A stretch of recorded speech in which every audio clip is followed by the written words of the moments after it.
The Heroes, Little Greek Fairy Tales for My Children by Charles Kingsley. Preface. My dear children, some of you have heard already of the old Greeks, and all of you, as you grow up, will hear more and more of them. Those of you who are boys will perhaps spend a great deal of time in reading Greek books, and the girls, though they may not learn Greek, will be sure to come across a great many stories taken from Greek history, and to see, I may say, every day, things which we should not have had if it had not been for these old Greeks.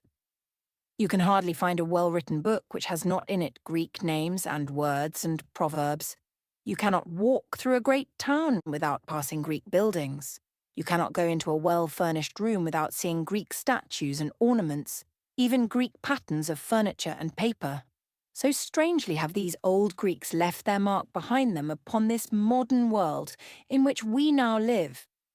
And as you grow up and read more and more, you will find that we owe to these old Greeks the beginners of all our mathematics and geometry, that is, the science and knowledge of numbers, and of the shapes of things, and of the forces which make things move and stand at rest, and the beginnings of our geography and astronomy, and of our laws, and freedom, and politics, that is, the science of how to rule a country, and make it peaceful and strong.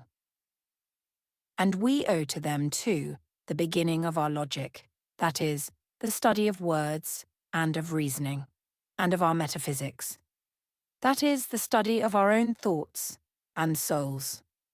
And last of all, they made their language so beautiful that foreigners used to take to it instead of their own, and at last Greek became the common language of educated people all over the Old World, from Persia and Egypt, even to Spain and Britain. And therefore it was that the New Testament was written in Greek, that it might be read and understood by all the nations of the Roman Empire, so that next to the Jews and the Bible which the Jews handed down to us, we owe more to these old Greeks than to any people upon earth. Now you must remember one thing, that Greeks was not their real name. They called themselves always Hellenes, but the Romans miscalled them Greeks, and we have taken that wrong name from the Romans. It would take a long time to tell you why. They were made up of many tribes and many small separate states, and when you hear in this book of Minuai, and Athenians, and other such names, you must remember that they were all different tribes and peoples of the one great Hellen race, who lived in what we now call Greece, in the islands of the archipelago, and along the coast of Asia Minor, Ionia, as they call it, from the Hellespont to Rhodes, and had afterwards colonies and cities in Sicily and South Italy, which was called Great Greece, and along the shores of the Black Sea at Sinope and Kerch and at Sevastopol. And after that again they spread under Alexander the Great and conquered Egypt and Syria and Persia and the whole East. But that was many hundred years after my stories, for then there were no Greeks on the Black Sea shores, nor in Sicily or Italy or anywhere but in Greece and in Ionia. And if you are puzzled by the names of places in this book, you must take the maps and find them out. It will be a pleasanter way of learning geography than out of a dull lesson book. Now, I love these old Hellenes heartily, and I should be very ungrateful to them if I did not, considering all that they have taught me, and they seem to me like brothers, though they have all been dead and gone many hundred years ago. So, as you must learn about them, whether you choose or not, I wish to be the first to introduce you to them, and to say, "Come hither, children, at this blessed Christmas time, when all God's creatures should rejoice together and bless him who redeemed them all. Come and see old friends of mine, whom I knew long ere you were born. They are come to visit us at Christmas, out of the world where all live to God, and to tell you some of their old fairy tales, which they loved when they were young, like you." For nations begin at first by being children like you, though they are made up of grown men. They are children at first like you, men and women with children's hearts, frank and affectionate and full of trust and teachable and loving to see and learn all the wonders round them, and greedy also too often, and passionate and silly as children are. Thus these old Greeks were teachable and learnt from all the nations round. From the Phoenicians they learnt shipbuilding, and some say letters beside, and from the Assyrians they learnt painting and carving and building in wood and stone, and from the Egyptians they learnt astronomy, and many things which you would not understand. In this they were like our own forefathers the Northmen, of whom you love to hear, who, though they were wild and rough themselves, were humble and glad to learn from everyone. Therefore God rewarded these Greeks, as he rewarded our forefathers, and made them wiser than the people who taught them in everything they learnt. For he loves to see men and children open-hearted and willing to be taught, and to him who uses what he has got, he gives more and more day by day. So these Greeks grew wise and powerful, and wrote poems which will live till the world's end, which you must read for yourselves some day in English at least, if not in Greek. And they learnt to carve statues and build temples, which are still among the wonders of the world, and many another wondrous thing God taught them, for which we are the wiser this day. For you must not fancy, children, that because these old Greeks were heathens, therefore God did not care for them and taught them nothing. The Bible tells us that it was not so, but that God's mercy is over all his works, and that he understands the hearts of all people, and fashions all their works. And St. Paul told these old Greeks in after times, when they had grown wicked and fallen low, that they ought to have known better, because they were God's offspring, as their own poets had said, and that the good God had put them where they were, to seek the Lord, and feel after him, and find him, though he was not far from any one of them. And Clement of Alexandria, a great father of the Church, who was as wise as he was good, said that God had sent down philosophy to the Greeks from heaven, as he sent down the gospel to the Jews. For Jesus Christ, remember, is the light who lights every man who comes into the world, and no one can think a right thought or feel a right feeling or understand the real truth of anything in earth and heaven unless the good Lord Jesus teaches him by his Spirit, which gives man understanding. But these Greeks, as St. Paul told them, forgot what God had taught them, and, though they were God's offspring, worshipped idols of wood and stone, and fell at last into sin and shame, and then, of course, into cowardice and slavery, till they perished out of that beautiful land which God had given them for so many years. For like all nations who have left anything behind them beside mere mounds of earth, they believed at first in the one true God who made all heaven and earth. But after a while, like all other nations, they began to worship other gods, or rather angels and spirits, who, so they fancied, lived about their land. Zeus, the father of gods and men, who is some dim remembrance of the blessed true God.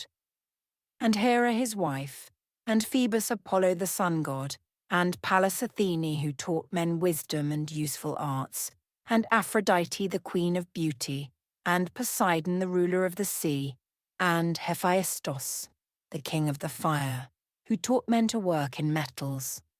And they honoured the gods of the rivers, and the nymph maids, who they fancied lived in the caves and the fountains, and the glens of the forest, and all beautiful wild places, and they honoured the Erinues, the dreadful sisters who they thought haunted guilty men until their sins were purged away, and many other dreams they had, which parted the one God into many.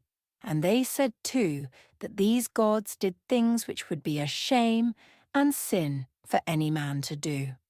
And when their philosophers arose and told them that God was one, they would not listen, but loved their idols and their wicked idol feasts, till they all came to ruin. But we will talk of such sad things no more. But at the time of which this little book speaks, they had not fallen as low as that. They worshipped no idols, as far as I can find, and they still believed in the last 6 of the 10 Commandments, and knew well what was right and what was wrong.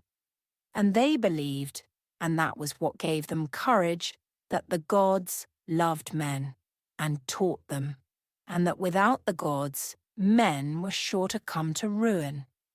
And in that they were right enough, as we know, more right even than they thought, for without God we can do nothing, and all wisdom comes from him. Now, you must not think of them in this book as learned men living in great cities such as they were afterwards when they wrought all their beautiful works, but as country people living in farms and walled villages in a simple hard-working way, so that the greatest kings and heroes cooked their own meals and thought it no shame, and made their own ships and weapons, and fed and harnessed their own horses. And the queens worked with their maidservants, and did all the business of the house, and spun, and wove, and embroidered, and made their husbands' clothes and their own. So that a man was honoured among them, not because he happened to be rich, but according to his skill, and his strength, and courage, and the number of things which he could do. For they were but grown-up children, though they were right noble children too, and it was with them as it is now at school. The strongest and cleverest boy, though he be poor, leads all the rest. Now while they were young and simple they loved fairy tales, as you do now. All nations do so when they are young. Our old forefathers did, and called their stories sagas. I will read you some of them some day, some of the Eddas, and the Völuspá and Beowulf, and the noble old romances. The old Arabs again had their tales, which we now call the Arabian Nights. The old Romans had theirs, and they called them fabulae, from which our word fable comes. But the old Hellenes called theirs mythoi, from which our new word myth is taken. But next to those old romances, which were written in the Christian Middle Age, there are no fairy tales like these old Greek ones, for beauty and wisdom and truth, and for making children love noble deeds and trust in God to help them through. Now, why have I called this book The Heroes? Because that was the name which the Hellenes gave to men who were brave and skillful, and dare do more than other men. At first, I think, that was all it meant, but after a time, it came to mean something more. It came to mean men who helped their country, men in those old times when the country was half wild, who killed fierce beasts and evil men, and drained swamps and founded towns, and therefore after they were dead, were honoured because they had left their country better than they found it. And we call such a man a hero in English to this day, and call it a heroic thing to suffer pain and grief, that we may do good to our fellow men. We may all do that, my children, boys and girls alike, and we ought to do it, for it is easier now than ever, and safer, and the path more clear. But you shall hear how the Hellenes said their heroes worked 3,000 years ago. The stories are not all true, of course, nor half of them. You are not simple enough to fancy that. But the meaning of them is true, and true forever, and that is, do right, and God will help you. Farley Court. Advent, 1855. Story 1. Perseus, Part 1. How Perseus and his mother came to SERIPHOS. Once upon a time, there were two princes who were twins. Their names were Acrisius and Preface, and they lived in the pleasant vale of Argos, far away in Hellas.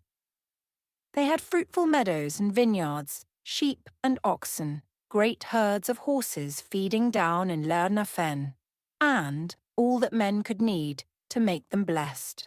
And yet they were wretched because they were jealous of each other. From the moment they were born, they began to quarrel, and when they grew up, each tried to take away the other's share of the kingdom and keep all for himself. So first Acrisius drove out Preface, and he went across the seas and brought home a foreign princess for his wife, and foreign warriors to help him, who were called Cyclopes, and drove out Acrisius in his turn. And then they fought a long while up and down the land, till the quarrel was settled, and Acrisius took Argos, and one half the land, and Preface took Tiryns, and the other half. And Preface and his Cyclops built around Tiryns great walls of unhewn stone, which are standing to this day. But there came a prophet to that hard-hearted Acrisius, and prophesied against him, and said, "Because you have risen up against your own blood shall rise up against you. Because you have sinned against your kindred, by your kindred you shall be punished. Your daughter Danae shall bear a son, and by that son's hands you shall die. So the gods have ordained, and it will surely come to pass." And at that Acrisius was very much afraid, but he did not mend his ways. He had been cruel to his own family, and, instead of repenting and being kind to them, he went on to be more cruel than ever. For he shut up his fair daughter Danae in a cavern underground, lined with brass that no one might come near her. So he fancied himself more cunning than the gods. But you will see presently whether he was able to escape them. Now it came to pass that in time Danae bore a son, so beautiful a babe that any but King Acrisius would have had pity on it. But he had no pity, for he took Danae and her babe down to the seashore, and put them into a great chest, and thrust them out to sea, for the winds and the waves to carry them whithersoever they would.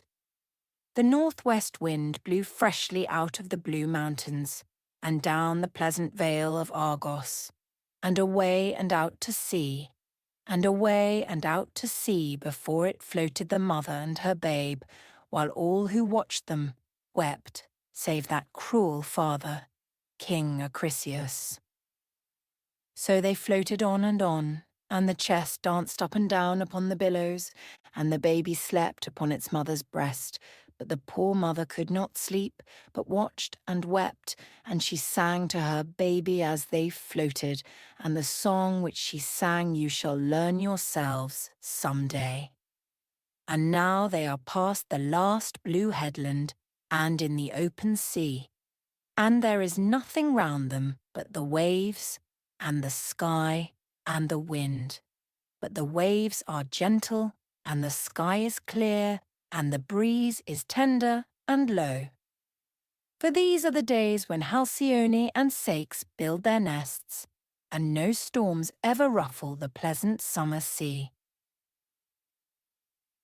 Danae and her babe. And who were Halcyone and Saix? You shall hear while the chest floats on. Halcyone was a fairy maiden, the daughter of the beach and of the wind, and she loved a sailor boy, and married him. And none on earth were so happy as they. But at last Saix was wrecked, and before he could swim to the shore the billows swallowed him up. And Halcyone saw him drowning, and leapt into the sea to him, but in vain. Then the immortals took pity on them both, and changed them into two fair seabirds. And now they build a floating nest every year, and sail up and down happily for ever upon the pleasant seas of Greece. So a night passed, and a day, and a long day it was for Danae, and another night and day beside, till Danae was faint with hunger and weeping, and yet no land appeared. And all the while the babe slept quietly, and at last poor Danae drooped her head and fell asleep likewise, with her cheek against the babe's. After a while she was awakened suddenly, for the chest was jarring and grinding, and the air was full of sound. She looked up, and over her head were mighty cliffs, all red in the setting sun, and around her rocks and breakers, and flying flakes of foam. She clasped her hands together and shrieked aloud for help, and when she cried, help met her. For now there came over the rocks a tall and stately man, and looked down wondering upon poor Danae, tossing about in the chest among the waves.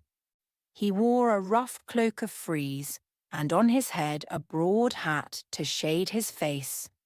In his hand he carried a trident for spearing fish, and over his shoulder was a casting net. But Danae could see that he was no common man by his stature, and his walk, and his flowing golden hair and beard, and by the two servants who came behind him, carrying baskets for his fish. But she had hardly time to look at him before he had laid aside his trident and leapt down the rocks, and thrown his casting net so surely over Danae and the chest that he drew it, and her, and the baby, safe upon a ledge of rock.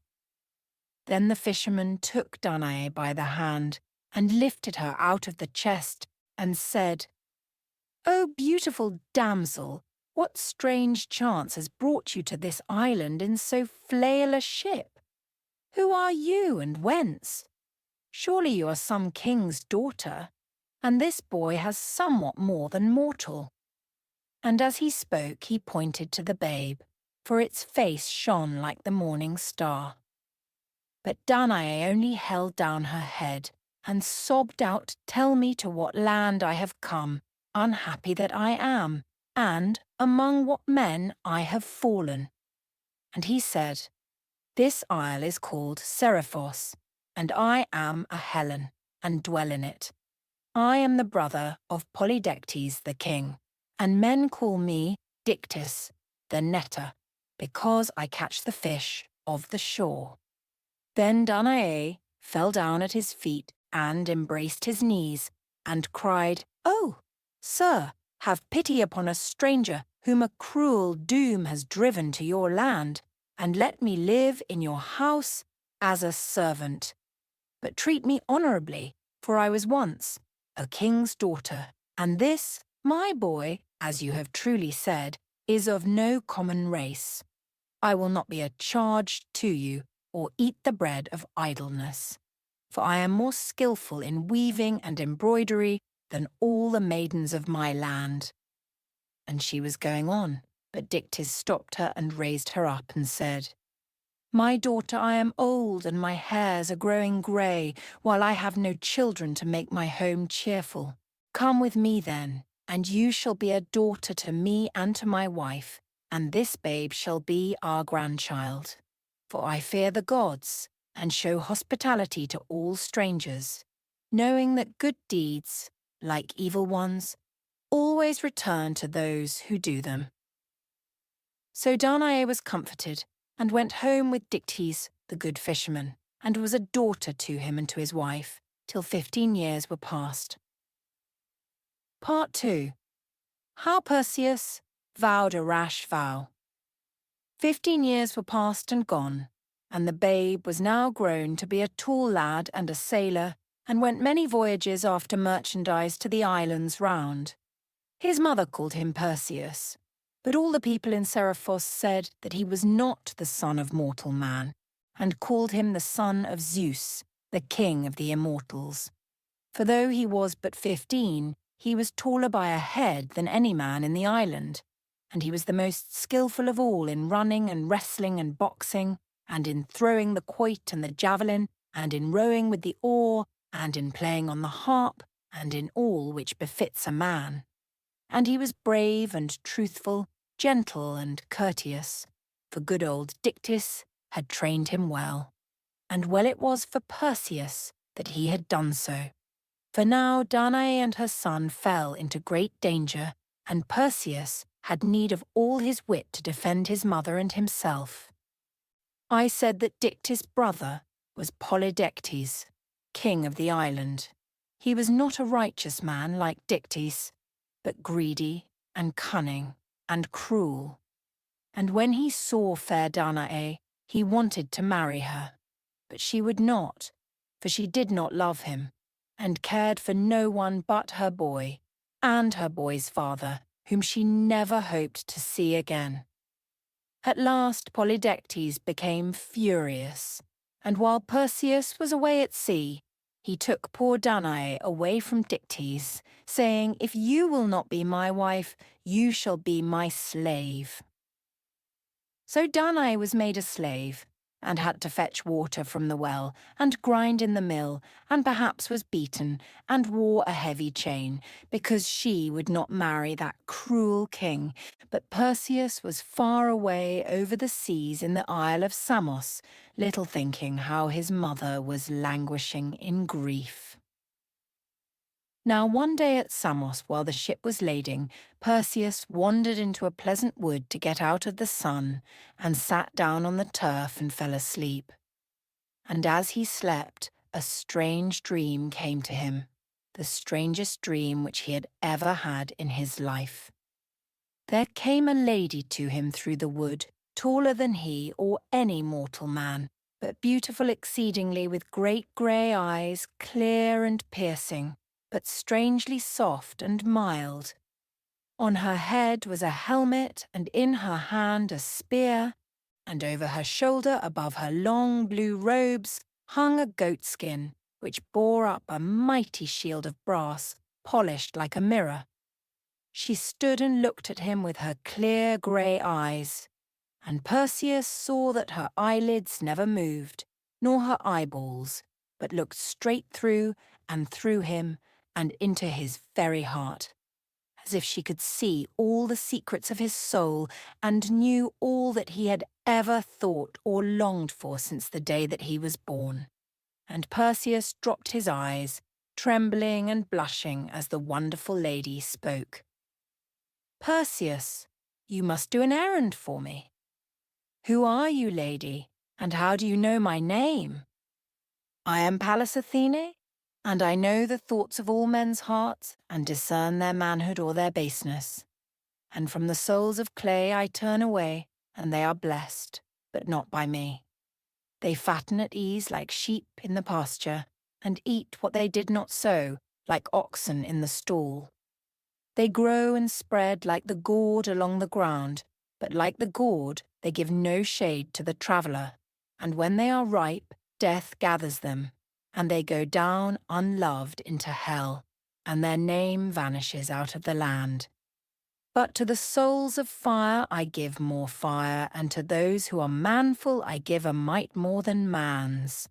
These are the heroes, the sons of the immortals, who are blessed, but not like the souls of clay, for I drive them forth by strange paths, Perseus, that they may fight the Titans and the monsters, the enemies of gods and men.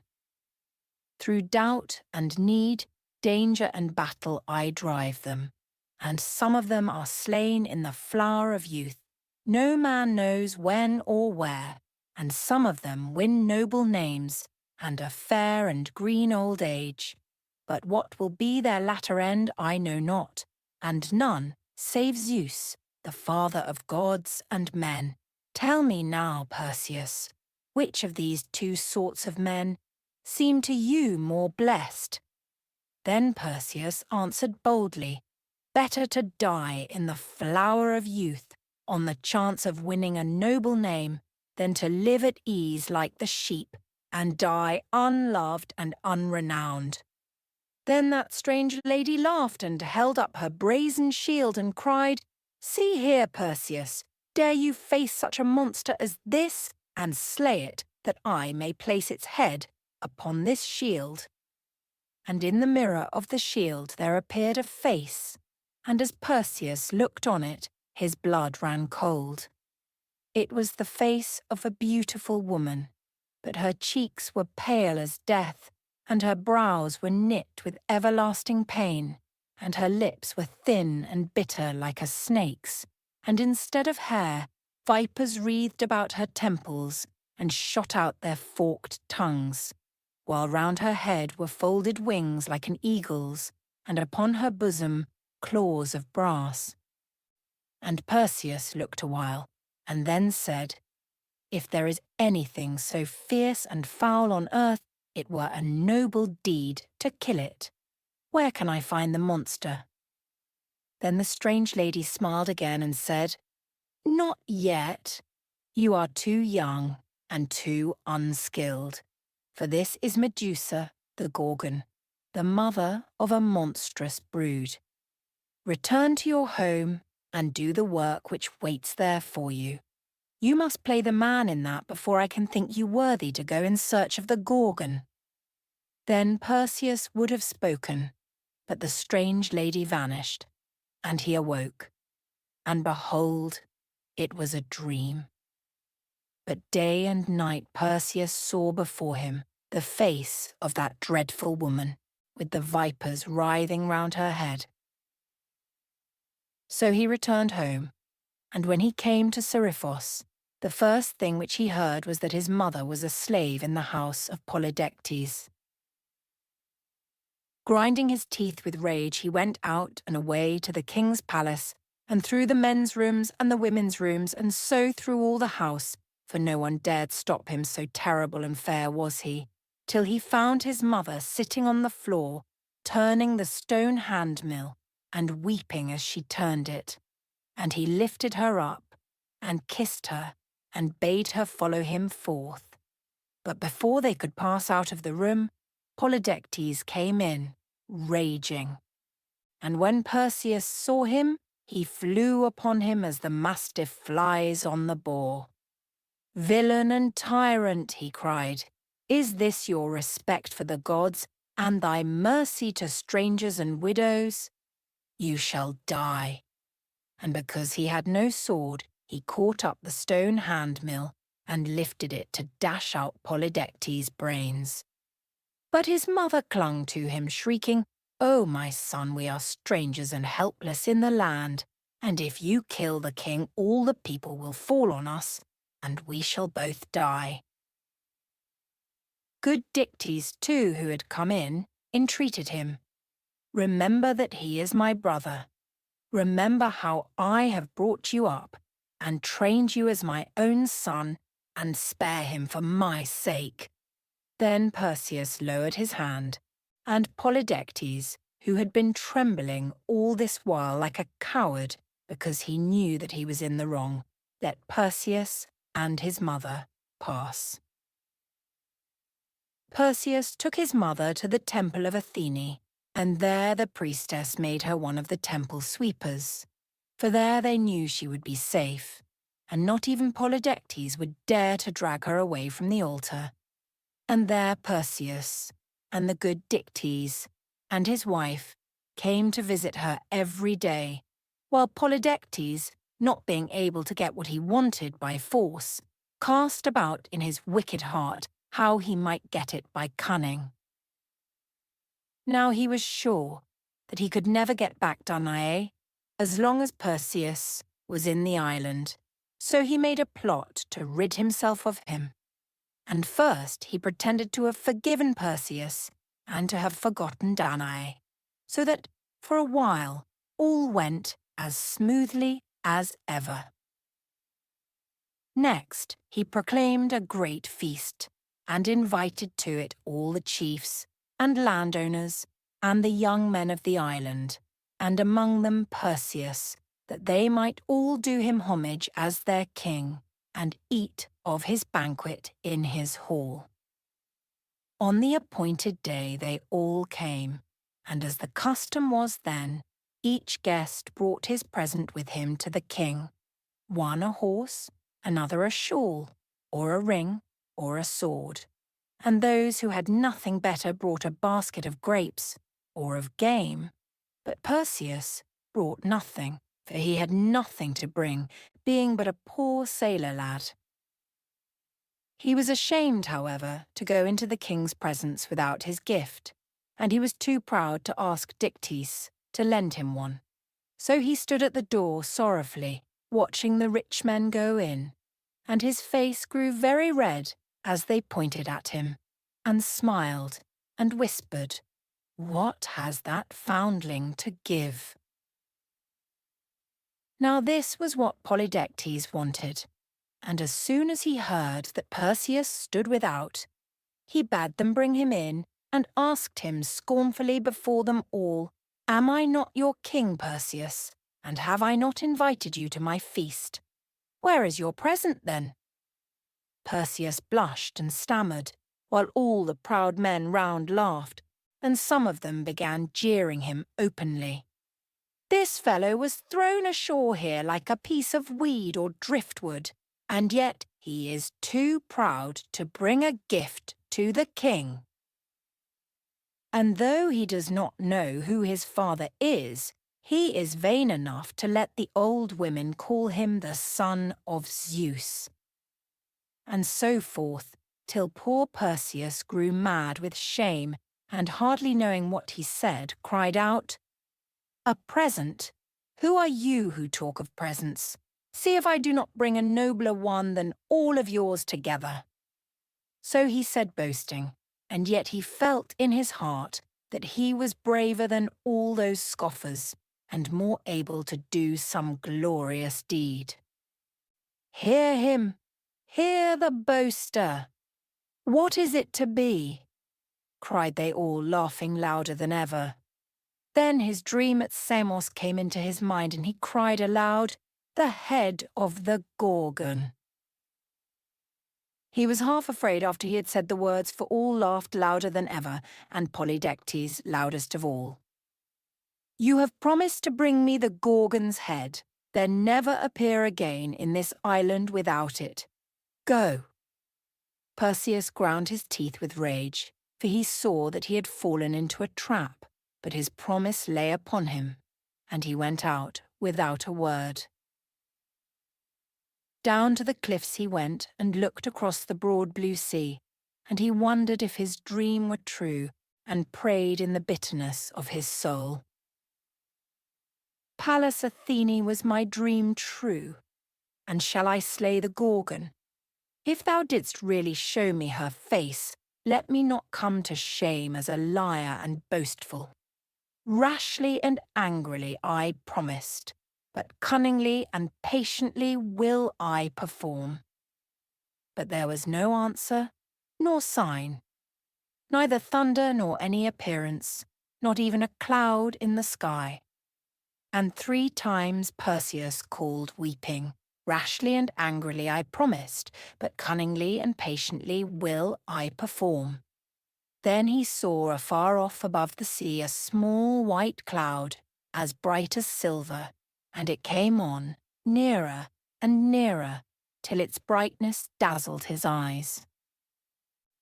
Perseus wondered at that strange cloud, for there was no other cloud all round the sky, and he trembled as it touched the cliff below.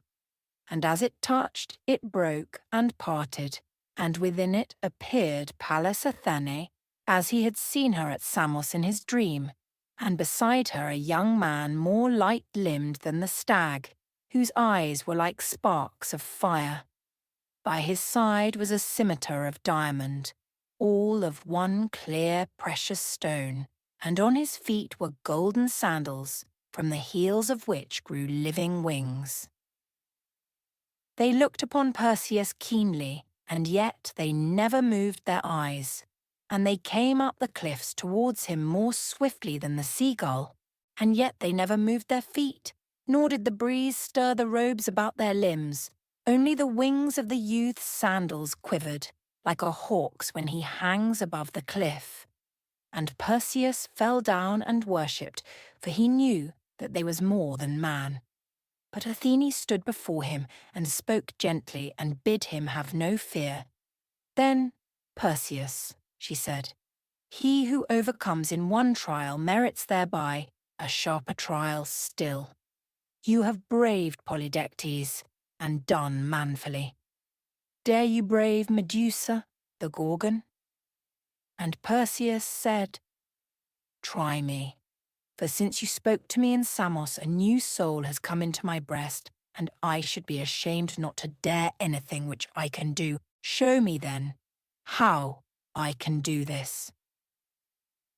Perseus, said Athene, think well before you attempt, for this deed requires a 7 years' journey, in which you cannot repent or turn back nor escape, but if your heart fails you, you must die in the unshapen land, where no man will ever find your bones.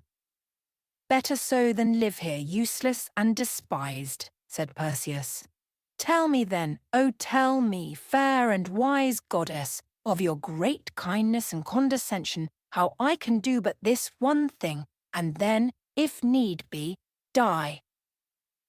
Then Athene smiled and said, Be patient, and listen, for if you forget my words, you will indeed die.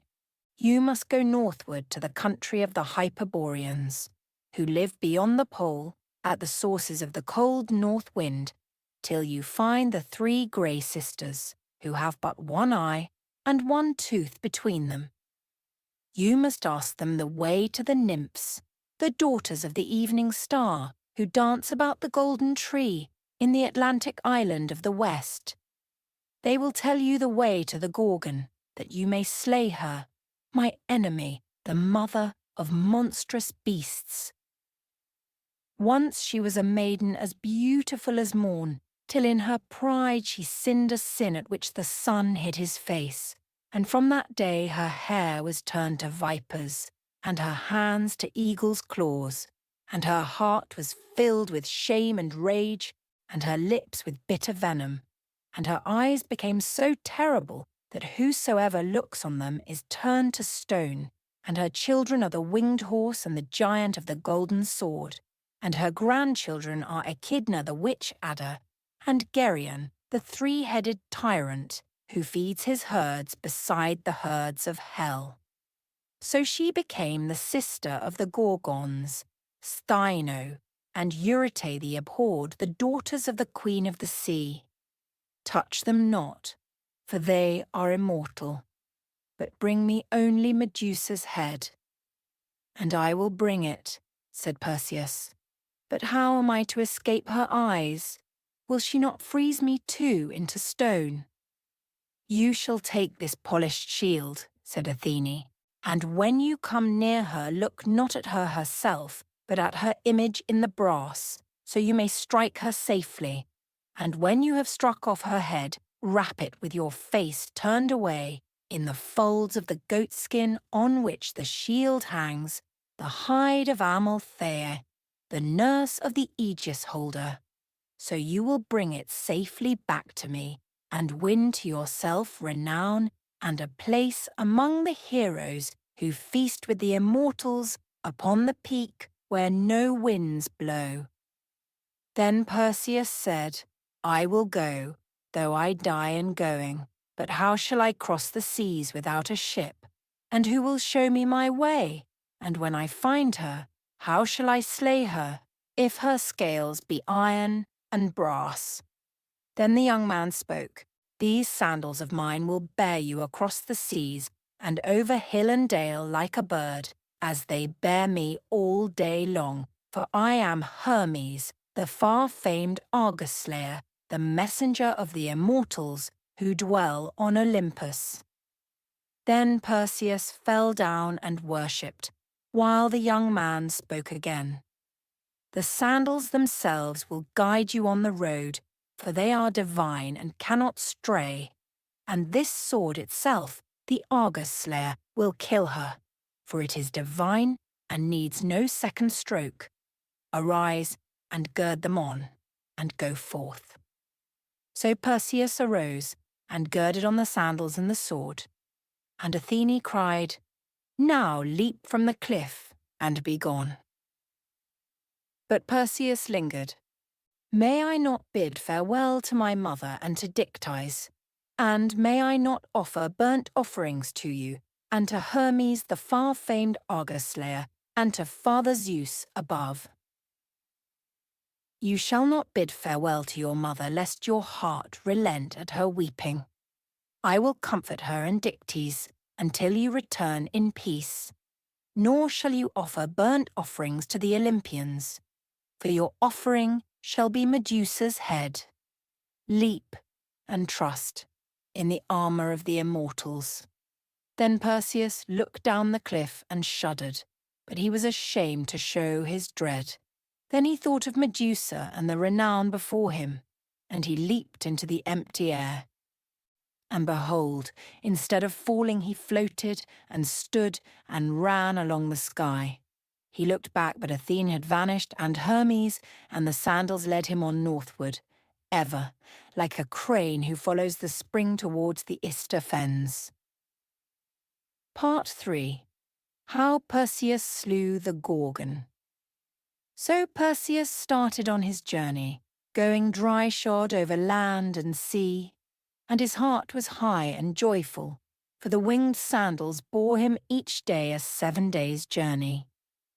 And he went by Cythnus, and by CEOs, and the pleasant sick ladies, to Attica, and past Athens and Thebes, and the Copaic lake, and up the vale of Cephissus, and past the peaks of Oeta and Pindus, and over the rich Thessalian plains, till the sunny hills of Greece were behind him, and before him were the wilds of the north.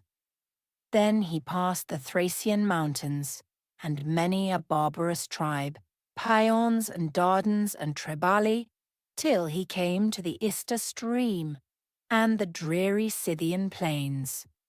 And he walked across the Ister dry-shod, and away through the moors and fens, day and night, towards the bleak northwest, turning neither to the right hand nor the left, till he came to the unshapen land, and the place, which has no name. And 7 days he walked through it, on a path which few can tell, for those who have trodden it like least to speak of it, and those who go there again in dreams are glad enough when they awake, till he came to the edge of the everlasting night, where the air was full of feathers, and the soil was hard with ice. And there at last he found the 3 grey sisters, by the shore of the freezing sea, nodding upon a white log of driftwood beneath the cold white winter moon, and they chaunted a low song together, why the old times were better than the new. There was no living thing around them, not a fly, not a moss upon the rocks. Neither seal nor seagull dare come near, lest the ice should clutch them in its claws. The surge broke up in foam, but it fell again in flakes of snow, and it frosted the hair of the 3 grey sisters, and the bones in the ice cliff above their heads. They passed the eye from one to the other, but for all that they could not see, and they passed the tooth from one to the other, but for all that they could not eat. And they sat in the full glare of the moon, but they were none the warmer for her beams. And Perseus pitied the 3 grey sisters, but they did not pity themselves. So he said, O venerable mothers, wisdom is the daughter of old age. You therefore should know many things. Tell me, if you can, the path to the Gorgon. Then one cried, Who is this who reproaches us with old age? And another, This is the voice of one of the children of men. And he, I do not reproach, but honour your old age, and I am one of the sons of men and of the heroes. The rulers of Olympus have sent me to you to ask the way to the Gorgon. Then one, there are new rulers in Olympus, and all new things are bad. And another, we hate your rulers, and the heroes, and all the children of men. We are the kindred of the Titans, and the giants, and the Gorgons, and the ancient monsters of the deep. And another, Who is this rash and insolent man who pushes unbidden into our world? And the first, there never was such a world as ours, nor will be. If we let him see it, he will spoil it all. Then one cried, "Give me the eye that I may see him," and another, "Give me the tooth that I may bite him." But Perseus, when he saw that they were foolish and proud, and did not love the children of men, left off pitying them, and said to himself, "Hungry men must needs be hasty. If I stay making many words here, I shall be starved." Then he stepped close to them, and watched till they passed the eye from hand to hand, and as they groped about between themselves, he held out his own hand gently, till one of them put the eye into it, fancying that it was the hand of her sister. Then he sprang back and laughed and cried, "Cruel and proud old women, I have your eye, and I will throw it into the sea unless you tell me the path to the Gorgon, and swear to me that you tell me right." Then they wept and chattered and scolded, but in vain. They were forced to tell the truth, though, when they told it, Perseus could hardly make out the road. "You must go," they said, "foolish boy, to the southward, into the ugly glare of the sun, till you come to Atlas the giant, who holds the heaven and the earth apart. And you must ask his daughters, the Hesperides, who are young and foolish like yourself.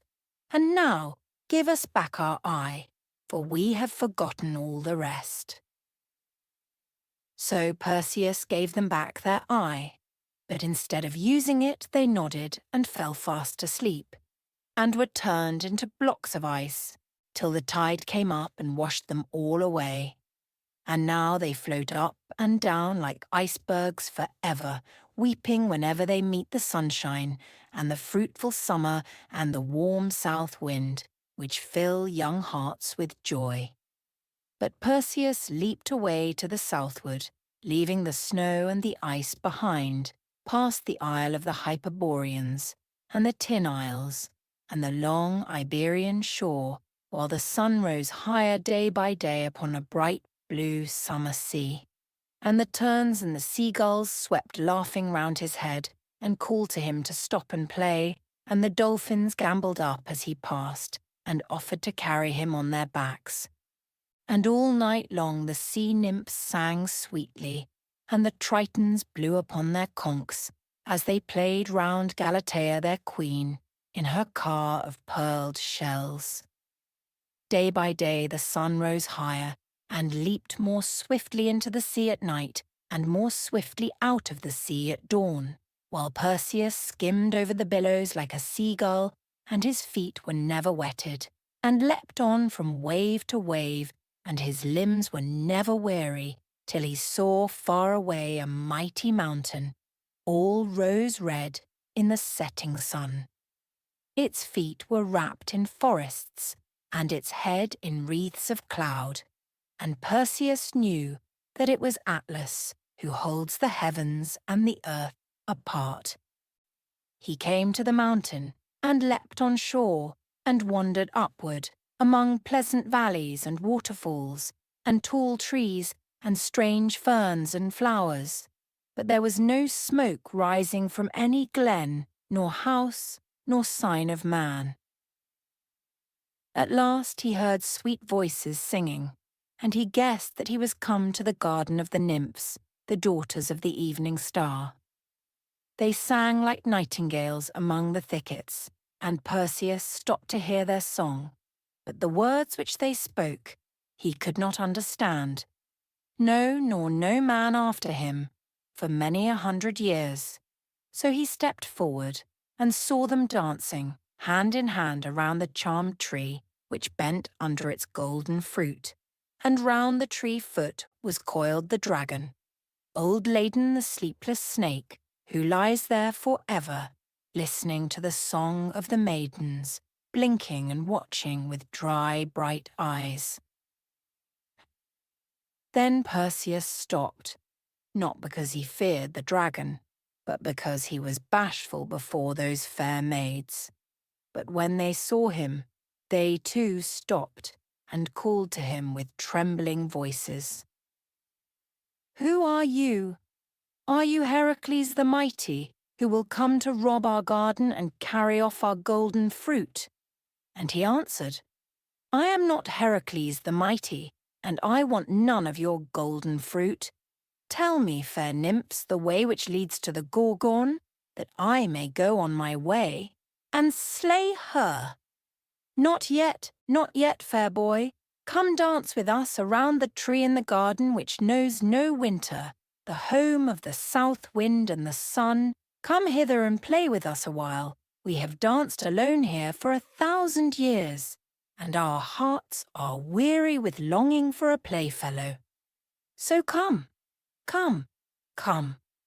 I cannot dance with you, fair maidens, for I must do the errand of the immortals.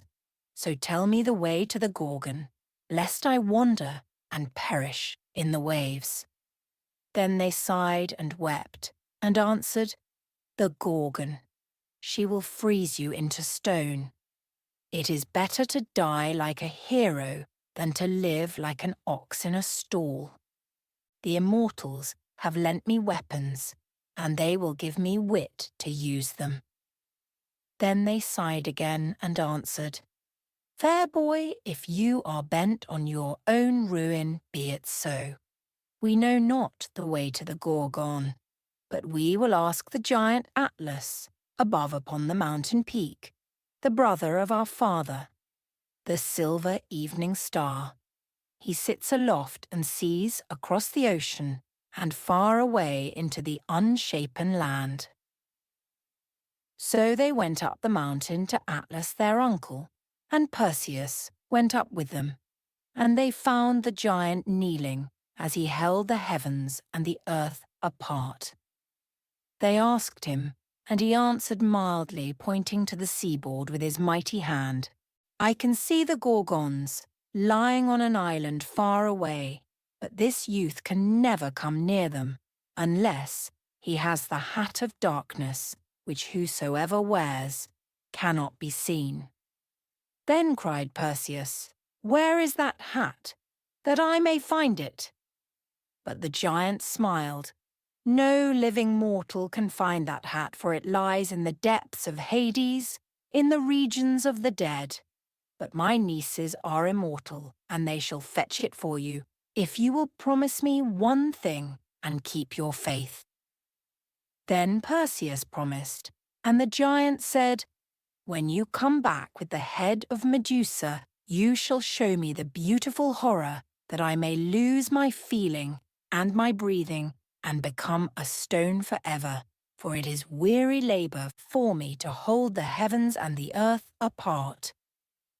Then Perseus promised, and the eldest of the nymphs went down, and into a dark cavern among the cliffs, out of which came smoke and thunder, for it was one of the mouths of hell. And Perseus and the nymphs sat down 7 days and waited trembling till the nymph came up again, and her face was pale, and her eyes dazzled with the light, for she had been long in the dreary darkness, but in her hand was the magic hat. Then all the nymphs kissed Perseus, and wept over him a long while, but he was only impatient to be gone. And at last they put the hat upon his head, and he vanished out of their sight. But Perseus went on boldly, past many an ugly sight, far away into the heart of the unshapen land, beyond the streams of ocean, to the isles where no ship cruises, where is neither night nor day, where nothing is in its right place, and nothing has a name, till he heard the rustle of the Gorgons' wings and saw the glitter of their brazen talons, and then he knew that it was time to halt, lest Medusa should freeze him into stone. He thought a while with himself, and remembered Athene's words.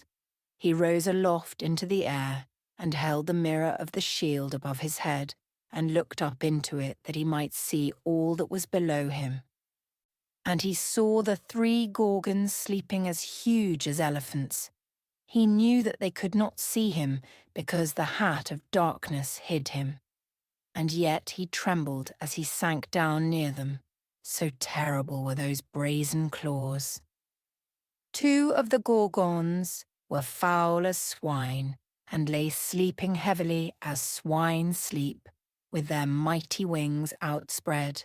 But Medusa tossed to and fro restlessly, and as she tossed, Perseus pitied her.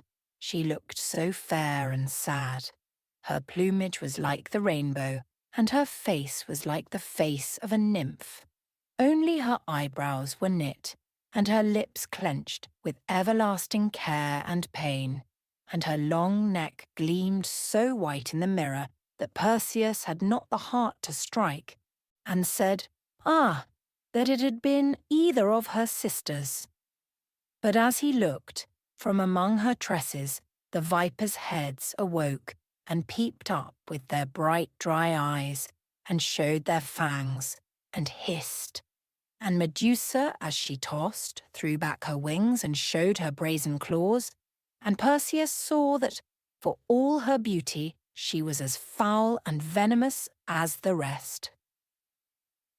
Then he came down and stepped to her boldly and looked steadfastly on his mirror, and struck with Herpes stoutly once, and he did not need to strike again. Then he wrapped the head in the goatskin, turning away his eyes, and sprang into the air aloft faster than he ever sprang before. For Medusa's wings and talons rattled as she sank dead upon the rocks, and her 2 foul sisters woke and saw her lying dead. Into the air they sprang yelling and looked for him who had done the deed. Thrice they swung round and round like hawks who beat for a partridge, and thrice they snuffed round and round like hounds who draw upon a deer. At last they struck upon the scent of the blood, and they checked for a moment to make sure, and then on they rushed with a fearful howl, while the wind rattled hoarse in their wings. On they rushed, sweeping and flapping like eagles after a hare, and Perseus's blood ran cold for all his courage as he saw them come howling on his track, and he cried, "Bear me well now, brave sandals, for the hounds of death are at my heels." And well the brave sandals bore him, aloft through cloud and sunshine, across the shoreless sea. And fast followed the hounds of death as the roar of their wings came down the wind. But the roar came down fainter and fainter, and the howl of their voices died away, for the sandals were too swift, even for Gorgons, and by nightfall they were far behind, 2 black specks in the southern sky, till the sun sank, and he saw them no more. Then he came again to Atlas, and the garden of the nymphs, and when the giant heard him coming he groaned and said, "Fulfill thy promise to me." Then Perseus held up to him the Gorgon's head, and he had rest from all his toil, for he became a crag of stone, which sleeps for ever far above the clouds. Then he thanked the nymphs, and asked them, "By what road shall I go homeward again? For I wandered far round in coming hither." And they wept and cried, "Go home no more, but stay and play with us, the lonely maidens, who dwell for ever far away from gods and men." But he refused, and they told him his road and said, "Take with you this magic fruit, which, if you eat once, you will not hunger for 7 days. For you must go eastward, and eastward ever, over the doleful Libyan shore, which Poseidon gave to Father Zeus, when he burst open the Bosphorus and the Hellespont, and drowned the fair Lectonian land. And Zeus took that land in exchange, a fair bargain, much bad ground for a little good, and to this day it lies waste and desert, with shingle and rock and sand. Then they kissed Perseus, and wept over him, and he leapt down the mountain, and went on, lessening and lessening like a seagull, away and out to sea. Part 4. How Perseus came to the ÆTHIOPS. So Perseus flitted onward to the northeast, over many a league of sea, till he came to the rolling sandhills and the dreary Libyan shore. And he flitted on across the desert, over rock ledges and banks of shingle and level wastes of sand and shell drifts bleaching in the sunshine, and the skeletons of great sea monsters, and dead bones of ancient giants strewn up and down upon the old sea floor. And as he went, the blood drops fell to the earth from the Gorgon's head and became poisonous asps and adders, which breed in the desert to this day. Over the sands he went. He never knew how far or how long, feeding on the fruit which the nymphs had given him, till he saw the hills of the Scilly, and the dwarfs who fought with cranes. Their spears were of reeds and rushes, and their houses of the eggshells of the cranes. And Perseus laughed, and went his way to the northeast, hoping all day long to see the blue Mediterranean sparkling, that he might fly across it to his home. But now came down a mighty wind, and swept him back southward towards the desert. All day long he strove against it, but even the winged sandals could not prevail. So he was forced to float down the wind all night, and when the morning dawned there was nothing to be seen, save the same old hateful waste of sand. And out of the north the sandstorms rushed upon him, blood-red pillars and wreaths blotting out the noonday sun, and Perseus fled before them, lest he should be choked by the burning dust. At last the gale fell calm, and he tried to go northward again, but again came down the sandstorms and swept him back into the waste, and then all was calm and cloudless as before.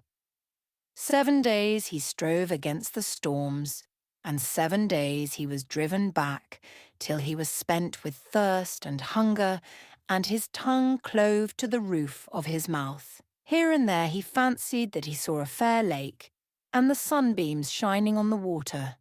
But when he came to it, it vanished at his feet, and there was naught but burning sand. And if he had not been of the race of the immortals, he would have perished in the waste, but his life was strong within him, because it was more than man's. Then he cried to Athene, and said, "O, fair and pure, if thou hearest me, wilt thou leave me here to die of drought? I have brought thee the Gorgon's head at thy bidding, and hitherto thou hast prospered my journey. Dost thou desert me at the last? Else why will not these immortal sandals prevail, even against the desert storms? Shall I never see my mother more, and the blue ripple round SERIPHOS, and the sunny hills of Hellas?" So he prayed, and after he had prayed there was a great silence. The heaven was still above his head, and the sand was still beneath his feet, and Perseus looked up, but there was nothing but the blinding sun in the blinding blue, and round him, but there was nothing but the blinding sand. And Perseus stood still a while and waited and said, "Surely I am not here without the will of the immortals, for Athene will not lie. Were not these sandals to lead me in the right road? Then the road in which I have tried to go must be a wrong road." Then suddenly his ears were opened, and he heard the sound of running water. And at that his heart was lifted up, though he scarcely dare believe his ears. And weary as he was, he hurried forward, though he could scarcely stand upright, and within a bow-shot of him was a glen in the sand, and marble rocks, and date trees, and a lawn of gay green grass. And through the lawn a streamlet sparkled and wandered out beyond the trees, and vanished in the sand. The water trickled among the rocks, and a pleasant breeze rustled in the dry date branches, And Perseus laughed for joy, and leapt down the cliff, and drank of the cool water, and ate of the dates, and slept upon the turf, and leapt up and went forward again, but not toward the north this time. For he said, Surely Athene hath sent me hither, and will not have me go homeward yet. What if there be another noble deed to be done before I see the sunny hills of Hellas? So he went east, and east for ever, by fresh oases and fountains, date palms and lawns of grass, till he saw before him a mighty mountain wall, all rose-red in the setting sun. Then he towered in the air like an eagle, for his limbs were strong again, and he flew all night across the mountain till the day began to dawn, and rosy-fingered Eos came blushing up the sky. And then, behold, beneath him was the long green garden of Egypt, and the shining stream of Nile. And he saw cities walled up to heaven, and temples, and obelisks, and pyramids, and giant gods of stone. And he came down amid fields of barley, and flax, and millet, and clambering gourds, and saw the people coming out of the gates of a great city, and setting to work, each in his place, among the watercourses, parting the streams among the plants cunningly with their feet, according to the wisdom of the Egyptians. But when they saw him, they all stopped their work, and gathered round him, and cried, Who art thou, fair youth? And what bearest thou beneath thy goatskin there? Surely thou art one of the immortals, for thy skin is white like ivory, and ours is red like clay. Thy hair is like threads of gold, and ours is black and curled. Surely thou art one of the immortals. And they would have worshipped him then and there. But Perseus said, I am not one of the immortals, but I am a hero of the Hellens. And I have slain the Gorgon in the wilderness, and bear her head with me. Give me food, therefore, that I may go forward and finish my work. Then they gave him food, and fruit, and wine, but they would not let him go. And when the news came into the city that the Gorgon was slain, the priests came out to meet him, and the maidens with songs and dances and timbrels and harps, and they would have brought him to their temple and to their king.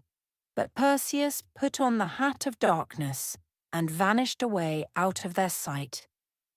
Therefore the Egyptians looked long for his return, but in vain, and worshipped him as a hero, and made a statue of him in Chimmis, which stood for many 100 years. And they said that he appeared to them at times with sandals a cubit long, and that whenever he appeared, the season was fruitful, and the Nile rose high that year. Then Perseus went to the eastward, along the Red Sea shore, and then, because he was afraid to go into the Arabian deserts, he turned northward once more, and this time no storm hindered him. He went past the Isthmus, and Mount Cassius, and the vast Sabonian bog, and up the shore of Palestine, where the dark-faced Aethiops dwelt. He flew on past pleasant hills and valleys, like Argos itself, or Lacedaemon, or the fair vale of Tempe. But the lowlands were all drowned by floods, and the highlands blasted by fire, and the hills heaved like a babbling cauldron before the wrath of King Poseidon, the shaker of the earth. And Perseus feared to go inland, but flew along the shore above the sea. And he went on all the day, and the sky was black with smoke, and he went on all the night, and the sky was red with flame. And at the dawn of day he looked toward the cliffs, and at the water's edge, under a black rock, he saw a white image stand. This, thought he, must surely be the statue of some sea god. I will go near and see what kind of gods these barbarians worship." So he came near, but when he came, it was no statue, but a maiden of flesh and blood, for he could see her tresses streaming in the breeze, and as he came closer still, he could see how she shrank and shivered when the waves sprinkled her with cold salt spray. Her arms were spread above her head, and fastened to the rock with chains of brass, and her head drooped on her bosom, either with sleep or weariness or grief. But now and then she looked up and wailed, and called her mother. Yet she did not see Perseus, for the cap of darkness was on his head. Perseus and the Maid. Full of pity and indignation, Perseus drew near and looked upon the maid. Her cheeks were darker than his were, and her hair was blue-black like a hyacinth. But Perseus thought, "I have never seen so beautiful a maiden. No, not in all our isles. Surely she is a king's daughter. Do barbarians treat their king's daughters thus? She is too fair at least to have done any wrong. I will speak to her." And lifting the hat from his head, he flashed into her sight.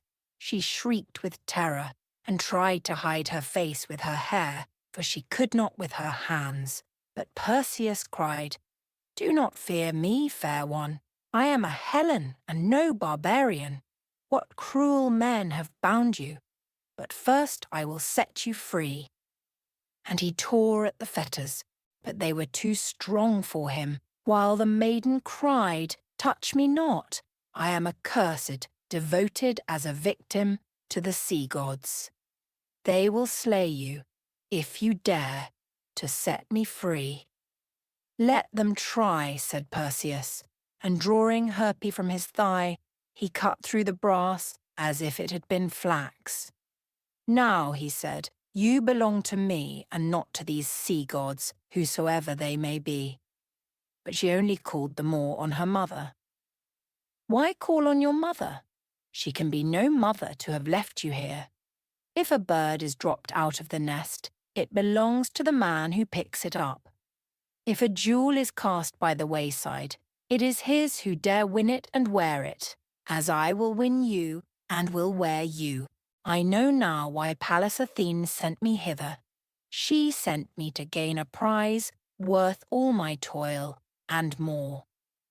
And he clasped her in his arms and cried, "Where are these sea gods, cruel and unjust, who doom fair maids to death? I carry the weapons of immortals. Let them measure their strength against mine. But tell me, maiden, who you are, and what dark fate brought you here." And she answered, weeping, "I am the daughter of Cepheus, king of Iopa, and my mother is Cassiopoeia, of the beautiful tresses, and they called me Andromeda as long as life was mine. And I stand bound here, hapless that I am, for the sea monster's food, to atone for my mother's sin. For she boasted of me once that I was fairer than Atargatis, queen of the fishes. So she in her wrath sent the sea floods, and her brother the fire kings sent the earthquakes, and wasted all the land, and after the floods a monster bred of the slime, who devours all living things. And now he must devour me, guiltless though I am, me who never harmed a living thing, nor saw a fish upon the shore, but I gave it life, and threw it back into the sea. For in our land we eat no fish, for fear of Atargatis, their queen. Yet the priests say that nothing but my blood can atone for a sin which I never committed." But Perseus laughed and said, "A sea monster? I have fought with worse than him. I would have faced immortals for your sake. How much more a beast of the sea?" Then Andromeda looked up at him, and new hope was kindled in her breast. So proud and fair did he stand, with one hand round her, and in the other the glittering sword. But she only sighed, and wept the more, and cried, "Why will you die young as you are? Is there not death and sorrow enough in the world already? It is noble for me to die, that I may save the lives of a whole people, but you, better than them all, why should I slay you too? Go you your way, I must go mine. But Perseus cried, Not so, for the lords of Olympus, whom I serve, are the friends of the heroes, and help them on to noble deeds. Led by them, I slew the Gorgon, the beautiful horror, and not without them do I come hither to slay this monster with that same Gorgon's head. Yet hide your eyes when I leave you, lest the sight of it freeze you too to stone. But the maiden answered nothing, for she could not believe his words. And then, suddenly looking up, she pointed to the sea and shrieked, There he comes with the sunrise as they promised. I must die now. How shall I endure it? Oh, go. Is it not dreadful enough to be torn piecemeal without having you to look on? And she tried to thrust him away. But he said, I go, yet promise me one thing ere I go, that if I slay this beast, you will be my wife, and come back with me to my kingdom in fruitful Argos, for I am a king's heir. Promise me, and seal it with a kiss. Then she lifted up her face and kissed him, and Perseus laughed for joy, and flew upward, while Andromeda crouched trembling on the rock, waiting for what might befall. On came the great sea monster coasting along like a huge black galley, lazily breasting the ripple, and stopping at times by creek or headland to watch for the laughter of girls at their bleaching, or cattle pawing on the sandhills, or boys bathing on the beach. His great sides were fringed with clustering shells and seaweeds, and the water gurgled in and out of his wide jaws as he rolled along, dripping and glistening in the beams of the morning sun. At last he saw Andromeda, and shot forward to take his prey, while the waves foamed white behind him, and before him the fish fled leaping. Then down from the height of the air fell Perseus, like a shooting star, down to the crests of the waves, while Andromeda hid her face as he shouted. And then there was silence for a while. At last she looked up, trembling, and saw Perseus springing toward her, and instead of the monster, a long black rock with the sea rippling quietly round it. Who then so proud as Perseus, as he leapt back to the rock, and lifted his fair Andromeda in his arms, and flew with her to the cliff top, as a falcon carries a dove? Who so proud as Perseus, and who so joyful as all the Aethiop people? For they had stood watching the monster from the cliffs, wailing for the maiden's fate. And already a messenger had gone to Cepheus and Cassiopoeia, where they sat in sackcloth and ashes on the ground, in the innermost palace chambers, awaiting their daughter's end. And they came, and all the city with them, to see the wonder, with songs and with dances, with cymbals and harps, and received their daughter back again, as one alive from the dead. Then Cepheus said, Hero of the Hellens, stay here with me and be my son-in-law, and I will give you the half of my kingdom. I will be your son-in-law, said Perseus, but of your kingdom I will have none, for I long after the pleasant land of Greece, and my mother, who waits for me at home. Then Cepheus said, You must not take my daughter away at once, for she is to us like one alive from the dead. Stay with us here a year, and after that you shall return with honour. And Perseus consented, but before he went to the palace he bade the people bring stones and wood, and built 3 altars, one to Athene, and one to Hermes, and one to Father Zeus, and offered bullocks and rams. And some said, This is a pious man. Yet the priests said, "The Sea Queen will be yet more fierce against us, because her monster is slain." But they were afraid to speak aloud, for they feared the Gorgon's head. So they went up to the palace, and when they came in, there stood in the hall Phineus, the brother of Cepheus, chafing like a bear robbed of her whelps, and with him his sons and his servants and many an armed man. And he cried to Cepheus, "You shall not marry your daughter to this stranger of whom no one knows even the name. Was not Andromeda betrothed to my son? And now she is safe again. Has he not a right to claim her?" But Perseus laughed and answered, "If your son is in want of a bride, let him save a maiden for himself. As yet he seems but a helpless bridegroom. He left this one to die, and dead she is to him. I saved her alive, and alive she is to me, but to no one else. Ungrateful man, have I not saved your land and the lives of your sons and daughters, and will you requite me thus? Go, or it will be worse for you." But all the men-at-arms drew their swords and rushed on him like wild beasts. Then he unveiled the Gorgon's head and said, "This has delivered my bride from one wild beast. It shall deliver her from many." And as he spoke, Phineus and all his men-at-arms stopped short and stiffened each man as he stood. And before Perseus had drawn the goatskin over the face again, they were all turned into stone. Then Perseus bade the people bring levers and roll them out. And what was done with them after that, I cannot tell. So they made a great wedding feast, which lasted 7 whole days, and who so happy as Perseus and Andromeda? But on the 8th night Perseus dreamed a dream, and he saw standing beside him Pallas Athene, as he had seen her in SERIPHOS 7 long years before. And she stood and called him by name and said, "Perseus, you have played the man, and see, you have your reward. Know now that the gods are just, and help him who helps himself.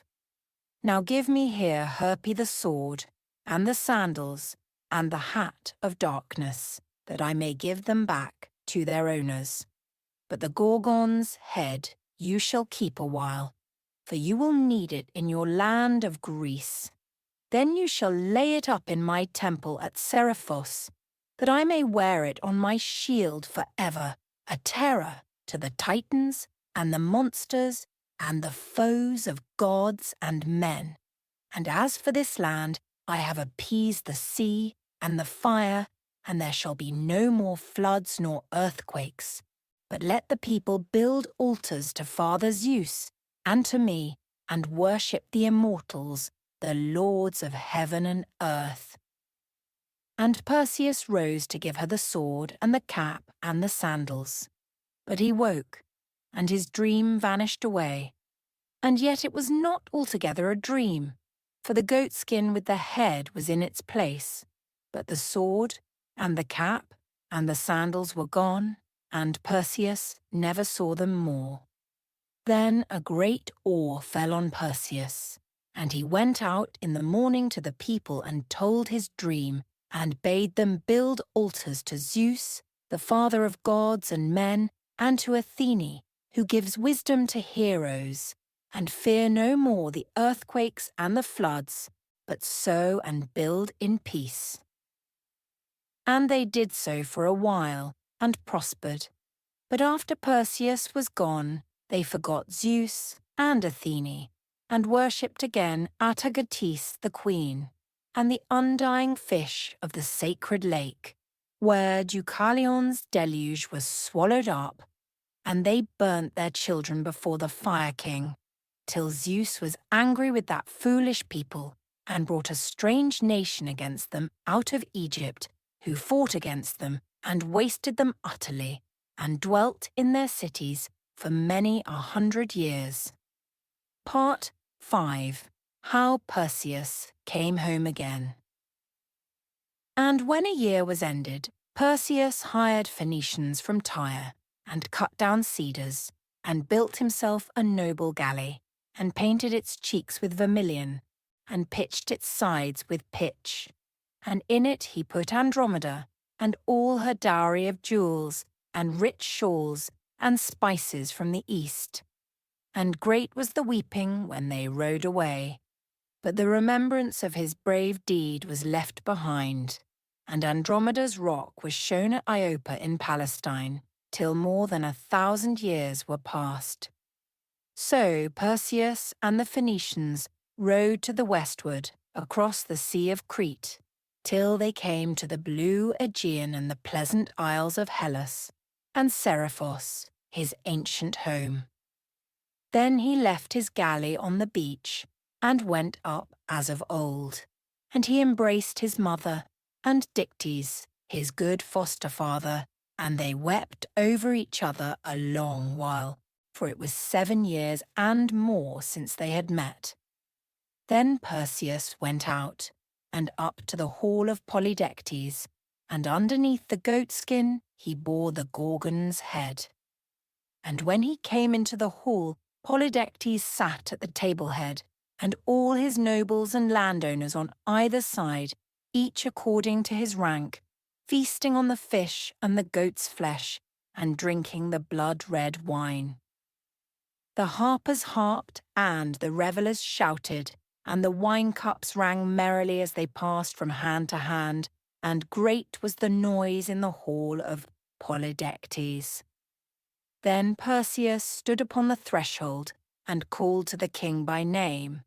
But none of the guests knew Perseus, for he was changed by his long journey. He had gone out a boy, and he was come home a hero. His eye shone like an eagle's, and his beard was like a lion's beard, and he stood up like a wild bull in his pride. But Polydectes the wicked knew him, and hardened his heart still more, and scornfully he called, "Ah, foundling, have you found it more easy to promise than to fulfill?" Those whom the gods help fulfill their promises, and those who despise them reap as they have sown. Behold, the Gorgon's head.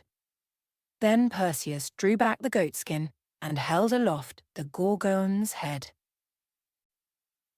Pale grew Polydectes and his guests as they looked upon that dreadful face. They tried to rise up from their seats, but from their seats they never rose, but stiffened, each man where he sat, into a ring of cold grey stones. Then Perseus turned and left them, and went down to his galley in the bay.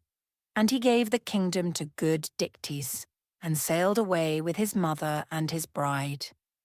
And Polydectes and his guests sat still with the wine cups before them on the board, till the rafters crumbled down above their heads, and the walls behind their backs, and the table crumbled down between them, and the grass sprung up about their feet. But Polydectes and his guests sit on the hillside, a ring of grey stones until this day. But Perseus rowed westward toward Argos, and landed and went up to the town. And when he came, he found that Acrisius, his grandfather, had fled, for Preface, his wicked brother, had made war against him afresh, and had come across the river from Tiryns, and conquered Argos, and Acrisius had fled to Larissa, in the country of the wild Pelasgi. Then Perseus called the Argives together, and told them who he was, and all the noble deeds which he had done. And all the nobles and the yeomen made him king, for they saw that he had a royal heart, and they fought with him against Argos, and took it, and killed Preface, and made the Cyclopes serve them, and build them walls round Argos, like the walls which they had built at Tiryns. And there were great rejoicings in the vale of Argos, because they had got a king from Father Zeus. But Perseus's heart yearned after his grandfather, and he said, "Surely he is my flesh and blood, and he will love me now that I am come home with honour.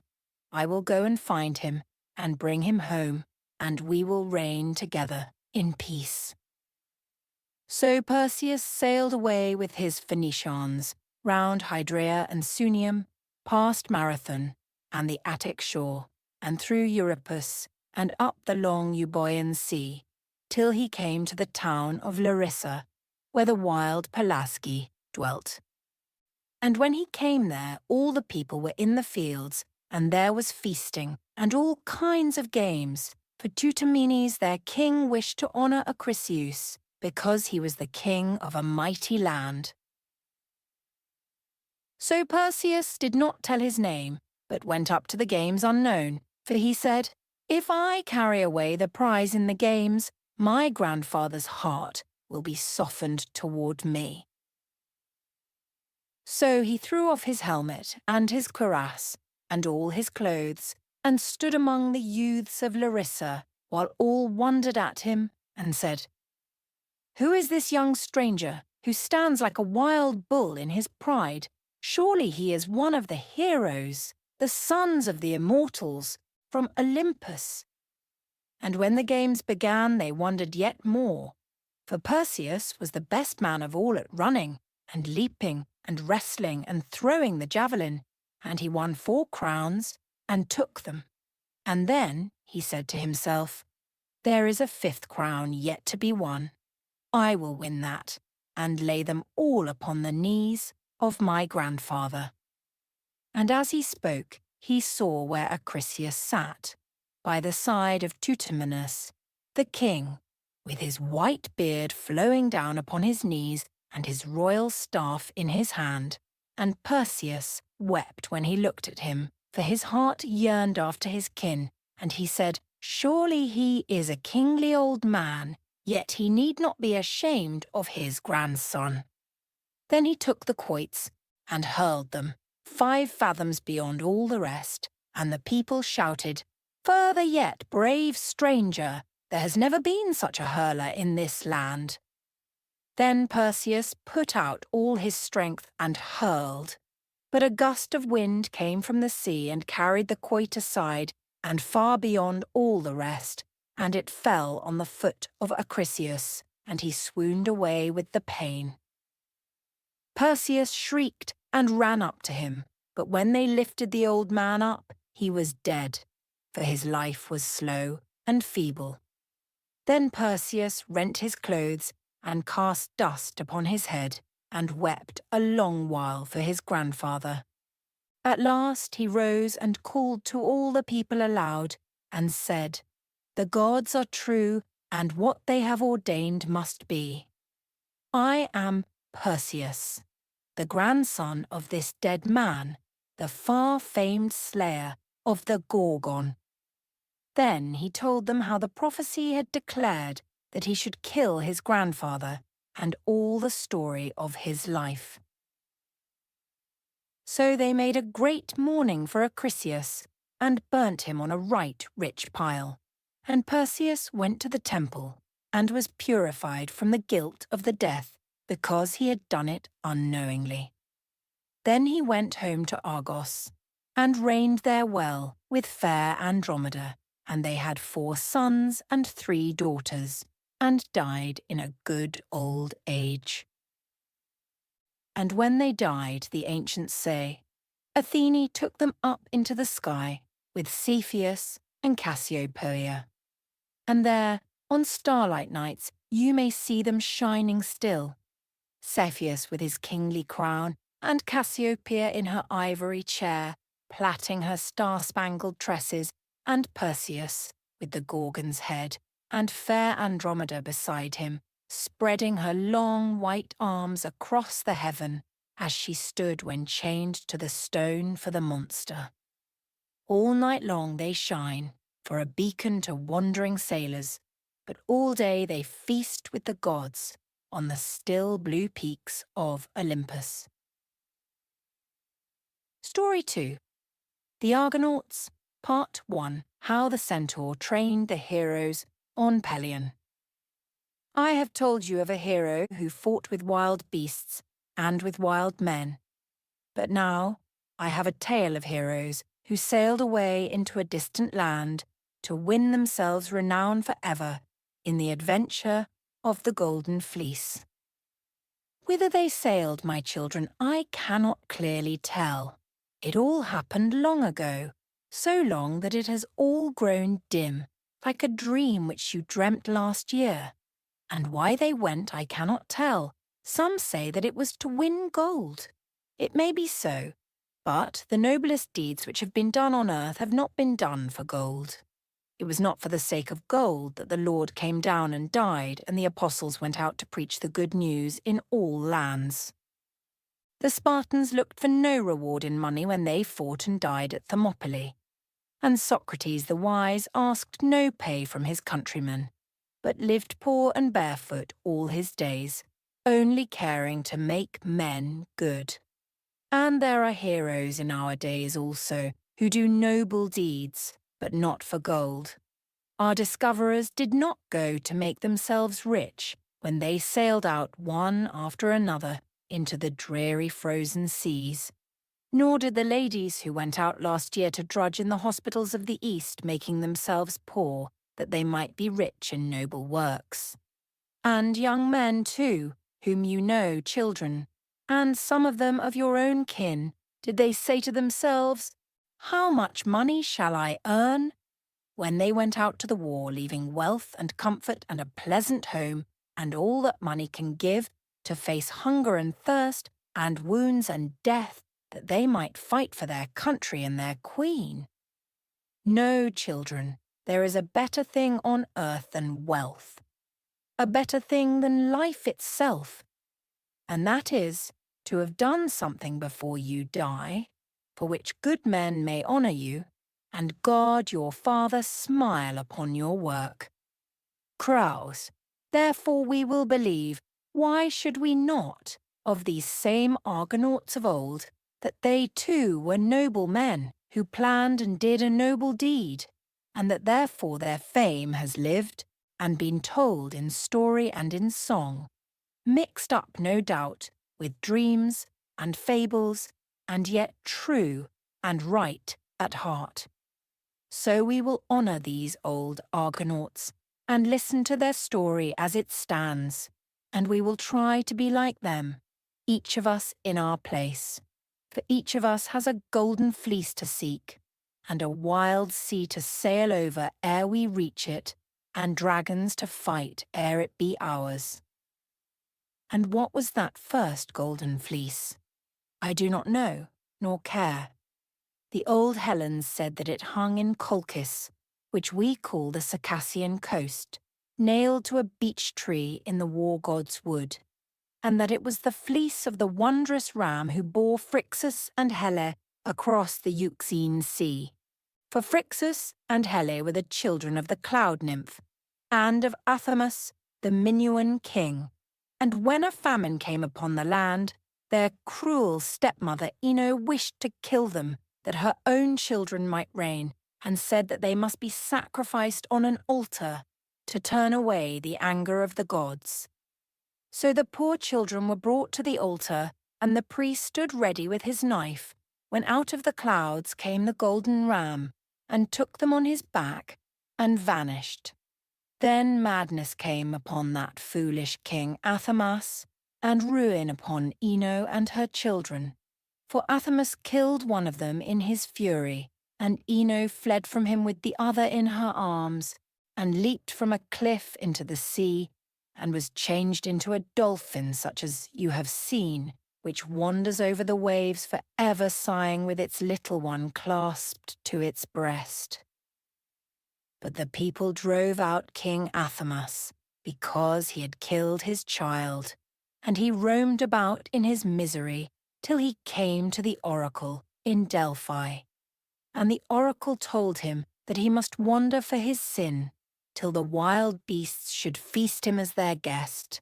So he went on in hunger and sorrow for many a weary day, till he saw a pack of wolves. The wolves were tearing a sheep, but when they saw Athamas they fled and left the sheep for him, and he ate of it. And then he knew that the oracle was fulfilled at last. So he wandered no more, but settled and built a town, and became a king again. But the ram carried the two children far away over land and sea till he came to the Thracian Chersonese, and there Helle fell into the sea. So those narrow straits are called Hellespont, after her, and they bear that name until this day. Then the ram flew on with Phrixus to the northeast across the sea, which we call the Black Sea now, but the Hellens call it Euxine. And at last, they say, he stopped at Colchis, on the steep Circassian coast. And there Phrixus married Chalciope, the daughter of Aeetes the king, and offered the ram in sacrifice. And Aeetes nailed the ram's fleece to a beech in the grove of Ares, the war god. And after a while Phrixus died and was buried, but his spirit had no rest, for he was buried far from his native land and the pleasant hills of Hellas. So he came in dreams to the heroes of the Minuai, and called sadly by their beds, "Come and set my spirit free, that I may go home to my fathers and to my kinsfolk, and the pleasant Minuan land." And they asked, "How shall we set your spirit free?" "You must sail over the sea to Colchis, and bring home the golden fleece, and then my spirit will come back with it, and I shall sleep with my fathers and have rest." He came thus, and called to them often, but when they woke they looked at each other and said, "Who dare sail to Colchis, or bring home the golden fleece?" And in all the country none was brave enough to try it, for the man and the time were not come. Phrixus had a cousin called Aeson, who was king in IOLCOS by the sea. There he ruled over the rich Minuan heroes, as Athamas his uncle ruled in Boeotia. And like Athamas, he was an unhappy man, for he had a step-brother named Pelias, of whom some said that he was a nymph's son, and there were dark and sad tales about his birth. When he was a babe he was cast out on the mountains, and a wild mare came by and kicked him. But a shepherd passing found the baby, with its face all blackened by the blow, and took him home, and called him Pelias, because his face was bruised and black. And he grew up fierce and lawless, and did many a fearful deed. And at last he drove out Aeson his stepbrother, and then his own brother Neleus, and took the kingdom to himself, and ruled over the rich Minuan heroes in IOLCOS by the sea. And Aeson, when he was driven out, went sadly away out of the town, leading his little son by the hand, and he said to himself, "I must hide the child in the mountains, or Pelias will surely kill him, because he is the heir." So he went up from the sea across the valley, through the vineyards and the olive groves, and across the torrent of ANAUROS, toward Pelion, the ancient mountain, whose brows are white with snow. He went up and up into the mountain, over marsh and crag, and down, till the boy was tired and footsore, and Aeson had to bear him in his arms, till he came to the mouth of a lonely cave, at the foot of a mighty cliff. Above the cliff the snow wreaths hung, dripping and cracking in the sun, but at its foot around the cave's mouth grew all fair flowers and herbs, as if in a garden ranged in order, each sort by itself. There they grew gaily in the sunshine, and the spray of the torrent from above, while from the cave came the sound of music, and a man's voice singing to the harp. Then Aeson put down the lad and whispered, "Fear not, but go in, and whomsoever you shall find, lay your hands upon his knees and say, 'In the name of Zeus, the father of gods and men, I am your guest from this day forth.'" Then the lad went in without trembling, for he too was a hero's son. But when he was within, he stopped in wonder to listen to that magic song. and there he saw the singer lying upon bearskins and fragrant boughs. Charon, the ancient centaur, the wisest of all things beneath the sky. Down to the waist he was a man, but below he was a noble horse. His white hair rolled down over his broad shoulders, and his white beard over his broad brown chest, and his eyes were wise and mild, and his forehead like a mountain wall.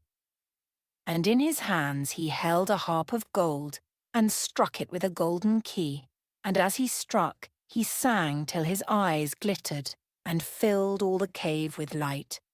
And he sang of the birth of time, and of the heavens and the dancing stars, and of the ocean, and the ether, and the fire, and the shaping of the wondrous earth. And he sang of the treasures of the hills, and the hidden jewels of the mine, and the veins of fire and metal, and the virtues of all healing herbs, and of the speech of birds, and of prophecy, and of hidden things to come. Then he sang of health, and strength, and manhood, and a valiant heart, and of music, and hunting, and wrestling, and all the games which heroes love, and of travel, and wars, and sieges, and a noble death in fight. And then he sang of peace and plenty, and of equal justice in the land, and as he sang the boy listened wide-eyed, and forgot his errand in the song. And at the last old Charon was silent, and called the lad with a soft voice. And the lad ran trembling to him, and would have laid his hands upon his knees, but Chiron smiled and said, "Call hither your father Aeson, for I know you, and all that has befallen, and saw you both afar in the valley, even before you left the town." Then Aeson came in sadly, and Chiron asked him, "Why camest you not yourself to me, Aeson the Aeolid?" And Aeson said, "I thought, Charon will pity the lad if he sees him come alone, and I wished to try whether he was fearless, and dare venture like a hero's son. But now I entreat you by Father Zeus, let the boy be your guest till better times, and train him among the sons of the heroes, that he may avenge his father's house." Then Charon smiled, and drew the lad to him, and laid his hand upon his golden locks, and said, "Are you afraid of my horse's hoofs, fair boy, or will you be my pupil from this day? I would gladly have horse's hoofs like you, or if I could sing such songs as yours." And Charon laughed and said, "Sit here by me till sundown, when your playfellows will come home, and you shall learn like them to be a king, worthy to rule over gallant men." Then he turned to Aeson and said, "Go back in peace, and bend before the storm like a prudent man. This boy shall not cross the ANAUROS again, till he has become a glory to you and to the house of Iolaus." And Aeson wept over his son and went away, but the boy did not weep, so full was his fancy of that strange cave and the centaur and his song and the playfellows whom he was to see. Then Chiron put the lyre into his hands and taught him how to play it, till the sun sank low behind the cliff, and a shout was heard outside. And then in came the sons of the heroes, Aeneas and Heracles and Peleus, and many another mighty name. And great Chiron leapt up joyfully, and his hoofs made the cave resound as they shouted, "Come out, Father Chiron, come out and see our game." And one cried, "I have killed 2 deer." And another, "I took a wild cat among the crags." And Heracles dragged a wild goat after him by its horns, for he was as huge as a mountain crag. And Aeneas carried a bear cub under each arm, and laughed when they scratched and bit, for neither tooth nor steel could wound him. And Chiron praised them all, each according to his deserts. Chiron. Only one walked apart, and silent, Asclepius, the too wise child, with his bosom full of herbs and flowers, and round his wrist a spotted snake.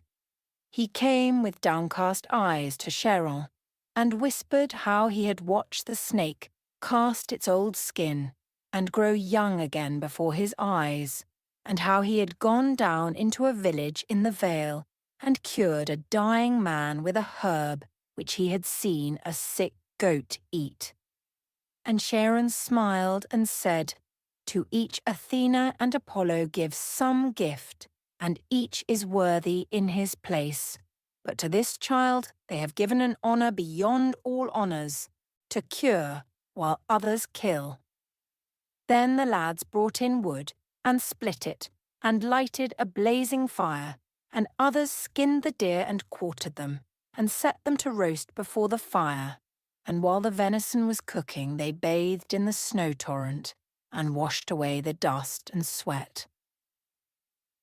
And then all ate till they could eat no more, for they had tasted nothing since the dawn, and drank of the clear spring water, for wine is not fit for growing lads.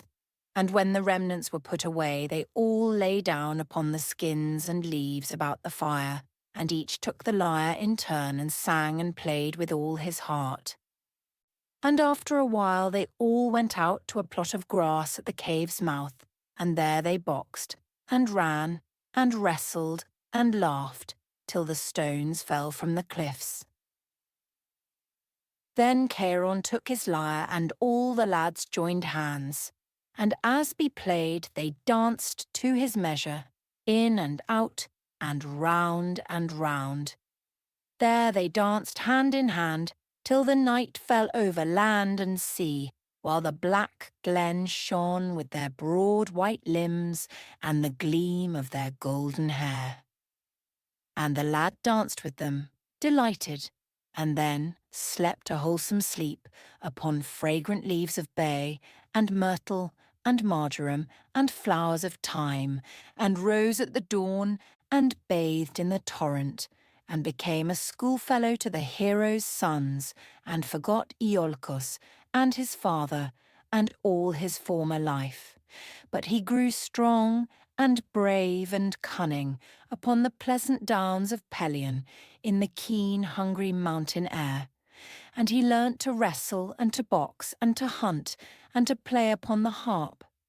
And next he learnt to ride, for old Charon used to mount him on his back. And he learnt the virtues of all herbs, and how to cure all wounds. And Charon called him Jason the healer, and that is his name until this day. Part 2. How Jason lost his sandal in ANAUROS. And 10 years came and went, and Jason was grown to be a mighty man. Some of his fellows were gone, and some were growing up by his side. Asclepius was gone into Peloponnese to work his wondrous cures on men. And some say he used to raise the dead to life. And Heracles was gone to Thebes to fulfill those famous labours which have become a proverb among men.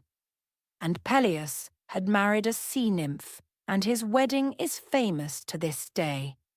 And Aeneas was gone home to Troy, and many a noble tale you will read of him, and of all the other gallant heroes, the scholars of Charon, the just.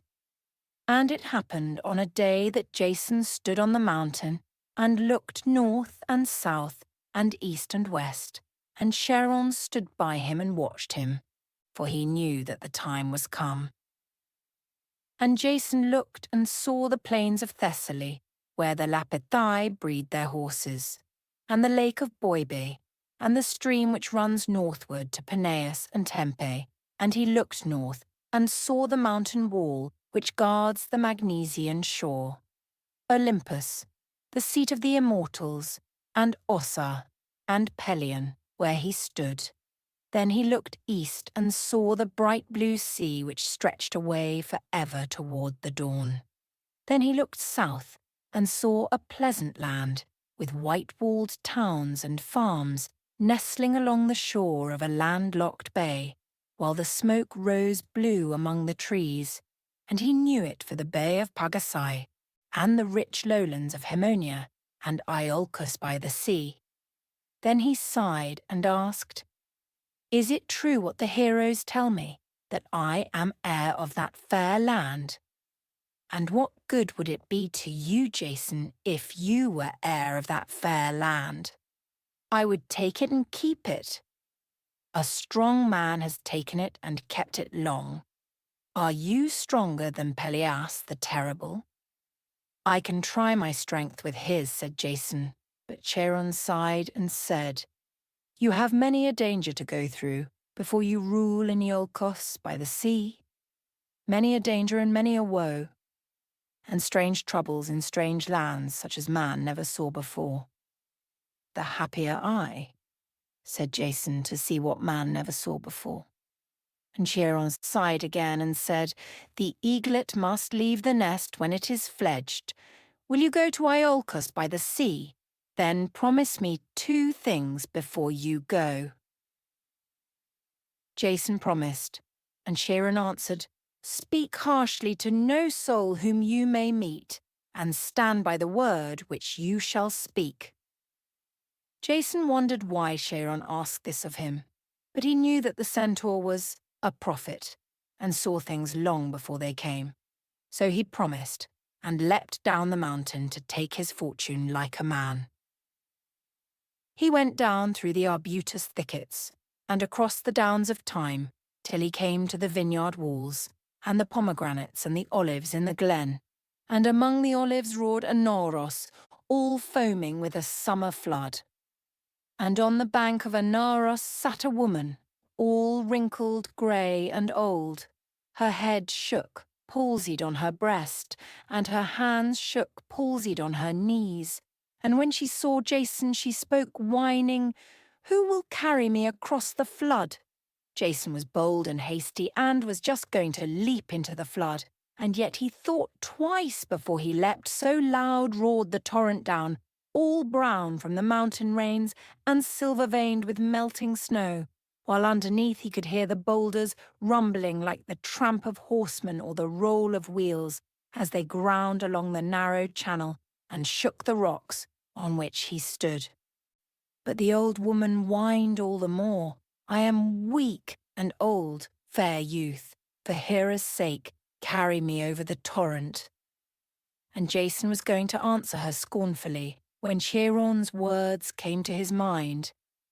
So he said, "For Hera's sake, the queen of the immortals on Olympus, I will carry you over the torrent, unless we both are drowned midway."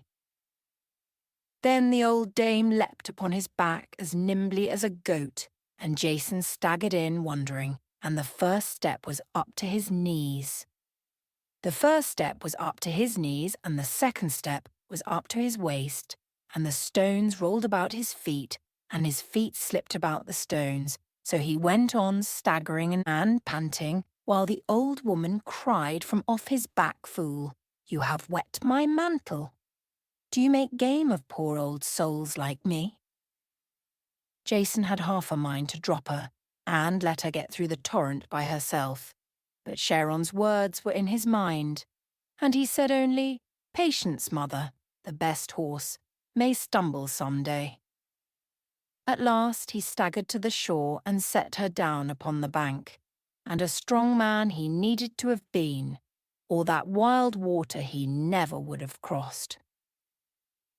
He lay panting a while upon the bank, and then leapt up to go upon his journey, but he cast one look at the old woman, for he thought, "She should thank me once at least."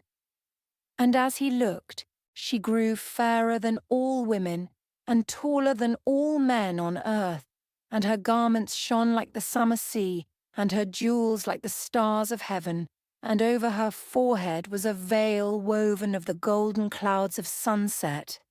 And through the veil she looked down on him with great soft heifer's eyes, with great eyes, mild and awful, which filled all the glen with light. And Jason fell upon his knees and hid his face between his hands. And she spoke, I am the queen of Olympus, Hera, the wife of Zeus. As thou hast done to me, so will I do to thee. Call on me in the hour of need, and try if the immortals can forget. Jason and Hera. And when Jason looked up, she rose from off the earth like a pillar of tall white cloud, and floated away across the mountain peaks toward Olympus the holy hill. Then a great fear fell on Jason, but after a while he grew light of heart, and he blessed old Chiron, and said, Surely the centaur is a prophet, and guessed what would come to pass when he bade me speak harshly to no soul whom I might meet. Then he went down towards IOLCOS, and as he walked he found that he had lost one of his sandals in the flood. And as he went through the streets, the people came out to look at him, so tall and fair was he, but some of the elders whispered together, and at last one of them stopped Jason and called to him, Fair lad, who are you, and whence come you, and what is your errand in the town? My name, good father, is Jason, and I come from Pelion up above, and my errand is to Pelias, your king. Tell me then where his palace is. But the old man started and grew pale and said, Do you not know the oracle, my son, that you go so boldly through the town with but one sandal on? I am a stranger here, and know of no oracle. But what of my one sandal? I lost the other in ANAUROS, while I was struggling with the flood. Then the old man looked back to his companions, and one sighed and another smiled. At last he said, I will tell you, lest you rush upon your ruin unawares. The oracle in Delphi has said that a man wearing one sandal should take the kingdom from Pelias and keep it for himself. Therefore beware how you go up to his palace, for he is the fiercest and most cunning of all kings. Then Jason laughed a great laugh, like a war horse in his pride. Good news, good father, both for you and me. For that very end, I came into the town. Then he strode on towards the palace of Pelias, while all the people wondered at his bearing. And he stood in the doorway and cried, come out, Pelias the valiant, and fight for your kingdom like a man. Pelias came out wondering, And who are you, bold youth? He cried. I am Jason, the son of Æson, the heir of all this land. Then Pelias lifted up his hands and eyes and wept, or seemed to weep, and blessed the heavens which had brought his nephew to him, never to leave him more. For, said he, I have but 3 daughters, and no son to be my heir. You shall be my heir then, and rule the kingdom after me, and marry whichsoever of my daughters you shall choose, though a sad kingdom you will find it, and whosoever rules it a miserable man. But come in, and feast.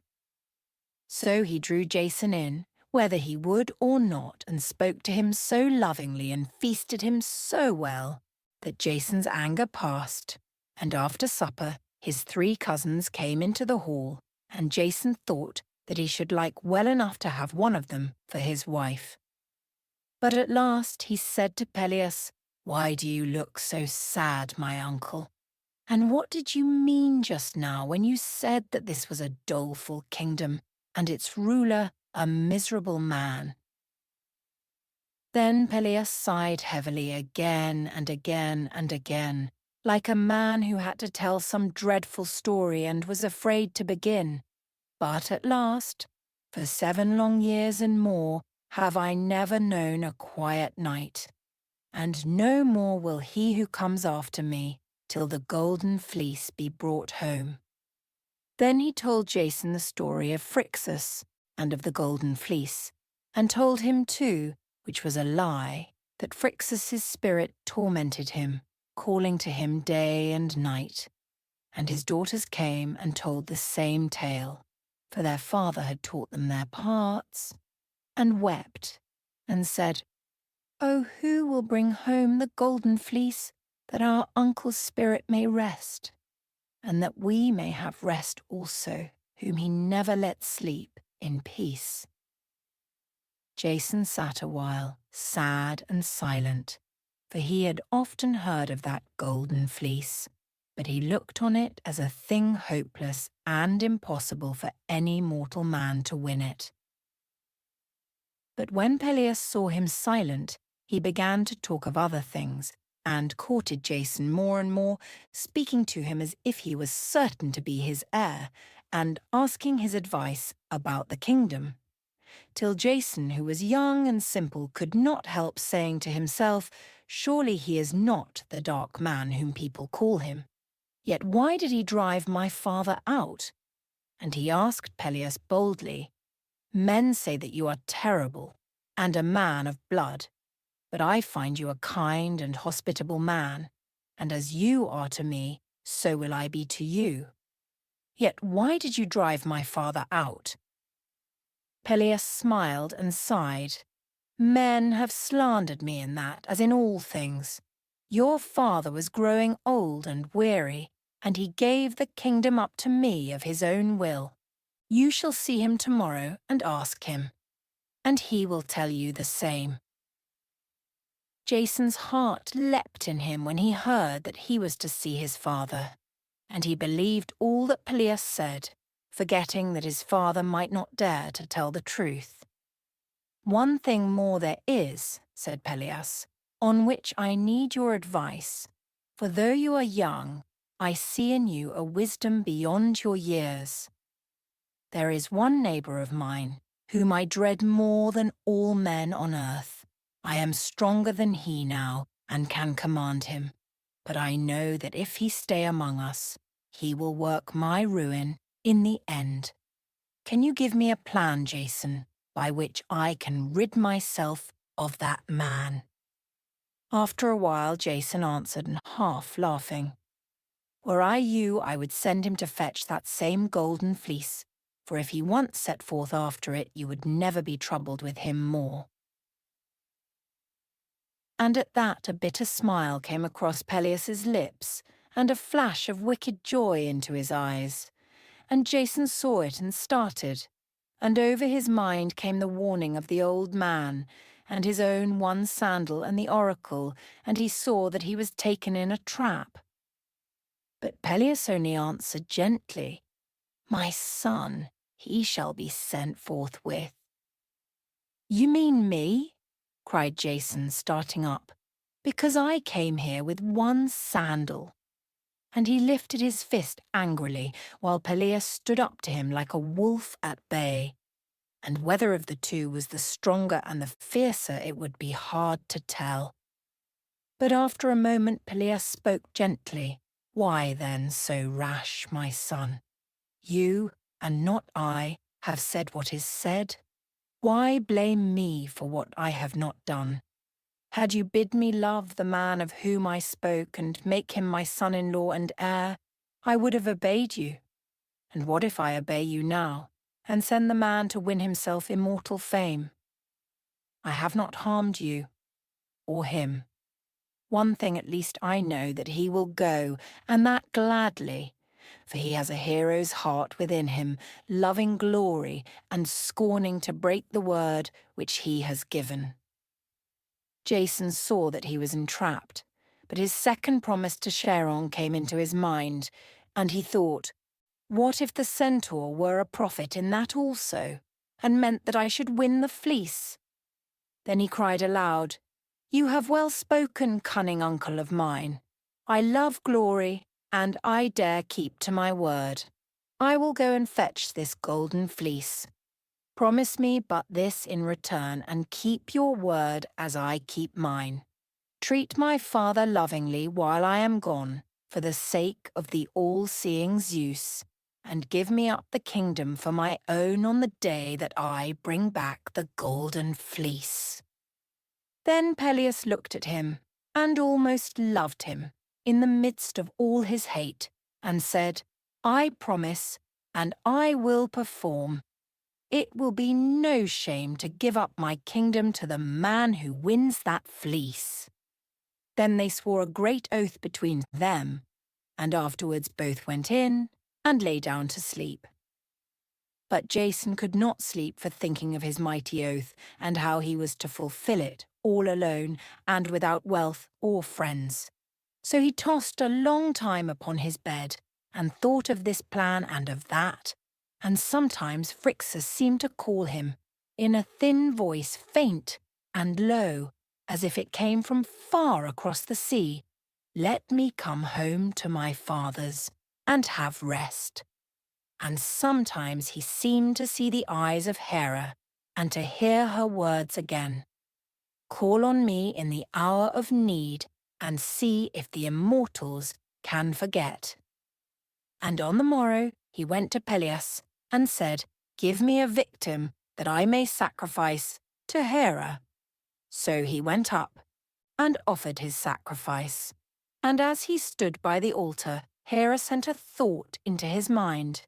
And he went back to Peleus and said, "If you are indeed in earnest, give me 2 heralds, that they may go round to all the princes of the Minuai, who are pupils of the Centaur with me, that we may fit out a ship together and take what shall befall."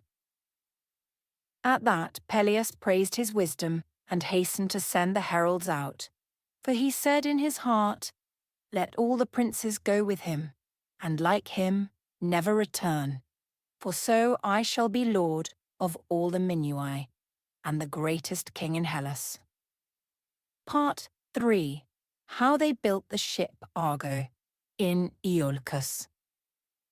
So the heralds went out and cried to all the heroes of the Minuai, who dare come to the adventure of the Golden Fleece. And Hera stirred the hearts of all the princes, and they came from all their valleys to the yellow sands of Pagasai. And first came Heracles the mighty, with his lion's skin and club, and behind him Hylas his young squire, who bore his arrows and his bow. And Tiphys, the skilful steersman, and Butes, the fairest of all men, and Castor and Polydeuces the twins, the sons of the magic swan, and Caeneus, the strongest of mortals, whom the centaurs tried in vain to kill, and overwhelmed him with trunks of pine trees, but even so he would not die. And thither came Zetes and Calais, the winged sons of the north wind, and Peleus, the father of Achilles, whose bride was silver-footed Thetis, the goddess of the sea. And thither came Telamon and Oileus, the fathers of the 2 Iantes, who fought upon the plains of Troy, and Mopsus, the wise soothsayer, who knew the speech of birds, and Idmon, to whom Phoebus gave a tongue to prophesy of things to come, and Anchios, who could read the stars, and knew all the circles of the heavens, and Argus, the famed shipbuilder, and many a hero more, in helmets of brass and gold with tall dyed horsehair crests, and embroidered shirts of linen beneath their coats of mail, and greaves of polished tin to guard their knees in fight, with each man his shield upon his shoulder, of many a fold of tough bull's hide, and his sword of tempered bronze in his silver-studded belt, and in his right hand a pair of lances of the heavy white ash staves. So they came down to Iolcos, and all the city came out to meet them, and were never tired with looking at their height, and their beauty, and their gallant bearing, and the glitter of their inlaid arms.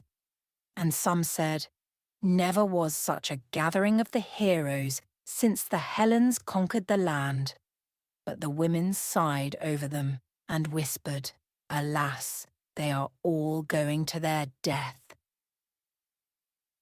Then they felled the pines on Pelion, and shaped them with the axe, and Argus taught them to build a galley, the first long ship which ever sailed the seas. They pierced her for 50 oars, an oar for each hero of the crew, and pitched her with coal-black pitch, and painted her bows with vermilion. And they named her Argo after Argus, and worked at her all day long. And at night Peleus feasted them like a king, and they slept in his palace porch.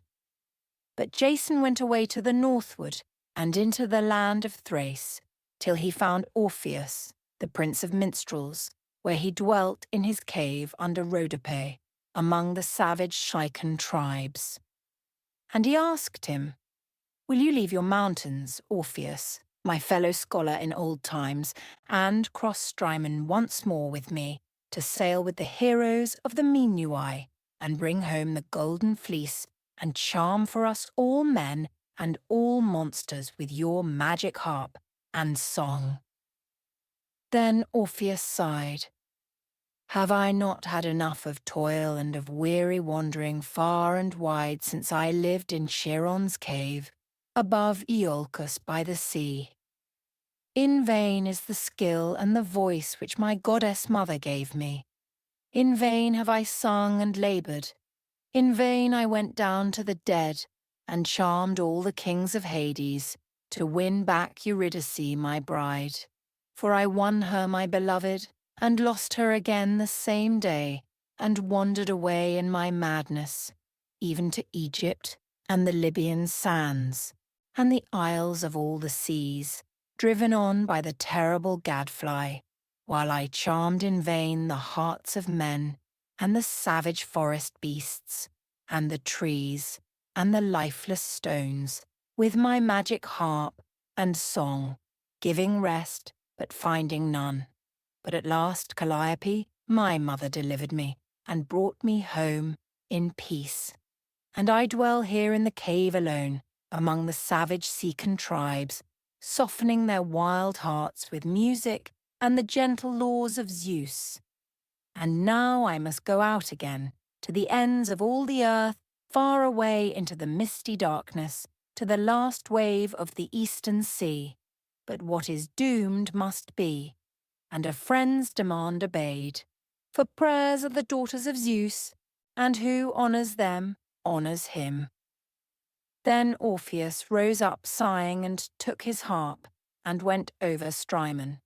And he led Jason to the southwest, up the banks of Haliacmon and over the spurs of Pindus, to Dodona, the town of Zeus, where it stood by the side of the sacred lake, and the fountain which breathed out fire, in the darkness of the ancient oakwood, beneath the mountain of the 100 springs. And he led him to the holy oak, where the black dove settled in old times, and was changed into the priestess of Zeus, and gave oracles to all nations round. And he bade him cut down a bough, and sacrifice to Hera and to Zeus. And they took the bough, and came to Iolcos, and nailed it to the beakhead of the ship. And at last the ship was finished, and they tried to launch her down the beach, but she was too heavy for them to move her, and her keel sank deep into the sand. Then all the heroes looked at each other blushing, but Jason spoke, and said, "Let us ask the magic bough, perhaps it can help us in our need." Then a voice came from the bough, and Jason heard the words it said, and bade Orpheus play upon the harp, while the heroes waited round, holding the pine trunk rollers, to help her toward the sea. Then Orpheus took his harp, and began his magic song. How sweet it is to ride upon the surges, and to leap from wave to wave, while the wind sings cheerful in the cordage, and the oars flash fast among the foam. How sweet it is to roam across the ocean, and see new towns and wondrous lands, and to come home laden with treasure, and to win undying fame. And the good ship Argo heard him, and longed to be away and out at sea, till she stirred in every timber, and heaved from stem to stern, and leapt up from the sand upon the rollers, and plunged onward like a gallant horse. And the heroes fed her path with pine trunks, till she rushed into the whispering sea. Then they stored her well with food and water, and pulled the ladder up on board, and settled themselves each man to his oar, and kept time to Orpheus's harp. And away across the bay they rowed southward, while the people lined the cliffs, and the women wept, while the men shouted at the starting of that gallant crew. Part 4. How the Argonauts sailed to Colchis. And what happened next, my children, whether it be true or not, stands written in ancient songs, which you shall read for yourselves some day. And grand old songs they are, written in grand old rolling verse, and they call them the songs of Orpheus, or the Orphics, to this day. And they tell how the heroes came to Aphetai across the bay, and waited for the southwest wind, and chose themselves a captain from their crew, and how all called for Heracles, because he was the strongest and most huge. But Heracles refused, and called for Jason, because he was the wisest of them all. So Jason was chosen captain, and Orpheus heaped a pile of wood, and slew a bull, and offered it to Hera, and called all the heroes to stand round, each man's head crowned with olive, and to strike their swords into the bull. Then he filled a golden goblet with the bull's blood, and with wheaten flour and honey and wine and the bitter salt sea-water, and bade the heroes taste. So each tasted the goblet, and passed it round, and vowed an awful vow. And they vowed before the sun, and the night, and the blue-haired sea, who shakes the land, to stand by Jason faithfully in the adventure of the Golden Fleece. And whosoever shrank back, or disobeyed, or turned traitor to his vow, then justice should minister against him, and the Erinues, who track guilty men. Then Jason lighted the pile and burnt the carcass of the bull. And they went to their ship and sailed eastward, like men who have a work to do, and the place from which they went was called Aphetai, the sailing place, from that day forth. 3,000 years and more they sailed away into the unknown eastern seas.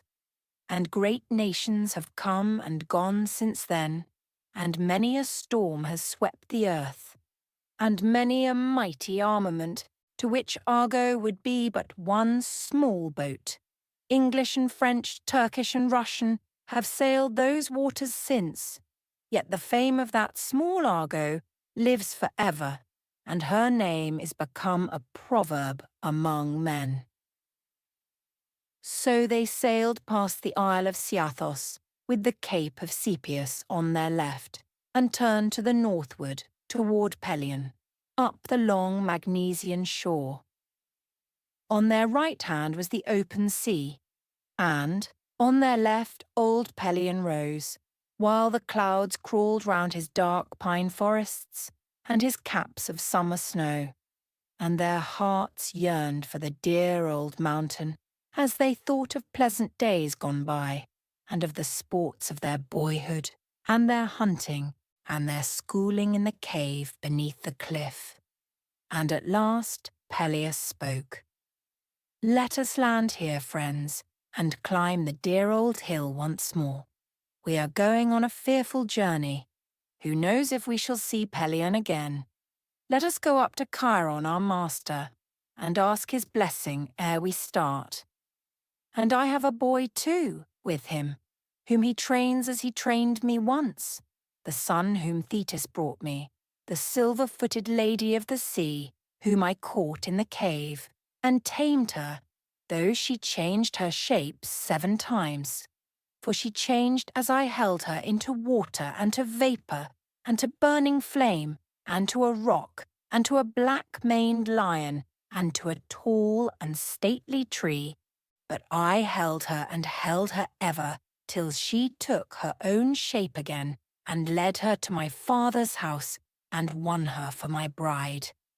And all the rulers of Olympus came to our wedding, and the heavens and the earth rejoiced together, when an immortal wedded mortal man. And now let me see my son, for it is not often I shall see him upon earth. Famous he will be, but short-lived, and die in the flower of youth." So Tiphys the helmsman steered them to the shore under the crags of Pelion, and they went up through the dark pine forests towards the Centaur's cave. And they came into the misty hall beneath the snow-crowned crag, and saw the great Centaur lying with his huge limbs spread upon the rock.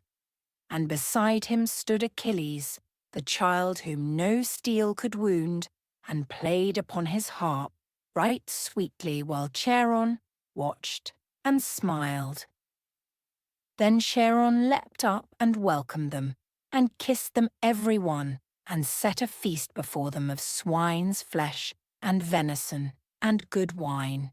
And young Achilles served them, and carried the golden goblet round. And after supper, all the heroes clapped their hands, and called on Orpheus to sing. But he refused, and said, "How can I, who am the younger, sing before our ancient host?" So they called on Charon to sing, and Achilles brought him his harp, and he began a wondrous song, a famous story of old time, of the fight between the centaurs and the Lapitae, which you may still see carved in stone. 96. He sang how his brothers came to ruin by their folly when they were mad with wine, and how they and the heroes fought with fists and teeth and the goblets from which they drank, and how they tore up the pine trees in their fury and hurled great crags of stone, while the mountains thundered with the battle, and the land was wasted far and wide, till the Lapithae drove them from their home in the rich Thessalian plains to the lonely glens of Pindus, leaving Charon all alone. And the heroes praised his song right heartily, for some of them had helped in that great fight. Then Orpheus took the lyre and sang of chaos, and the making of the wondrous world, and how all things sprang from love who could not live alone in the abyss. And as he sang, his voice rose from the cave above the crags and through the tree-tops, and the glens of oak and pine. And the trees bowed their heads when they heard it, and the grey rocks cracked and rang, and the forest beasts crept near to listen, and the birds forsook their nests and hovered round, and old Charon claps his hands together and beat his hooves upon the ground for wonder at that magic song. Then Peleus kissed his boy and wept over him, and they went down to the ship. And Charon came down with them, weeping, and kissed them one by one and blessed them, and promised to them great renown. And the heroes wept when they left him, till their great hearts could weep no more. For he was kind, and just, and pious, and wiser than all beasts and men. Then he went up to a cliff and prayed for them, that they might come home safe and well, while the heroes rowed away and watched him standing on his cliff above the sea, with his great hands raised toward heaven, and his white locks waving in the wind. And they strained their eyes to watch him to the last, for they felt that they should look on him no more. So they rowed on over the long swell of the sea, past Olympus, the seat of the immortals, and past the wooded bays of Athos, and Samothrace the sacred isle. And they came past Lemnos to the Hellespont, and through the narrow strait of Abydos, and so on into the Propontis, which we call Marmora now. And there they met with THESEUS, ruling in Asia over the Dolions, who, the songs say, was the son of Aeneas, of whom you will hear many a tale some day. For Homer tells us how he fought at Troy, and Virgil how he sailed away and founded Rome, and men believed, until late years, that from him sprang our old British kings. Now Cyzicus, the songs say, welcomed the heroes, for his father had been one of Chiron's scholars. So he welcomed them, and feasted them, and stored their ship with corn and wine, and cloaks and rugs, the songs say, and shirts, of which no doubt they stood in need. But at night, while they lay sleeping, came down on them terrible men, who lived with the bears in the mountains, like Titans or giants in shape, for each of them had 6 arms, and they fought with young firs and pines. But Heracles killed them all before morn with his deadly poisoned arrows. But among them, in the darkness, he slew Cyzicus, the kindly prince. Then they got to their ship and to their oars, and Tiphys bade them cast off the hawsers and go to sea. But as he spoke, a whirlwind came and spun the Argo round, and twisted the hawsers together so that no man could loose them. Then Tiphys dropped the rudder from his hand and cried, "This comes from the gods above." But Jason went forward and asked counsel of the magic bow. Then the magic bow spoke and answered, "This is because you have slain Cyzicus your friend. You must appease his soul, or you will never leave this shore." Jason went back sadly and told the heroes what he had heard, and they leapt on shore and searched till dawn. And at dawn they found the body all rolled in dust and blood among the corpses of those monstrous beasts. And they wept over their kind host, and laid him on a fair bed, and heaped a huge mound over him, and offered black sheep at his tomb, and Orpheus sang a magic song to him, that his spirit might have rest. And then they held games at the tomb, after the custom of those times, and Jason gave prizes to each winner. To Ancaeus he gave a golden cup, for he wrestled best of all, and to Heracles a silver one, for he was the strongest of all, and to Castor, who rode best, a golden crest, and Polydeuces the boxer had a rich carpet, and to Orpheus for his song a sandal with golden wings.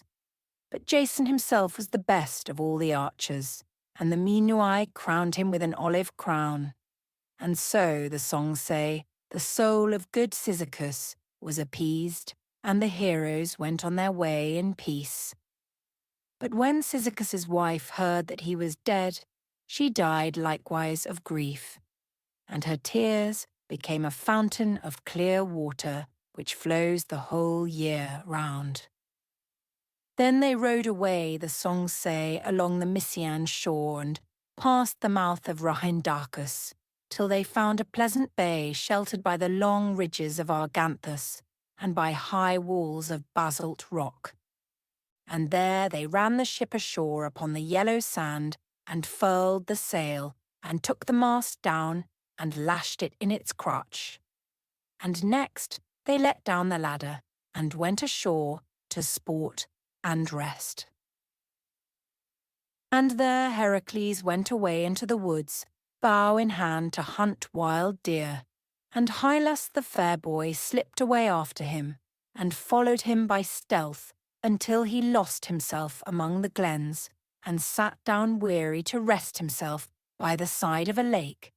And there the water nymphs came up to look at him, and loved him, and carried him down under the lake to be their playfellow, for ever happy and young. And Heracles sought for him in vain, shouting his name till all the mountains rang. But Hylas never heard him, far down under the sparkling lake. So while Heracles wandered searching for him, a fair breeze sprang up, and Heracles was nowhere to be found. And the Argo sailed away, and Heracles was left behind, and never saw the noble Phasian stream. Then the Minuai came to a doleful land, where Amycus the giant ruled and cared nothing for the laws of Zeus, but challenged all strangers to box with him, and those whom he conquered he slew. But Polydeuces the boxer struck him a harder blow than he ever felt before, and slew him, and the Minoi went on up the Bosphorus till they came to the city of Phineus, the fierce Bithynian king. For Zetes and Calais bade Jason land there, because they had a work to do. And they went up from the shores toward the city, through forests white with snow. And Phineus came out to meet them with a lean and woeful face, and said, "Welcome, gallant heroes, to the land of bitter blasts, the land of cold and misery, yet I will feast you as best I can." And he led them in, and set meat before them, but before they could put their hands to their mouths, down came two fearful monsters, the like of whom man never saw, for they had the faces and the hair of fair maidens, but the wings and claws of hawks. And they snatched the meat from off the table, and flew shrieking out above the roofs. Then Phineus beat his breast and cried, "These are the Harpies, whose names are the Whirlwind and the Swift, the daughters of Wonder and of the Amber Nymph, and they rob us night and day. They carried off the daughters of Pandareus, whom all the gods had blessed, for Aphrodite fed them on Olympus with honey and milk and wine, and Hera gave them beauty and wisdom, and Athene skill in all the arts. But when they came to their wedding, the Harpies snatched them both away, and gave them to be slaves to the Erinues, and live in horror all their days. And now they haunt me and my people and the Bosphorus with fearful storms, and sweep away our food from off our tables, so that we starve in spite of all our wealth." Then up rose Zetes and Calais, the winged sons of the north wind, and said, "Do you not know us, Phineus, and these wings which grow upon our backs?" And Phineus hid his face in terror, but he answered not a word. "Because you have been a traitor, Phineus, the Harpies haunt you night and day. Where is Cleopatra, our sister, your wife, whom you keep in prison? And where are her 2 children, whom you blinded in your rage at the bidding of an evil woman, and cast them out upon the rocks? Swear to us that you will right our sister and cast out that wicked woman, and then we will free you from your plague and drive the whirlwind maidens to the south. But if not, we will put out your eyes, as you put out the eyes of your own sons." Then Phineus swore an oath to them, and drove out the wicked woman, and Jason took those 2 poor children, and cured their eyes with magic herbs. But Zetes and Calais rose up sadly and said, "Farewell now, heroes all. Farewell, our dear companions, with whom we played on Pelion in old times.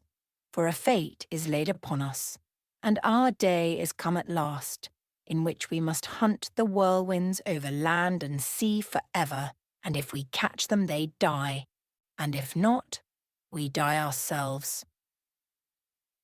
At that all the heroes wept, but the 2 young men sprang up and aloft into the air after the Harpies, and the battle of the winds began. The heroes trembled in silence as they heard the shrieking of the blasts, while the palace rocked and all the city and great stones were torn from the crags, and the forest pines were hurled earthward, north and south and east and west, and the Bosphorus boiled white with foam, and the clouds were dashed against the cliffs. But at last the battle ended, and the Harpies fled screaming towards the south, and the sons of the north wind rushed after them, and brought clear sunshine where they passed. For many a league they followed them, over all the isles of the Cyclades, and away to the southwest across Hellas, till they came to the Ionian Sea, and there they fell upon the Echinades, at the mouth of the Achelous. And those isles were called the Whirlwind Isles for many 100 years. But what became of Zetes and Calais, I know not, for the heroes never saw them again. And some say that Heracles met them and quarrelled with them and slew them with his arrows. And some say that they fell down from weariness and the heat of the summer sun, and that the sun god buried them among the Cyclades in the pleasant isle of Tenos. And for many 100 years their grave was shown there, and over it a pillar, which turned to every wind. But those dark storms and whirlwinds haunt the Bosphorus until this day. But the Argonauts went eastward and out into the open sea, which we now call the Black Sea. But it was called the Euxine then. No Hellen had ever crossed it, and all feared that dreadful sea, and its rocks, and shoals, and fogs, and bitter freezing storms. And they told strange stories of it, some false and some half true, how it stretched northward to the ends of the earth, and the sluggish putrid sea, and the everlasting night, and the regions of the dead. So the heroes trembled for all their courage as they came into that wild black sea, and saw it stretching out before them without a shore as far as eye could see. And first Orpheus spoke, and warned them. "We shall come now to the wandering blue rocks. My mother warned me of them, Calliope, the immortal muse."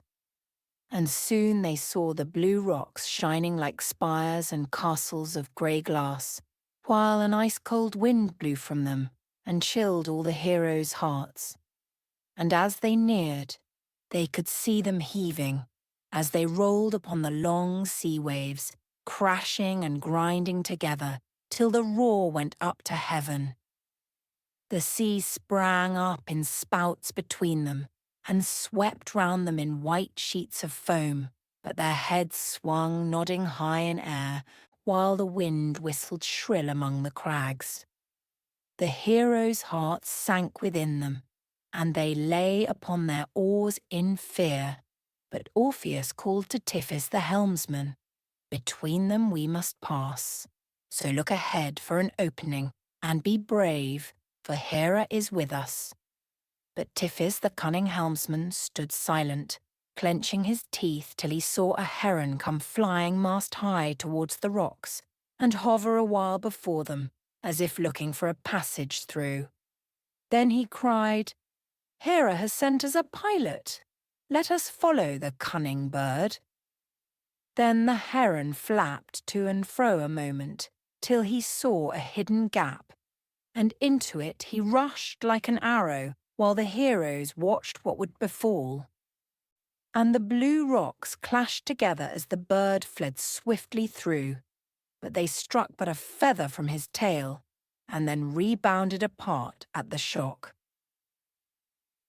Then Tiphys cheered the heroes, and they shouted, and the oars bent like withes beneath their strokes as they rushed between those toppling ice crags and the cold blue lips of death.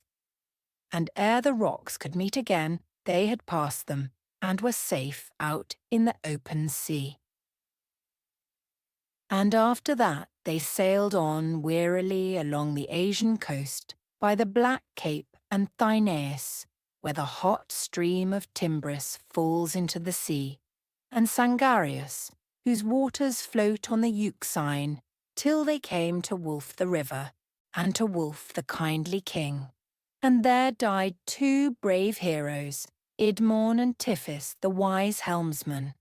One died of an evil sickness, and one a wild boar slew. So the heroes heaped a mound above them, and set upon it an oar on high, and left them there to sleep together, on the far-off Lycian shore.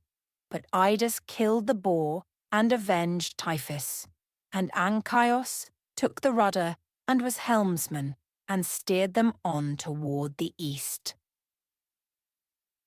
And they went on past Sinope, and many a mighty river's mouth, and past many a barbarous tribe, and the cities of the Amazons, the warlike women of the east, till all night they heard the clank of anvils and the roar of furnace blasts, and the forge fires shone like sparks through the darkness in the mountain glens aloft, for they were come to the shores of the Charlie Bees, the smiths who never tire but serve Ares, the cruel war god, forging weapons day and night. And at day dawn they looked eastward, and midway between the sea and the sky they saw white snow peaks hanging, glittering sharp and bright above the clouds. And they knew that they were come to Caucasus, at the end of all the earth. Caucasus, the highest of all mountains, the father of the rivers of the east. On his peak lies chained the Titan, while a vulture tears his heart, and at his feet are piled dark forests round the magic Colchian land. And they rode 3 days to the eastward, while Caucasus rose higher hour by hour, till they saw the dark stream of Phasis rushing headlong to the sea, and shining above the treetops the golden roofs of King Aeetes, the child of the sun. Then out spoke Anchios, the helmsman, "We are come to our goal at last, for there are the roofs of Aeetes, and the woods where all poisons grow. But who can tell us where among them is hid the golden fleece? Many a toil must we bear ere we find it, and bring it home, to Greece." But Jason cheered the heroes, for his heart was high and bold, and he said, "I will go alone up to Aeetes, though he be the child of the sun, and win him with soft words. Better so than to go all together, and to come to blows at once." But the Minuai would not stay behind, so they rode boldly up the stream. And a dream came to Aeetes, and filled his heart with fear. He thought he saw a shining star which fell into his daughter's lap, and that Medea his daughter took it gladly, and carried it to the riverside, and cast it in, and there the whirling river bore it down, and out into the Euxine Sea. Then he leapt up in fear, and bade his servants bring his chariot, that he might go down to the riverside, and appease the nymphs, and the heroes whose spirits haunt the bank. So he went down in his golden chariot, and his daughters by his side, Medea the fair witch-maiden, and Chalciope, who had been Phrixus's wife, and behind him a crowd of servants and soldiers, for he was a rich and mighty prince. And as he drove down by the reedy river, he saw Argo sliding up beneath the bank, and many a hero in her, like immortals for beauty and for strength, as their weapons glittered round them in the level morning sunlight, through the white mist of the stream. But Jason was the noblest of all, for Hera, who loved him, gave him beauty and tallness and terrible manhood. And when they came near together and looked into each other's eyes, the heroes were awed before Aeetes, as he shone in his chariot, like his father the glorious sun. For his robes were of rich gold tissue, and the rays of his diadem flashed fire. And in his hand he bore a jewelled sceptre, which glittered like the stars. And sternly he looked at them under his brows, and sternly he spoke aloud, "Who are you, and what want you here, that you come to the shore of Cottyre? Do you take no account of my rule, nor of my people, the Colchians, who serve me, who never tired yet in the battle, and know well how to face an invader?" And the heroes sat silent a while before the face of that ancient king.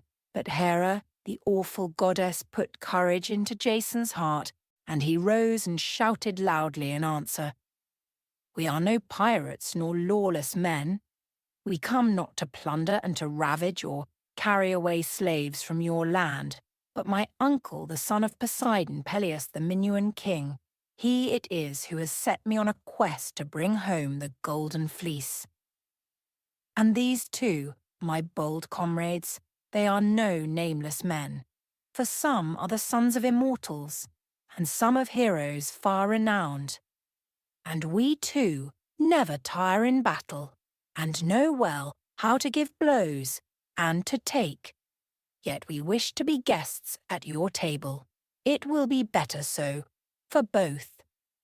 Then Aietes' race rushed up like a whirlwind, and his eyes flashed fire as he heard. But he crushed his anger down in his breast and spoke mildly a cunning speech. If you will fight for the fleece with my Colchians, then many a man must die. But do you indeed expect to win from me the fleece in fight? So few you are, that if you be worsted, I can load your ship with your corpses. But if you will be ruled by me, you will find it better far to choose the best man among you, and let him fulfill the labours which I demand. Then I will give him the golden fleece for a prize and a glory to you all. So saying, he turned his horses and drove back in silence to the town, and the Minuai sat silent with sorrow and longed for Heracles and his strength, for there was no facing the thousands of the Colchians and the fearful chance of war. But Chalciope, Phrixus's widow, went weeping to the town, for she remembered her Minuan husband and all the pleasures of her youth, while she watched the fair faces of his kinsmen and their long locks of golden hair. And she whispered to Medea, her sister, "Why should all these brave men die? Why does not my father give them up the fleece, that my husband's spirit may have rest?" And Medea's heart pitied the heroes, and Jason most of all, and she answered, "Our father is stern and terrible, and who can win the golden fleece?" But Chalciope said, "These men are not like our men.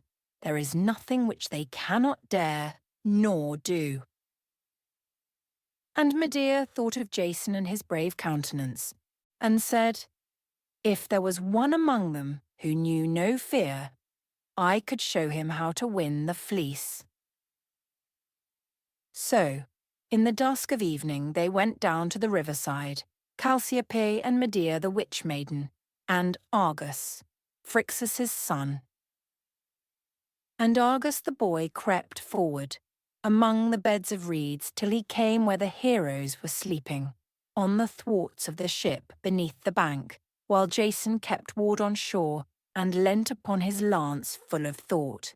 And the boy came to Jason and said, "I am the son of Phrixus, your cousin, and Chalciope, my mother, waits for you to talk about the golden fleece."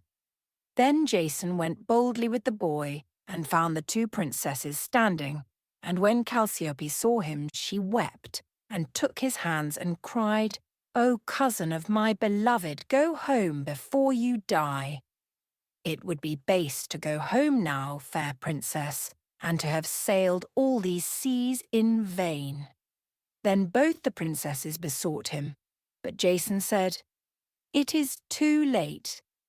"But you know not," said Medea, "what he must do who would win the fleece. He must tame the two brazen-footed bulls, who breathe devouring flame, and with them he must plough ere nightfall 4 acres in the field of Ares, and he must sow them with serpents' teeth, of which each tooth springs up into an armed man. Then he must fight with all those warriors, and little will it profit him to conquer them, for the fleece is guarded by a serpent more huge than any mountain pine, and over his body you must step if you would reach the golden fleece." Then Jason laughed bitterly.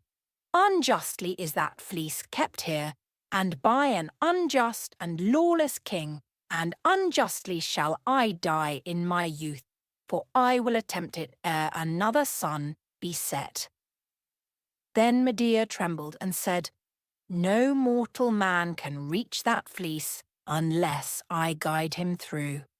For round it, beyond the river, is a wall full 9 ells high, with lofty towers and buttresses, and mighty gates of threefold brass, and over the gates the wall is arched, with golden battlements above. And over the gateway sits Brimo, the wild witch-huntress of the woods, brandishing a pine torch in her hands, while her mad hounds howl around. No man dare meet her or look on her, but only I, her priestess, and she watches far and wide, lest any stranger should come near. No wall so high but it may be climbed at last, and no wood so thick but it may be crawled through.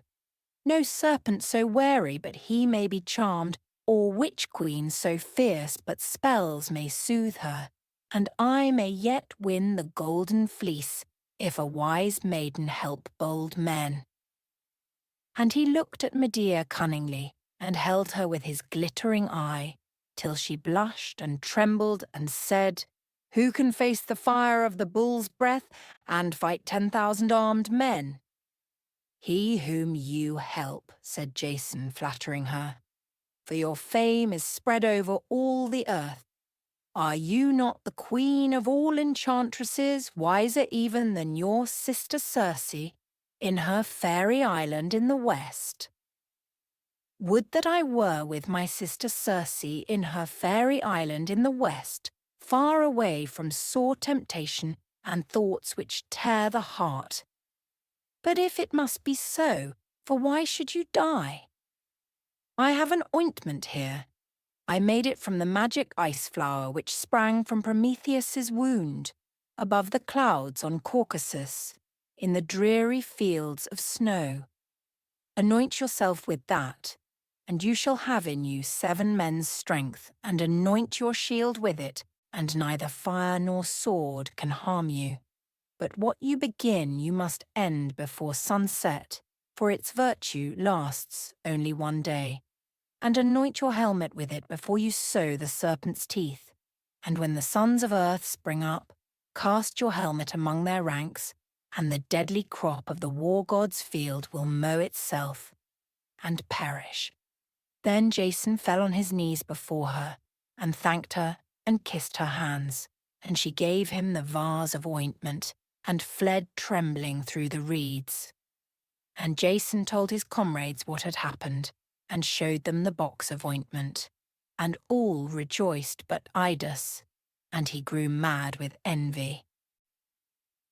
And at sunrise Jason went and bathed, and anointed himself from head to foot, and his shield, and his helmet, and his weapons, and bade his comrades try the spell. So they tried to bend his lance, but it stood like an iron bar, and Idas in spite hewed at it with his sword, but the blade flew to splinters in his face. Then they hurled their lances at his shield, but the spear points turned like lead, and Caeneus tried to throw him, but he never stirred a foot, and Polydeuces struck him with his fist a blow which would have killed an ox, but Jason only smiled, and the heroes danced about him with delight, and he leapt and ran and shouted in the joy of that enormous strength till the sun rose, and it was time to go and to claim Aeetes' promise. So he sent up Telamon and Aethalides to tell Aeetes that he was ready for the fight, and they went up among the marble walls and beneath the roofs of gold, and stood in Aeetes' hall while he grew pale with rage. "Fulfill your promise to us, child of the blazing sun. Give us the serpent's teeth, and let loose the fiery bulls, for we have found a champion among us who can win the golden fleece." And Aeetes bit his lips, for he fancied that they had fled away by night. But he could not go back from his promise, so he gave them the serpent's teeth. Then he called for his chariot and his horses, and sent heralds through all the town, and all the people went out with him to the dreadful war god's field. And there Aeetes sat upon his throne, with his warriors on each hand, thousands and tens of thousands, clothed from head to foot in steel chainmail, and the people and the women crowded to every window and bank and wall, while the Minuai stood together, a mere handful in the midst of that great host. And Chalciope was there, and Argus, trembling, and Medea, wrapped closely in her veil, but Aeetes did not know that she was muttering cunning spells between her lips. Then Jason cried, "Fulfill your promise, and let your fiery bulls come forth." Then Aeetes barred open the gates, and the magic bulls leapt out. Their brazen hooves rang upon the ground, and their nostrils sent out sheets of flame as they rushed with lowered heads upon Jason, but he never flinched a step. The flame of their breath swept round him, but it singed not a hair of his head, and the bulls stopped short and trembled when Medea began her spell. Then Jason sprang upon the nearest and seized him by the horn, and up and down they wrestled till the bull fell grovelling on his knees, for the heart of the brute died within him, and his mighty limbs were loosed beneath the steadfast eye of that dark witch maiden and the magic whisper of her lips. So both the bulls were tamed and yoked, and Jason bound them to the plough and goaded them onward with his lance till he had ploughed the sacred field. And all the Minuai shouted, but Aeetes bit his lips with rage, for the half of Jason's work was over, and the sun was yet high in heaven. Then he took the serpent's teeth and sowed them, and waited what would befall. But Medea looked at him, and at his helmet, lest he should forget the lesson she had taught. And every furrow heaved and bubbled, and out of every clod arose a man. Out of the earth they rose by thousands, each clad from head to foot in steel, and drew their swords and rushed on Jason, where he stood in the midst, alone. Then the Minuai grew pale with fear for him, but Aeetes laughed a bitter laugh. "See, if I had not warriors enough already round me, I could call them out of the bosom of the earth." But Jason snatched off his helmet and hurled it into the thickest of the throng, and blind madness came upon them, suspicion, hate, and fear. And one cried to his fellow, "Thou didst strike me," and another, "Thou art Jason, thou shalt die." So fury seized those earthborn phantoms, and each turned his hand against the rest, and they fought and were never weary till they all lay dead upon the ground. Then the magic furrows opened, and the kind earth took them home into her breast, and the grass grew up all green again above them, and Jason's work was done.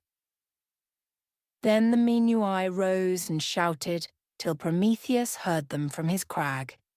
And Jason cried, "Lead me to the fleece this moment, before the sun goes down." But Aeetes thought, "He has conquered the bulls, and sown and reaped the deadly crop. Who is this who is proof against all magic? He may kill the serpent yet." So he delayed, and sat taking counsel with his princes till the sun went down and all was dark. Then he bade a herald cry, "Every man to his home for tonight. Tomorrow we will meet these heroes and speak about the golden fleece." Then he turned and looked at Medea. "This is your doing, false witch maid. You have helped these yellow-haired strangers and brought shame upon your father and yourself." Medea shrank and trembled, and her face grew pale with fear, and Aeetes knew that she was guilty and whispered, "If they win the fleece, you die." But the Minuai marched towards their ship, growling like lions cheated of their prey, for they saw that Aeetes meant to mock them, and to cheat them out of all their toil. And Oileus said, "Let us go to the grove together, and take the fleece by force." And Idas the rash cried, "Let us draw lots who shall go in first. For while the dragon is devouring one, the rest can slay him and carry off the fleece in peace." But Jason held them back, though he praised them, for he hoped for Medea's help. And after a while, Medea came trembling, and wept a long while before she spoke. And at last, "My end is come, and I must die, for my father has found out that I have helped you. You he would kill if he dared, but he will not harm you, because you have been his guests. Go then, go, and remember poor Medea when you are far away across the sea." But all the heroes cried, "If you die, we die with you. For without you, we cannot win the fleece, and home we will not go without it, but fall here fighting to the last man." "You need not die," said Jason. "Flee home with us across the sea. Show us first how to win the fleece, for you can do it. Why else are you the priestess of the grove? Show us but how to win the fleece, and come with us, and you shall be my queen, and rule over the rich princes of the Minuai, in IOLCOS by the sea." And all the heroes pressed round, and vowed to her that she should be their queen. Medea wept, and shuddered, and hid her face in her hands, for her heart yearned after her sisters and her playfellows, and the home where she was brought up as a child. But at last she looked up at Jason and spoke between her sobs. "Must I leave my home and my people to wander with strangers across the sea? The lot is cast, and I must endure it. I will show you how to win the golden fleece.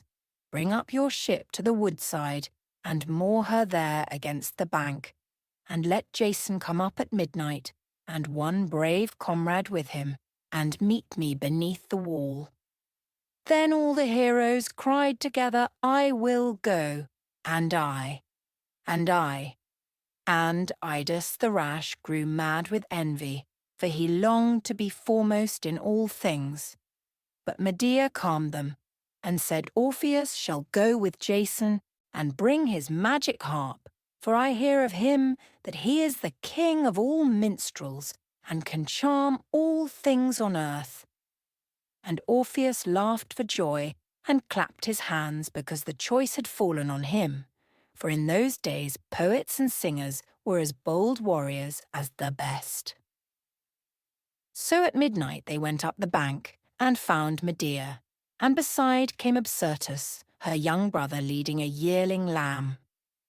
Then Medea brought them to a thicket beside the war god's gate, and there she bade Jason dig a ditch, and kill the lamb, and leave it there, and strew on it magic herbs and honey from the honeycomb. Then sprang up through the earth, with the red fire flashing before her, Brymo the wild witch-huntress, while her mad hounds howled around. She had one head like a horse's, and another like a ravening hound's, and another like a hissing snake's, and a sword in either hand. And she leapt into the ditch with her hounds, and they ate and drank their fill, while Jason and Orpheus trembled, and Medea hid her eyes. And at last the witch-queen vanished, and fled with her hounds into the woods. And the bars of the gates fell down, and the brazen doors flew wide, and Medea and the heroes ran forward and hurried through the poison wood, among the dark stems of the mighty beeches, guided by the gleam of the golden fleece, until they saw it hanging on one vast tree in the midst.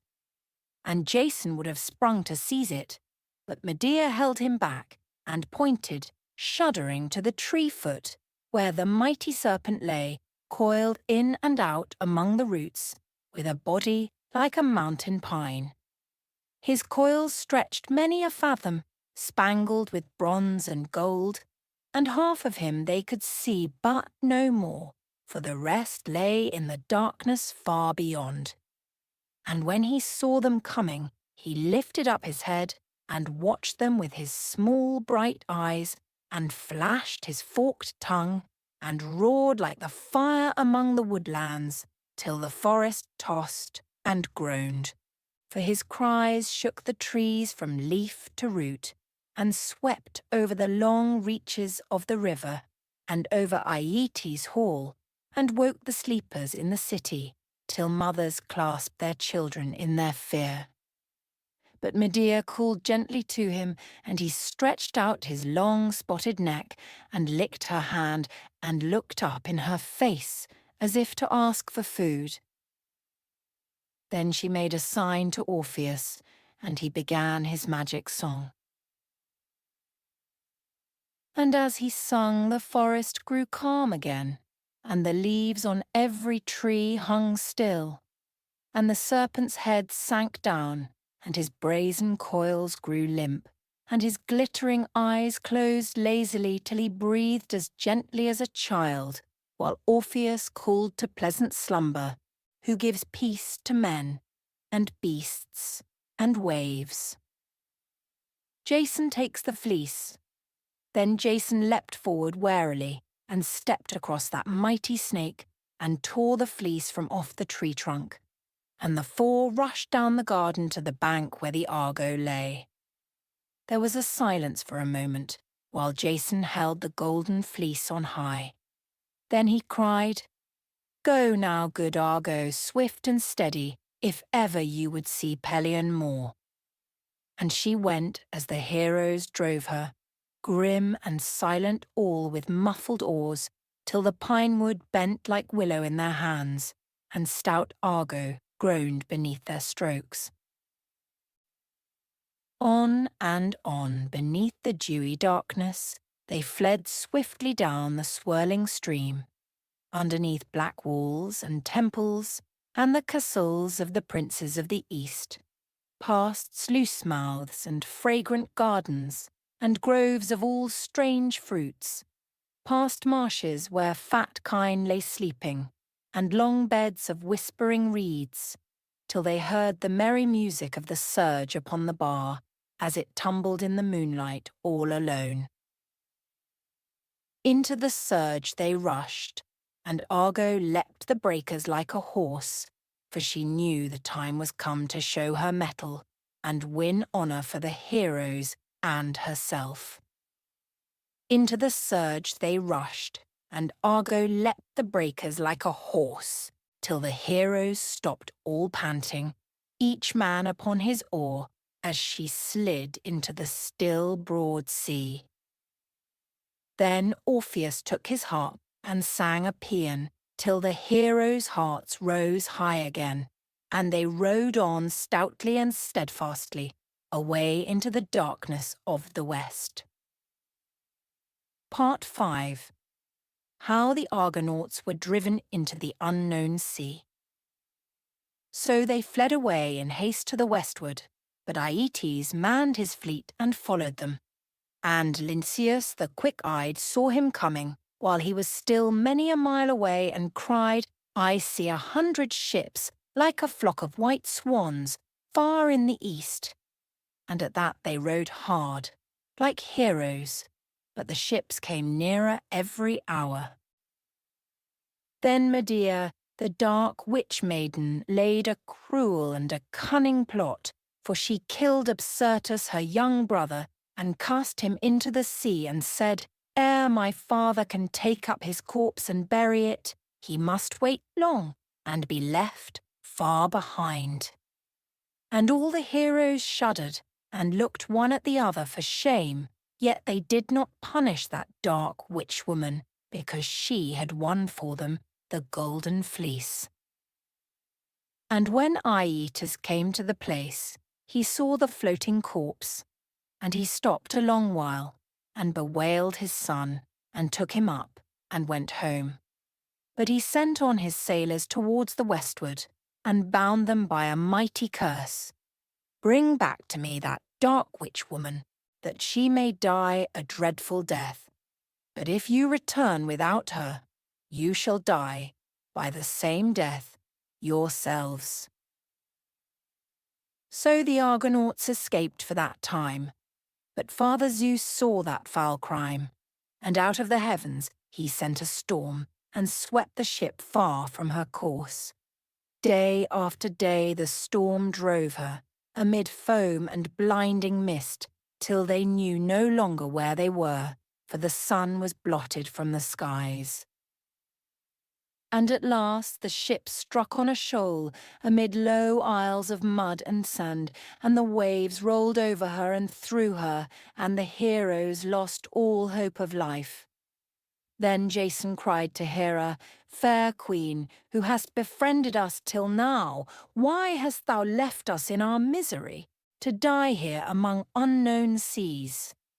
It is hard to lose the honour which we have won with such toil and danger, and hard never to see Hellas again, and the pleasant bay of Pagasai." Then out and spoke the magic bough which stood upon the Argo's beak, "Because Father Zeus is angry, all this has fallen on you. For a cruel crime has been done on board, and the sacred ship is foul with blood." At that some of the heroes cried, "Medea is the murderess. Let the witch-woman bear her sin and die." And they seized Medea to hurl her into the sea and atone for the young boy's death.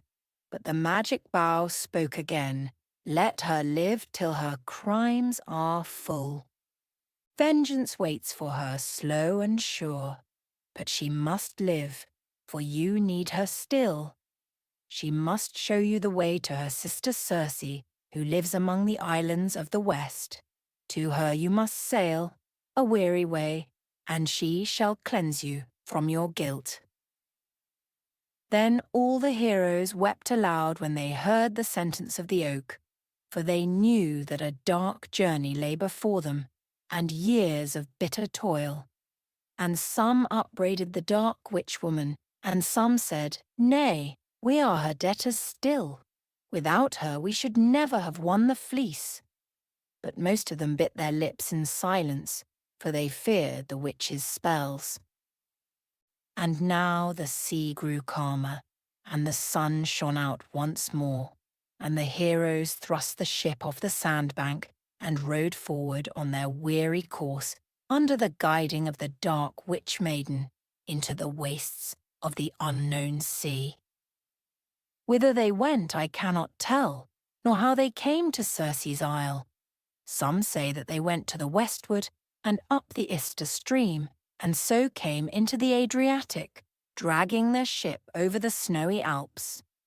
And others say that they went southward into the red Indian Sea, and past the sunny lands where spices grow, round Ethiopia toward the west, and that at last they came to Libya, and dragged their ship across the burning sands, and over the hills into the Syrtes, where the flats and quicksands spread for many a mile, between rich Cyrene and the Lotus-eater's shore. But all these are but dreams and fables, and dim hints of unknown lands.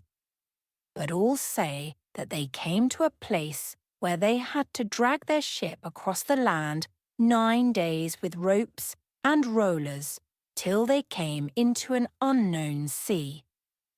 And the best of all, the old songs tells us how they went away toward the north, till they came to the slope of Caucasus, where it sinks into the sea, and to the narrow Cimmerian Bosphorus, 130b, where the Titans swam across upon the bull, and thence into the lazy waters of the still Mæotid lake, 130c. And thence they went northward, ever, up the Tanais, which we call Don, past the Geloni and Sauromatai, and many a wandering shepherd tribe, and the one-eyed Arimaspi, of whom old Greek poets tell, who steal the gold from the griffins, in the cold Riphaean hills.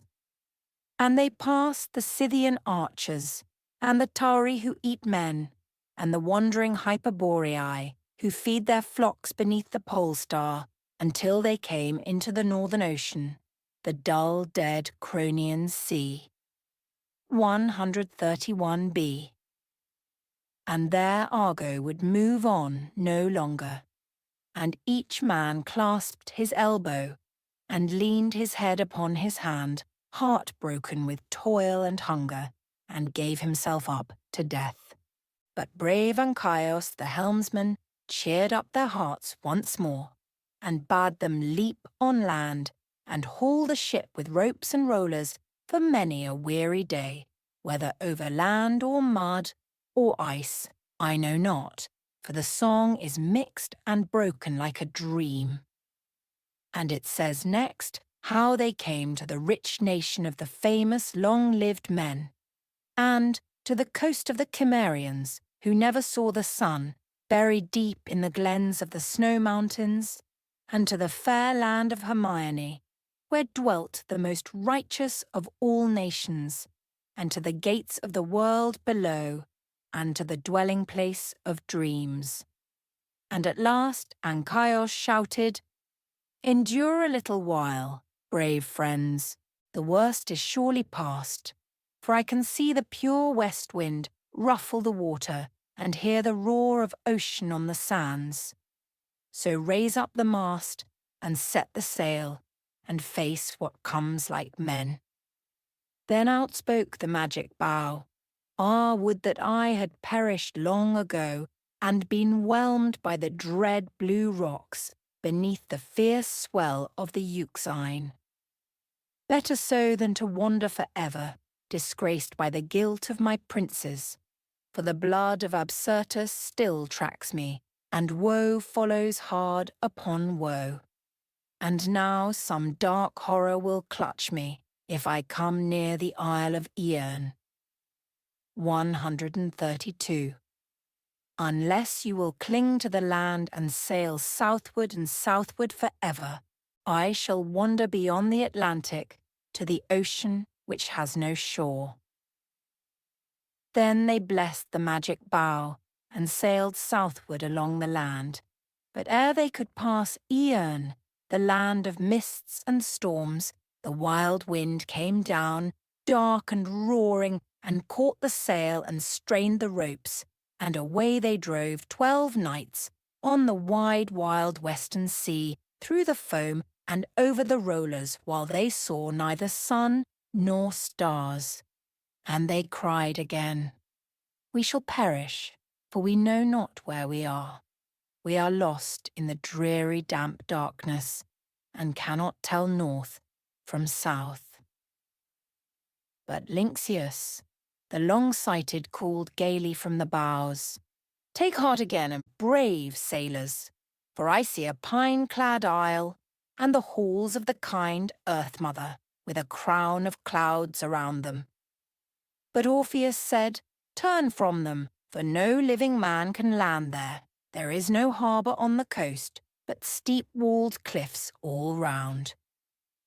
So Ancaios turned the ship away, and for 3 days more they sailed on, till they came to Aiaia, Circe's home, and the fairy island of the west. 133. And there Jason bid them land and seek about for any sign of living man. And as they went inland, Circe met them, coming down towards the ship, and they trembled when they saw her, for her hair and face and robes shone like flame. And she came and looked at Medea, and Medea hid her face beneath her veil. And Circe cried, "Ah, wretched girl, have you forgotten all your sins, that you come hither to my island, where the flowers bloom all the year round? Where is your aged father, and the brother whom you killed? Little do I expect you to return in safety with these strangers whom you love. I will send you food and wine, but your ship must not stay here, for it is foul with sin, and foul with sin its crew." And the heroes prayed her but in vain, and cried, "Cleanse us from our guilt."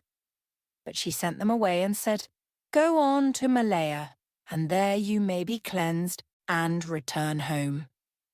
Then a fair wind rose, and they sailed eastward by Tartessus, on the Iberian shore, till they came to the Pillars of Hercules and the Mediterranean Sea. And thence they sailed on through the deeps of Sardinia, and past the Ausonian islands and the capes of the Tyrrhenian shore, till they came to a flowery island upon a still bright summer's eve. And as they neared it, slowly and wearily, they heard sweet songs upon the shore. But when Medea heard it, she started and cried, "Beware, all heroes, for these are the rocks of the Sirens. You must pass close by them, for there is no other channel, but those who listen to that song are lost." Then Orpheus spoke, the king of all minstrels. "Let them match their song against mine. I have charmed stones and trees and dragons, how much more the hearts of men." So he caught up his lyre and stood upon the poop, and began his magic song.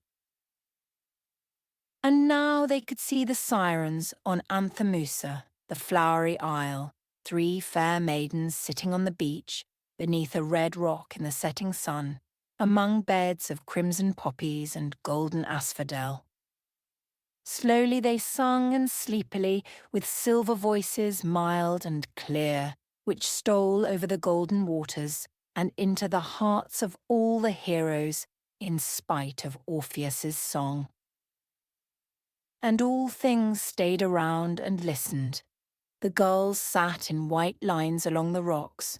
On the beach great seals lay basking, and kept time with lazy heads, while silver shoals of fish came up to hearken, and whispered as they broke the shining calm. The wind overhead hushed his whistling, as he shepherded his clouds toward the west, and the clouds stood in mid-blue and listened, dreaming, like a flock of golden sheep. And as the heroes listened, the oars fell from their hands, and their heads drooped on their breasts, and they closed their heavy eyes, and they dreamed of bright still gardens, and of slumbers under murmuring pines, till all their toil seemed foolishness, and they thought of their renown no more. Then one lifted his head suddenly and cried, "What use in wandering for ever? Let us stay here and rest a while." And another, "Let us row to the shore and hear the words they sing." And another, "I care not for the words, but for the music. They shall sing me to sleep, that I may rest." And Butes, the son of Pandion, the fairest of all mortal men, leapt out and swam toward the shore, crying, I come, fair maidens, to live and die here listening to your song." Then Medea clapped her hands together and cried, "Sing louder, Orpheus, sing a bolder strain, wake up these hapless sluggards, or none of them will see the land of Hellas more."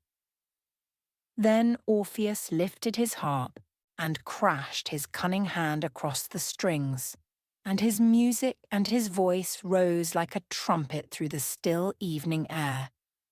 Into the air it rushed like thunder, till the rocks rang in the sea, and into their souls it rushed like wine, till all hearts beat fast within their breasts.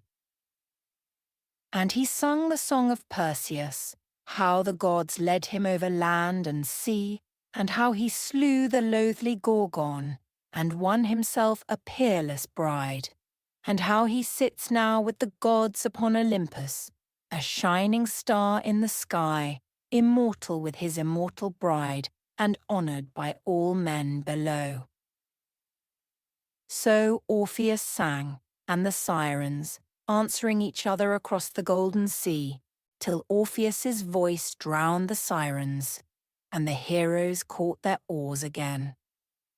And they cried, "We will be men like Perseus, and we will dare and suffer to the last. Sing us his song again, brave Orpheus, that we may forget the Sirens and their spell." And as Orpheus sang, They dashed their oars into the sea and kept time to his music as they fled fast away, and the sirens' voices died behind them, in the hissing of the foam along their wake. But Bute swam to the shore and knelt down before the sirens and cried, "Sing on, sing on!" But he could say no more, for a charmed sleep came over him, and a pleasant humming in his ears, and he sank all along upon the pebbles, and forgot all heaven and earth, and never looked at that sad beach around him, all strewn with the bones of men. Then slowly rose up those three fair sisters, with a cruel smile upon their lips, and slowly they crept down towards him, like leopards who creep upon their prey, and their hands were like the talons of eagles as they stepped across the bones of their victims to enjoy their cruel feast. But fairest Aphrodite saw him from the highest Idalian peak, and she pitied his youth and his beauty, and leapt up from her golden throne, and like a falling star she cleft the sky and left a trail of glittering light till she stooped to the isle of the sirens and snatched their prey from their claws. And she lifted Bute as he lay sleeping, and wrapped him in golden mist, and she bore him to the peak of Lilybaeum, and he slept there many a pleasant year. But when the sirens saw that they were conquered, they shrieked for envy and rage, and leapt from the beach into the sea, and were changed into rocks until this day. Then they came to the straits by Lilybaeum, and saw Sicily, the three-cornered island, under which Enceladus the giant lies groaning day and night, and when he turns, the earth quakes, and his breath bursts out in roaring flames from the highest cone of Etna, above the chestnut woods. And there Charybdis caught them in its fearful coils of wave, and rolled mast-high about them, and spun them round and round, and they could go neither back nor forward, while the whirlpool sucked them in. And while they struggled, they saw near them, on the other side the strait, a rock stand in the water, with its peak wrapped round in clouds. A rock which no man could climb, though he had 20 hands and feet, for the stone was smooth and slippery, as if polished by man's hand, and halfway up a misty cave looked out toward the west. And when Orpheus saw it, he groaned and struck his hands together. "And little will it help us," he cried, "to escape the jaws of the whirlpool. For in that cave lives Scylla, the sea hag with a young whelp's voice. My mother warned me of her ere we sailed away from Hellas. She has 6 heads and 6 long necks, and hides in that dark cleft. And from her cave she fishes for all things which pass by, for sharks and seals and dolphins and all the herds of Amphitrite. And never ship's crew boasted that they came safe by her rock, for she bends her long necks down to them, and every mouth takes up a man. And who will help us now? For Hera and Zeus hate us, and our ship is foul with guilt, so we must die, whatever befalls." Then out of the depths came Thetis, Peleus' silver-footed bride, for love of her gallant husband, and all her nymphs around her, and they played like snow-white dolphins, diving on from wave to wave before the ship, and in her wake, and beside her as dolphins play. And they caught the ship, and guided her, and passed her on from hand to hand, and tossed her through the billows, as maidens toss the ball. And when Scylla stooped to seize her, they struck back her ravening heads, and foul Scylla whined as a whelp whines at the touch of their gentle hands. But she shrank into her cave affrighted, for all bad things shrink from good, and Argo leapt safe past her, while a fair breeze rose behind. Then Thetis and her nymphs sank down to their coral caves beneath the sea, and their gardens of green and purple, where live flowers bloom all the year round, while the heroes went on rejoicing, yet dreading what might come next. After that they rode on steadily for many a weary day, till they saw a long, high island, and beyond it a mountain land, and they searched till they found a harbour, and there rowed boldly in. But after a while they stopped, and wondered, for there stood a great city on the shore, and temples and walls and gardens, and castles high in air upon the cliffs. And on either side they saw a harbour, with a narrow mouth but wide within, and black ships without number high and dry upon the shore. Then Anchios, the wise helmsman, spoke. What new wonder is this? I know all isles and harbours, and the windings of all seas, and this should be Corcyra, where a few wild goat herds dwell. But whence come these new harbours, and vast works of polished stone? But Jason said, They can be no savage people. We will go in and take our chance. So they rowed into the harbour, among 1,000 black-beaked ships, each larger far than Argo, toward a quay of polished stone. And they wondered at that mighty city, with its roofs of burnished brass, and long and lofty walls of marble, with strong palisades above. And the quays were full of people, merchants, and mariners, and slaves, going to and fro with merchandise among the crowd of the ships. And the heroes' hearts were humbled, and they looked at each other and said, We thought ourselves a gallant crew when we sailed from IOLCOS by the sea, but how small we look before this city, like an ant before a hive of bees. Then the sailors hailed them roughly from the quay. What men are you?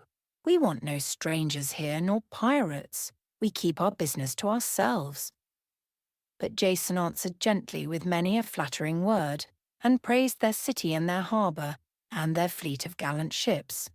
Surely you are the children of Poseidon and the masters of the sea, and we are but poor wandering mariners, worn out with thirst and toil.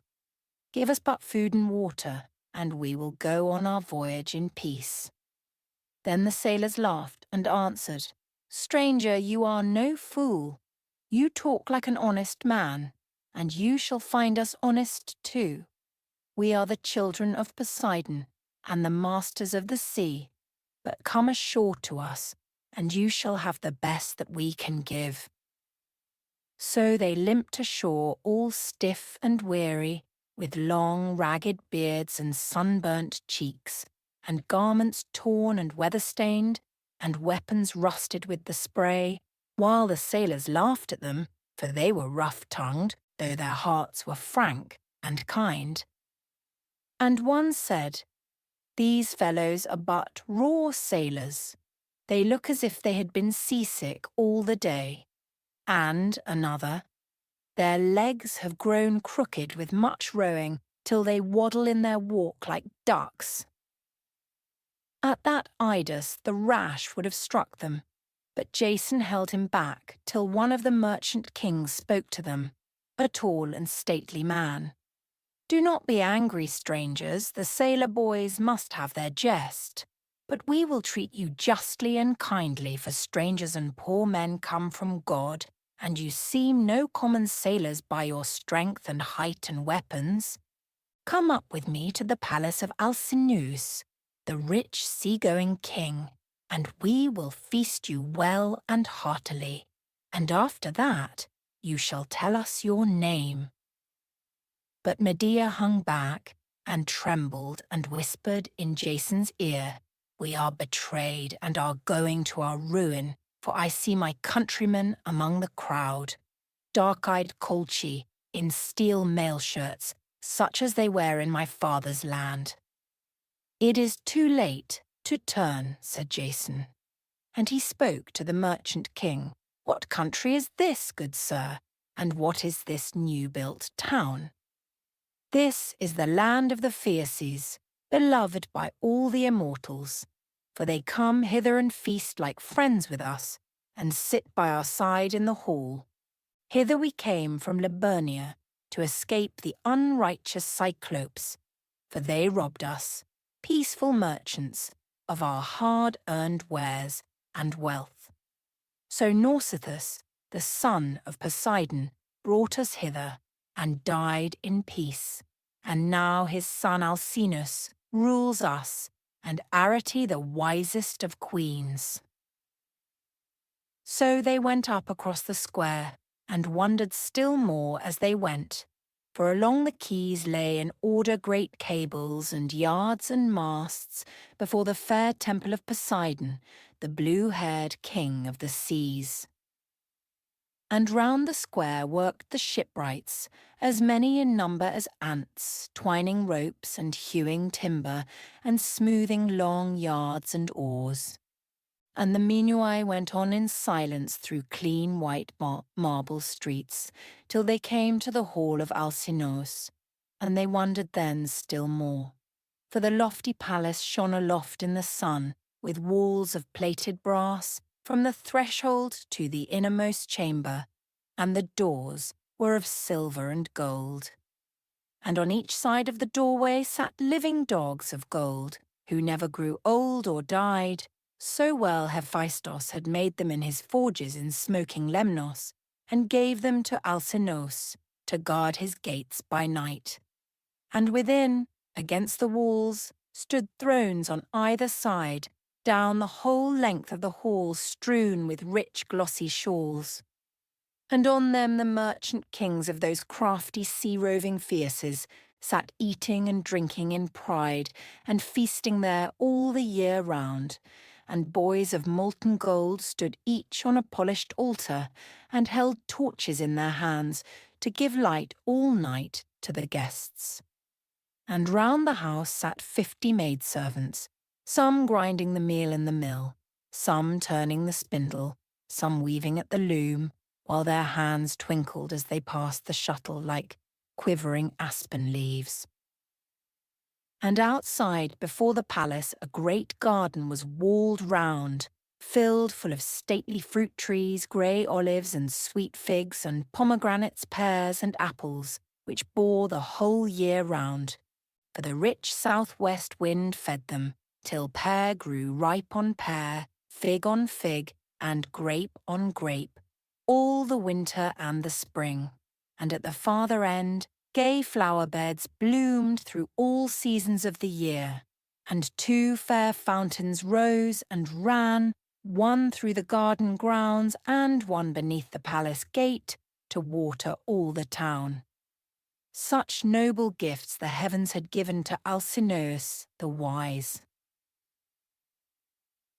So they went in, and saw him sitting like Poseidon on his throne, with his golden sceptre by him, in garments stiff with gold, and in his hand a sculptured goblet, as he pledged the merchant kings. And beside him stood Arete, his wise and lovely queen, and leaned against a pillar as she spun her golden threads. Then Alcinous rose and welcomed them, and bade them sit and eat. And the servants brought them tables and bread and meat and wine. But Medea went on trembling toward Arete the fair queen, and fell at her knees and clasped them, and cried, weeping as she knelt, "I am your guest, fair queen, and I entreat you by Zeus, from whom prayers come, do not send me back to my father to die some dreadful death, but let me go my way and bear my burden. Have I not had enough of punishment and shame? Who are you, strange maiden, and what is the meaning of your prayer?" "I am Medea, daughter of ÆTHIOPS, and I saw my countrymen here today, and I know that they are come to find me and take me home to die some dreadful death." Then Arete frowned and said, "Lead this girl in, my maidens, and let the kings decide, not I." And Alcinous leapt up from his throne and cried, "Speak, strangers, who are you, and who is this maiden?" "We are the heroes of the Minuai," said Jason, "and this maiden has spoken truth. We are the men who took the golden fleece, the men whose fame has run round every shore. We came hither out of the ocean after sorrows such as man never saw before. We went out many, and come back few, for many a noble comrade have we lost. So let us go, as you should let your guests go, in peace, that the world may say, Alcinous is a just king." But Alcinous frowned and stood deep in thought, and at last he spoke.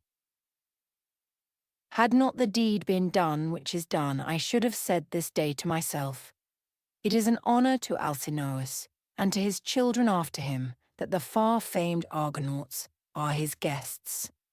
But these Colchi are my guests, as you are. And for this month they have waited here with all their fleet, for they have hunted all the seas of Hellas, and could not find you, and dared neither go farther, nor go home. Let them choose out their champions, and we will fight them, man for man. No guests of ours shall fight upon our island, and if you go outside, they will outnumber you. I will do justice between you, for I know and do what is right." Then he turned to his kings and said, "This may stand over till tomorrow.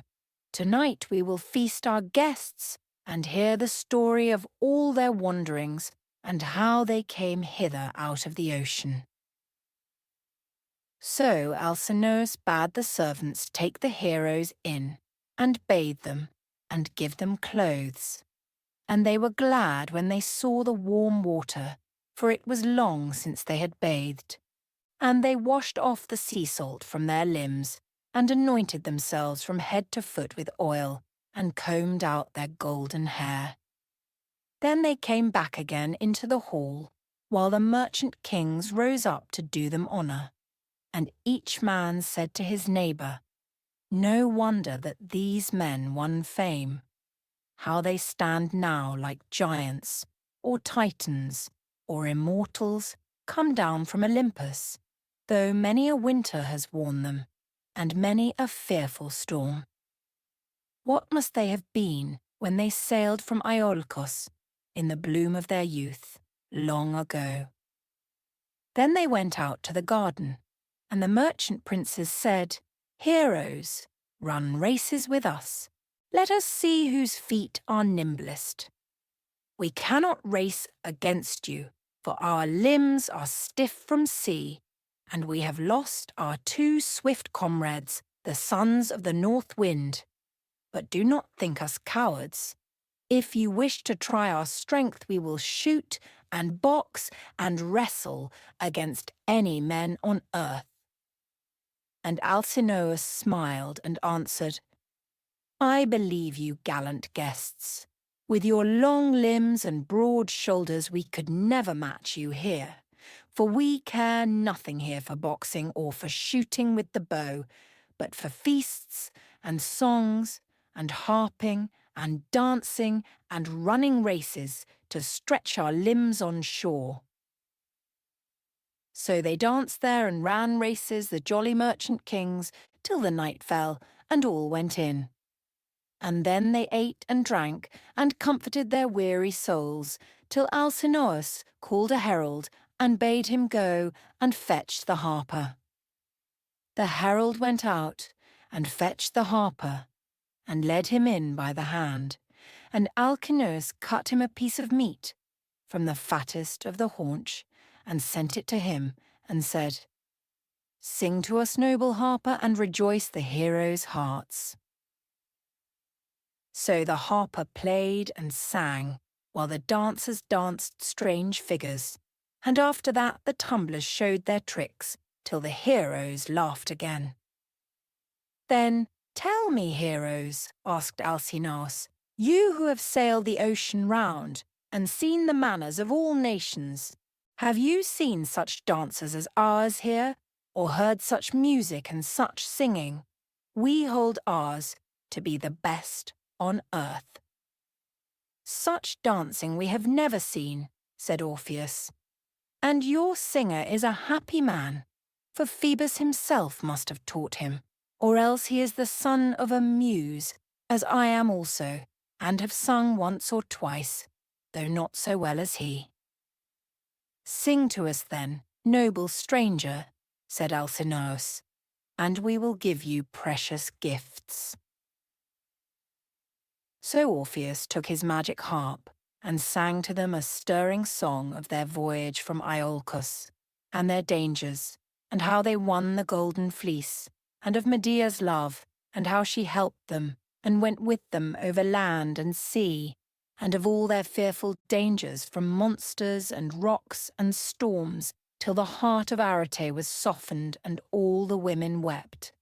And the merchant kings rose up, each man from off his golden throne, and clapped their hands and shouted, "Hail to the noble Argonauts, who sailed the unknown sea." Then he went on and told their journey over the sluggish northern main and through the shoreless outer ocean to the fairy island of the west, and of the Sirens, and Scylla, and Charybdis, and all the wonders they had seen, till midnight passed and the day dawned. But the kings never thought of sleep. Each man sat still and listened, with his chin upon his hand.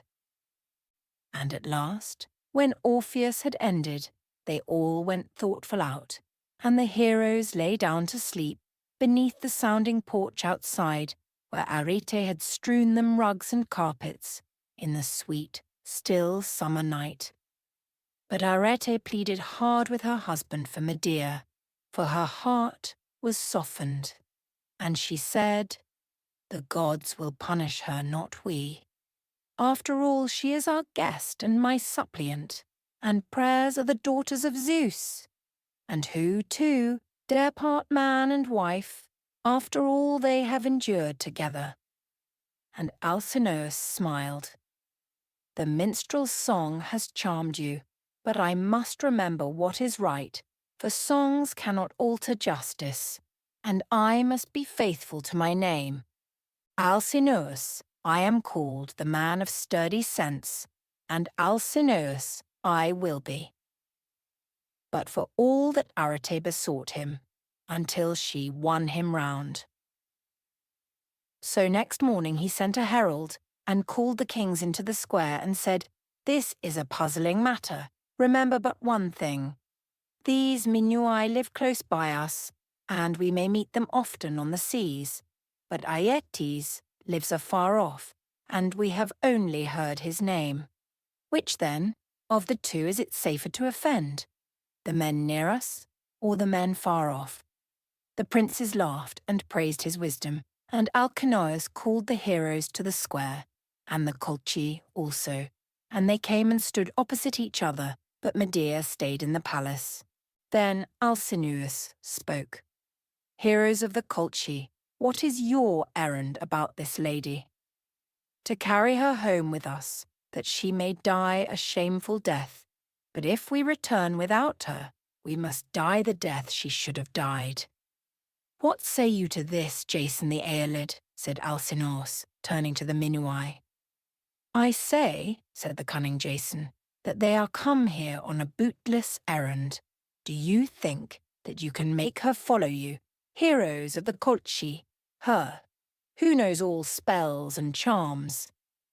She will cast away your ships on quicksands, or call down on you Brimo the wild huntress, or the chains will fall from off her wrists, and she will escape in her dragon car.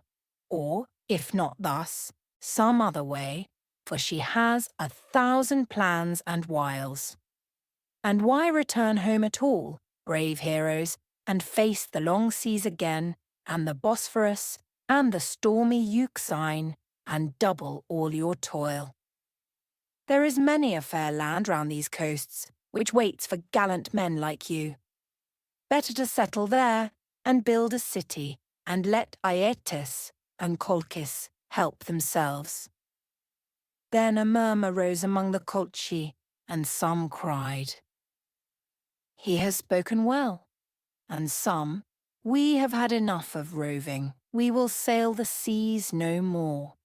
And the chief said at last, be it so then. A plague she has been to us, and a plague to the house of her father, and a plague she will be to you. Take her, since you are no wiser, and we will sail away toward the north. Then Alcinous gave them food, and water, and garments, and rich presents of all sorts, and he gave the same to the Minuai, and sent them all away in peace. So Jason kept the dark witch maiden to breed him woe and shame, and the Colchi went northward into the Adriatic and settled, and built towns along the shore. Then the heroes rowed away to the eastward, to reach Hellas, their beloved land, but a storm came down upon them, and swept them far away toward the south. And they rowed till they were spent with struggling through the darkness and the blinding rain, but where they were they could not tell, and they gave up all hope of life, and at last touched the ground, and when daylight came, waded to the shore, and saw nothing round but sand and desolate salt pools, for they had come to the quicksands of the Syrtis, and the dreary treeless flats which lie between Numidia and Cyrene on the burning shore of Africa, and there they wandered starving for many a weary day ere they could launch their ship again and gain the open sea. And there Canthus was killed, while he was trying to drive off sheep by a stone which a herdsman threw. And there too Mopsus died, the seer who knew the voices of all birds, but he could not foretell his own end, for he was bitten in the foot by a snake, one of those which sprang from the Gorgon's head when Perseus carried it across the sands. At last they rowed away towards the northward, for many a weary day till their water was spent, and their food eaten, and they were worn out with hunger and thirst. But at last they saw a long, steep island, and a blue peak high among the clouds, and they knew it for the peak of Ida, and the famous land of Crete. And they said, we will land in Crete, and see Minos the just king, and all his glory and his wealth. At least he will treat us hospitably, and let us fill our water casks upon the shore.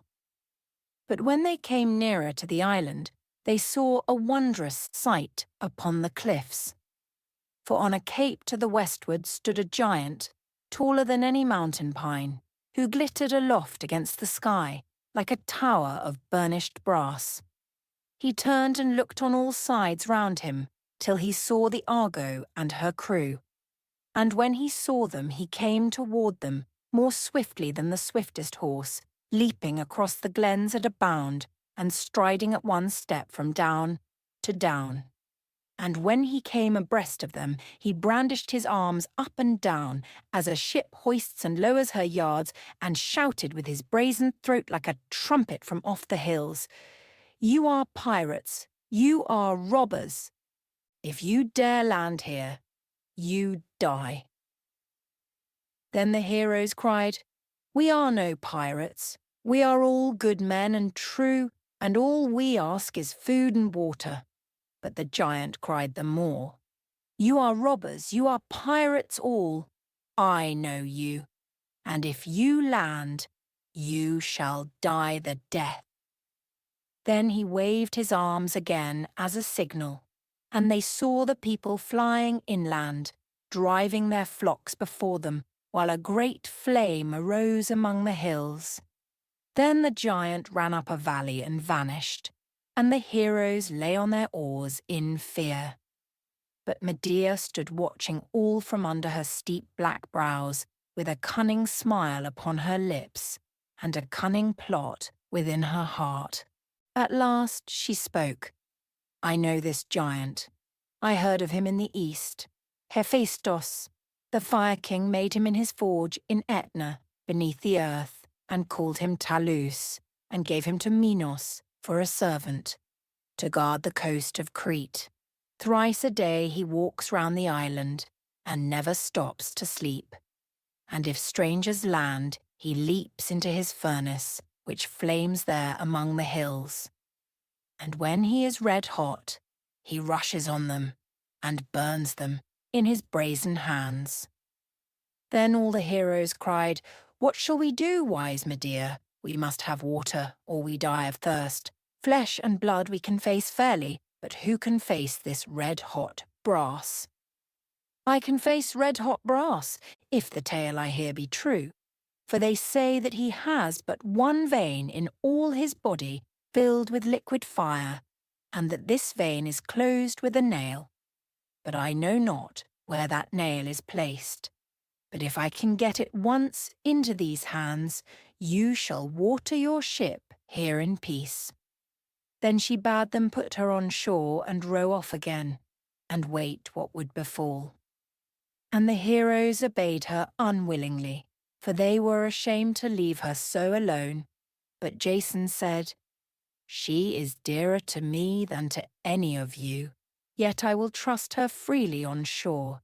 She has more plots than we can dream of in the windings of that fair and cunning head." So they left the witch maiden on the shore, and she stood there in her beauty all alone, till the giant strode back red-hot from head to heel, while the grass hissed and smoked beneath his tread. And when he saw the maiden alone, he stopped, and she looked boldly up into his face without moving, and began her magic song. "Life is short, though life is sweet, and even men of brass and fire must die. The brass must rust, the fire must cool, for time gnaws all things in their turn. Life is short, though life is sweet, but sweeter to live forever, sweeter to live ever youthful like the gods, who have ichor in their veins, ichor which gives life and youth and joy and a bounding heart."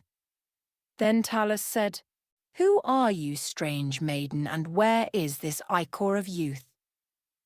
Then Medea held up a flask of crystal and said, "Here is the ichor of youth. I am Medea, the enchantress. My sister Circe gave me this, and said, 'Go and reward Talus, the faithful servant, for his fame is gone out into all lands. So come, and I will pour this into your veins, that you may live forever young.'" And he listened to her false words, that simple Talus, and came near. And Medea said, "Dip yourself in the sea first, and cool yourself, lest you burn my tender hands. Then show me where the nail in your vein is, that I may pour the ichor in." Then that simple Talus dipped himself in the sea till it hissed, and roared, and smoked, and came and knelt before Medea, and showed her the secret nail. And she drew the nail out gently, but she poured no ichor in, and instead the liquid fire spouted forth like a stream of red-hot iron. And Talus tried to leap up, crying, "You have betrayed me, false witch maiden." But she lifted up her hands before him and sang, till he sank beneath her spell. And as he sank, his brazen limbs clanked heavily, and the earth groaned beneath his weight, and the liquid fire ran from his heel like a stream of lava to the sea, and Medea laughed and called to the heroes, "Come ashore and water your ship in peace." So they came, and found the giant lying dead, and they fell down and kissed Medea's feet, and watered their ship, and took sheep and oxen, and so left that inhospitable shore. At last, after many more adventures, they came to the Cape of Malea, at the southwest point of the Peloponnese. And there they offered sacrifices, and Orpheus purged them from their guilt. Then they rowed away again to the northward, past the Laconian shore, and came all worn and tired by Sunium, and up the long Euboean Strait, until they saw once more Pelion, and Aphatai, and Iolcos by the sea. And they ran the ship ashore, but they had no strength left to haul her up the beach, and they crawled out on the pebbles, and sat down and wept till they could weep no more. For the houses and the trees were all altered, and all the faces which they saw were strange, and their joy was swallowed up in sorrow, while they thought of their youth, and all their labour, and the gallant comrades they had lost. And the people crowded around, and asked them, "Who are you, that you sit weeping here?" "We are the sons of your princes who sailed out many a year ago. We went to fetch the golden fleece, and we have brought it, and grief therewith. Give us news of our fathers and our mothers, if any of them be left alive on earth." Then there was shouting and laughing and weeping, and all the kings came to the shore, and they led away the heroes to their homes, and bewailed the valiant dead.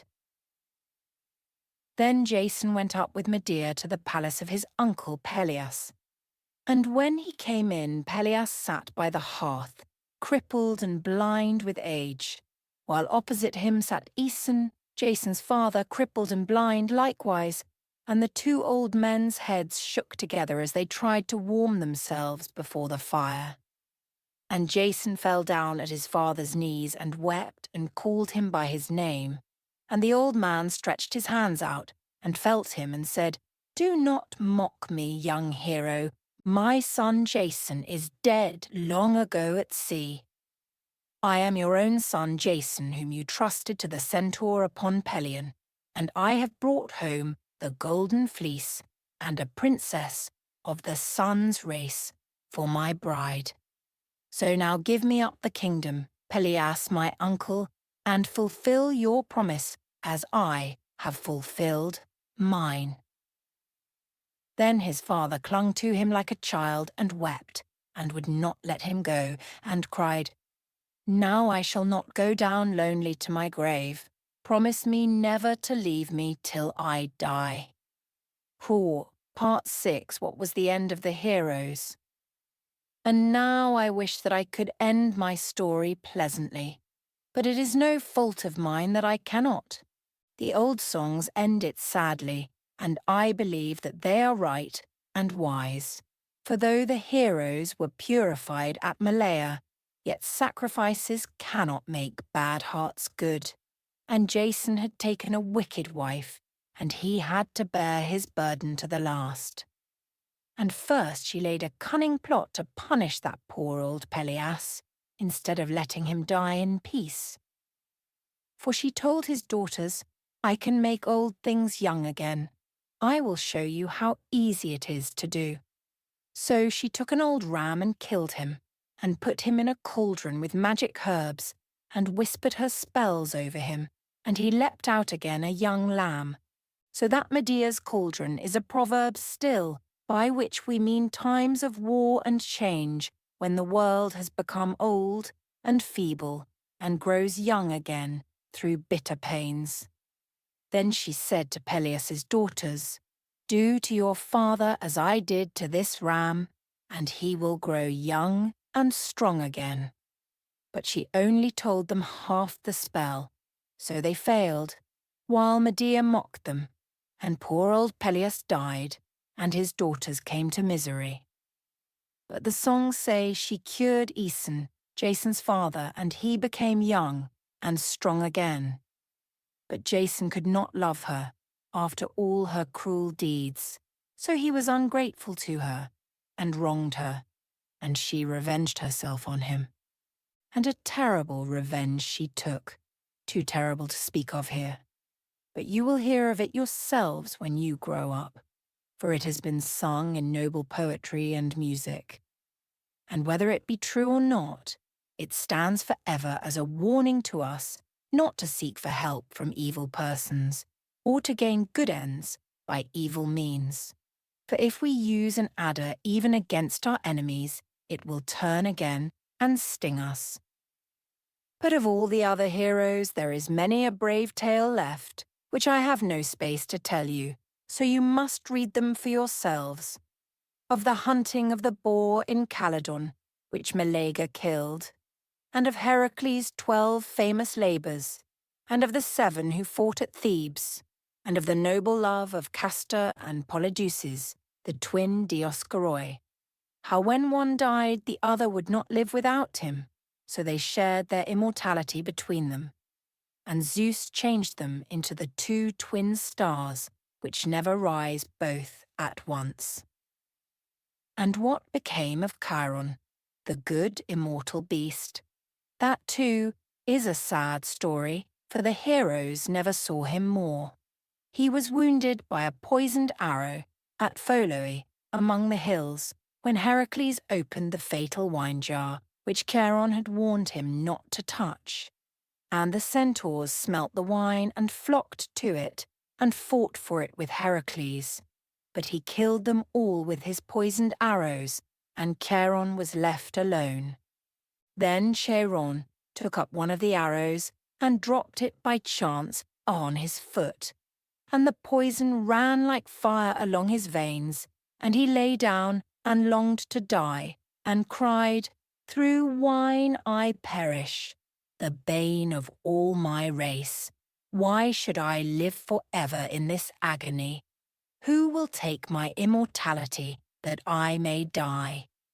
Then Prometheus answered, the good Titan, whom Heracles had set free from Caucasus, "I will take your immortality and live forever, that I may help poor mortal men." So Chiron gave him his immortality and died and had rest from pain. And Heracles and Prometheus wept over him and went to bury him on Pelion. But Zeus took him up among the stars to live forever, grand and mild, low down in the far southern sky. And in time the heroes died, all but Nestor, the silver-tongued old man, and left behind them valiant sons, but not so great as they had been.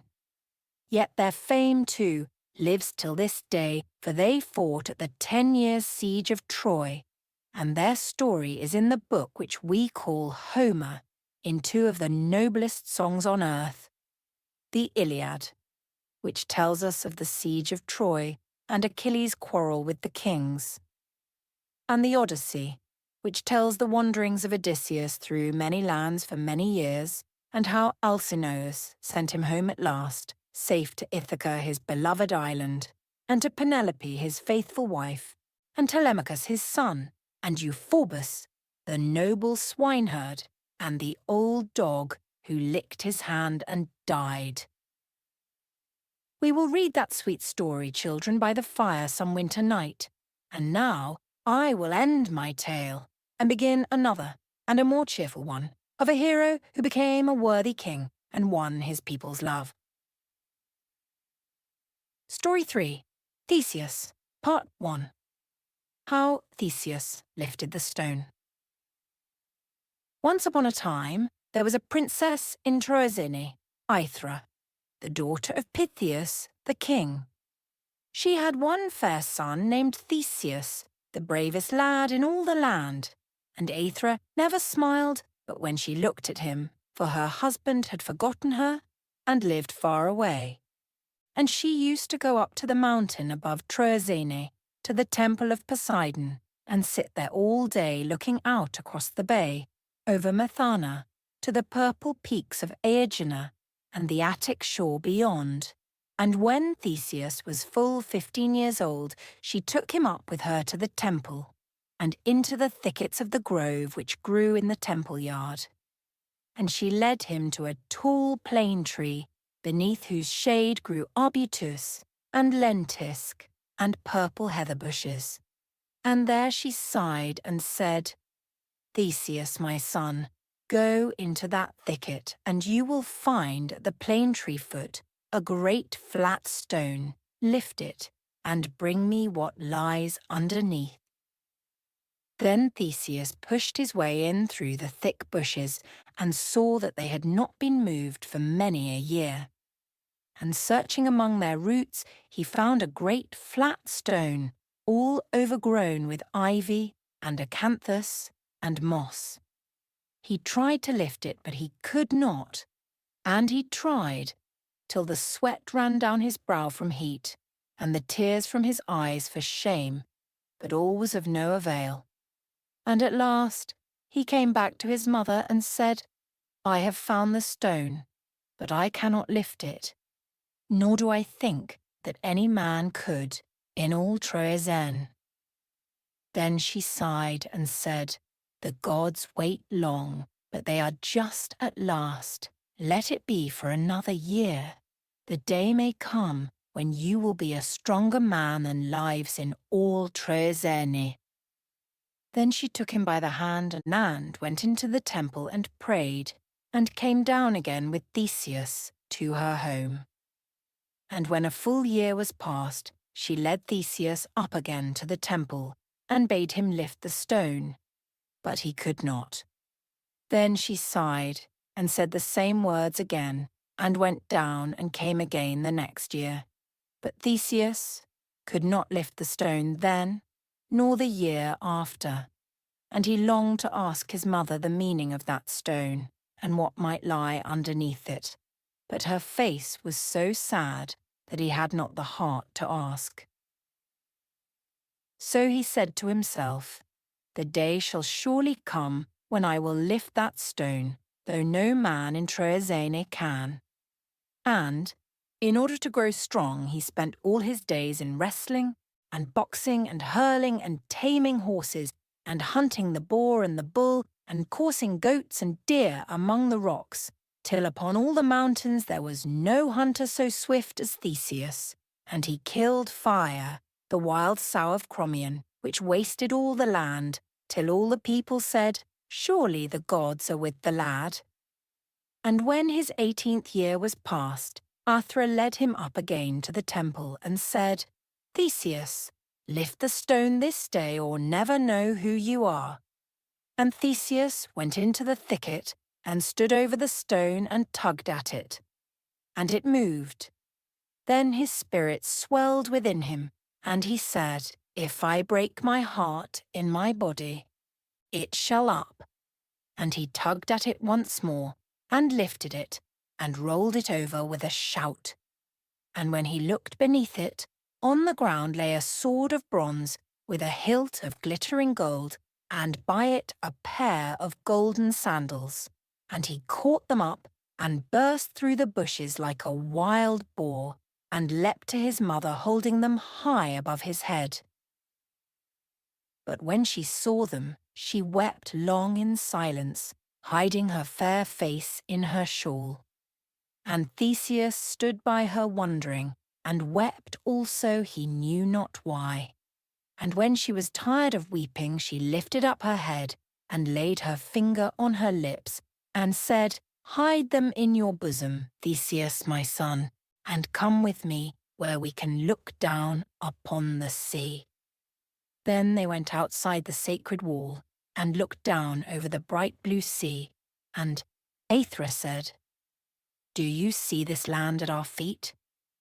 And he said, "Yes, this is Troezene, where I was born and bred." And she said, "It is but a little land, barren and rocky, and looks towards the bleak northeast. Do you see that land beyond? Yes, that is Attica, where the Athenian people dwell. Theseus and Aethra, that is a fair land and large, Theseus, my son, and it looks toward the sunny south, a land of olive oil and honey, the joy of gods and men. For the gods have girdled it with mountains, whose veins are of pure silver and their bones of marble white as snow, and there the hills are sweet with thyme and basil, and the meadows with violet and asphodel, and the nightingales sing all day in the thickets, by the side of ever-flowing streams. There are 12 towns well-peopled, the homes of an ancient race, the children of Cecrops, the serpent king, the son of Mother Earth, who wear gold cicalas among the tresses of their golden hair. For like the cicalas they sprang from the earth, and like the cicalas they sing all day, rejoicing in the genial sun. What would you do, son Theseus, if you were king of such a land? Then Theseus stood astonished, as he looked across the broad bright sea and saw the fair Attic shore, from Sunium to Hymettus and Pentelicus, and all the mountain peaks which girdle Athens round. But Athens itself he could not see, for purple Aegina stood before it, midway across the sea. Then his heart grew great within him, and he said, "If I were king of such a land, I would rule it wisely and well in wisdom and in might, that when I died all men might weep over my tomb and cry, 'Alas, for the shepherd of his people.'" And Athra smiled and said, "Take then the sword and the sandals and go to Aegeus, king of Athens, who lives on Pallas's hill, and say to him, 'The stone is lifted, but whose is the pledge beneath it?' Then show him the sword and the sandals, and take what the gods shall send." But Theseus wept, "Shall I leave you, O my mother?" But she answered, "Weep not for me. That which is fated must be, and grief is easy to those who do naught but grieve. Full of sorrow was my youth, and full of sorrow my womanhood. Full of sorrow was my youth for Bellerophon, the slayer of the Chimera, whom my father drove away by treason, and full of sorrow my womanhood for thy treacherous father and for thee, and full of sorrow my old age will be, for I see my fate in dreams, when the sons of the swan shall carry me captive to the hollow vale of Eurotas, till I sail across the seas, a slave, the handmaid of the pest of Greece. Yet shall I be avenged when the golden-haired heroes sail against Troy and sack the palaces of Ilium. Then my son shall set me free from thraldom, and I shall hear the tale of Theseus's fame. Yet beyond that I see new sorrows, but I can bear them as I have borne the past." Then she kissed Theseus and wept over him, and went into the temple, and Theseus saw her no more. Part 2. How Theseus slew the Devourers of Men. So Theseus stood there alone, with his mind full of many hopes. And first he thought of going down to the harbour and hiring a swift ship and sailing across the bay to Athens. But even that seemed too slow for him, and he longed for wings to fly across the sea and find his father. But after a while his heart began to fail him, and he sighed and said within himself, "What if my father have other sons about him whom he loves? What if he will not receive me? And what have I done that he should receive me? He has forgotten me ever since I was born. Why should he welcome me now?" Then he thought a long while sadly, and at the last he cried loud, "Yes, I will make him love me, for I will prove myself worthy of his love. I will win honour and renown, and do such deeds that Aegeus shall be proud of me, though he had 50 other sons." Did not Heracles win himself honour, though he was oppressed, and the slave of Eurystheus? Did he not kill all robbers and evil beasts, and drain great lakes and marshes, breaking the hills through with his club? Therefore it was that all men honoured him, because he rid them of their miseries and made life pleasant to them and their children after them. Where can I go to do as Heracles has done? Where can I find strange adventures, robbers, and monsters, and the children of hell, the enemies of men? I will go by land, and into the mountains, and round by the way of the isthmus. Perhaps there I may hear of brave adventures, and do something which shall win my father's love. So he went by land and away into the mountains with his father's sword upon his thigh, till he came to the Spider Mountains, which hang over Epidaurus and the sea, where the glens run downward from one peak in the midst, as the rays spread in the spider's web. And he went up into the gloomy glens between the furrowed marble walls, till the lowland grew blue beneath his feet, and the clouds drove damp about his head.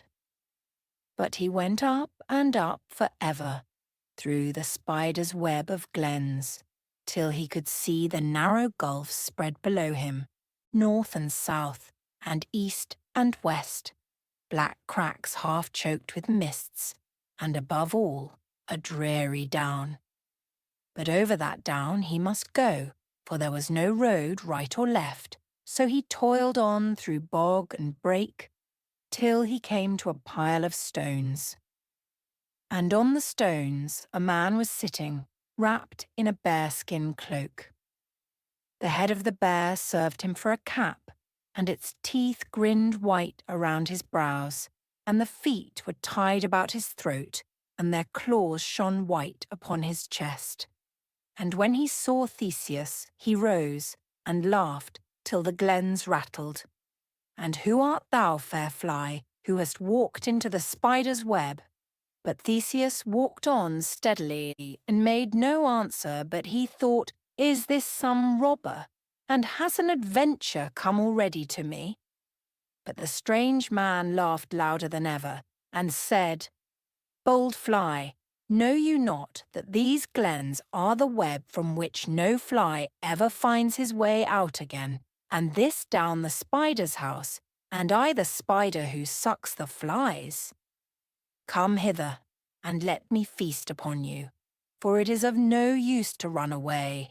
So cunning a web has my father Hephaestus spread for me when he made these clefts in the mountains, through which no man finds his way home.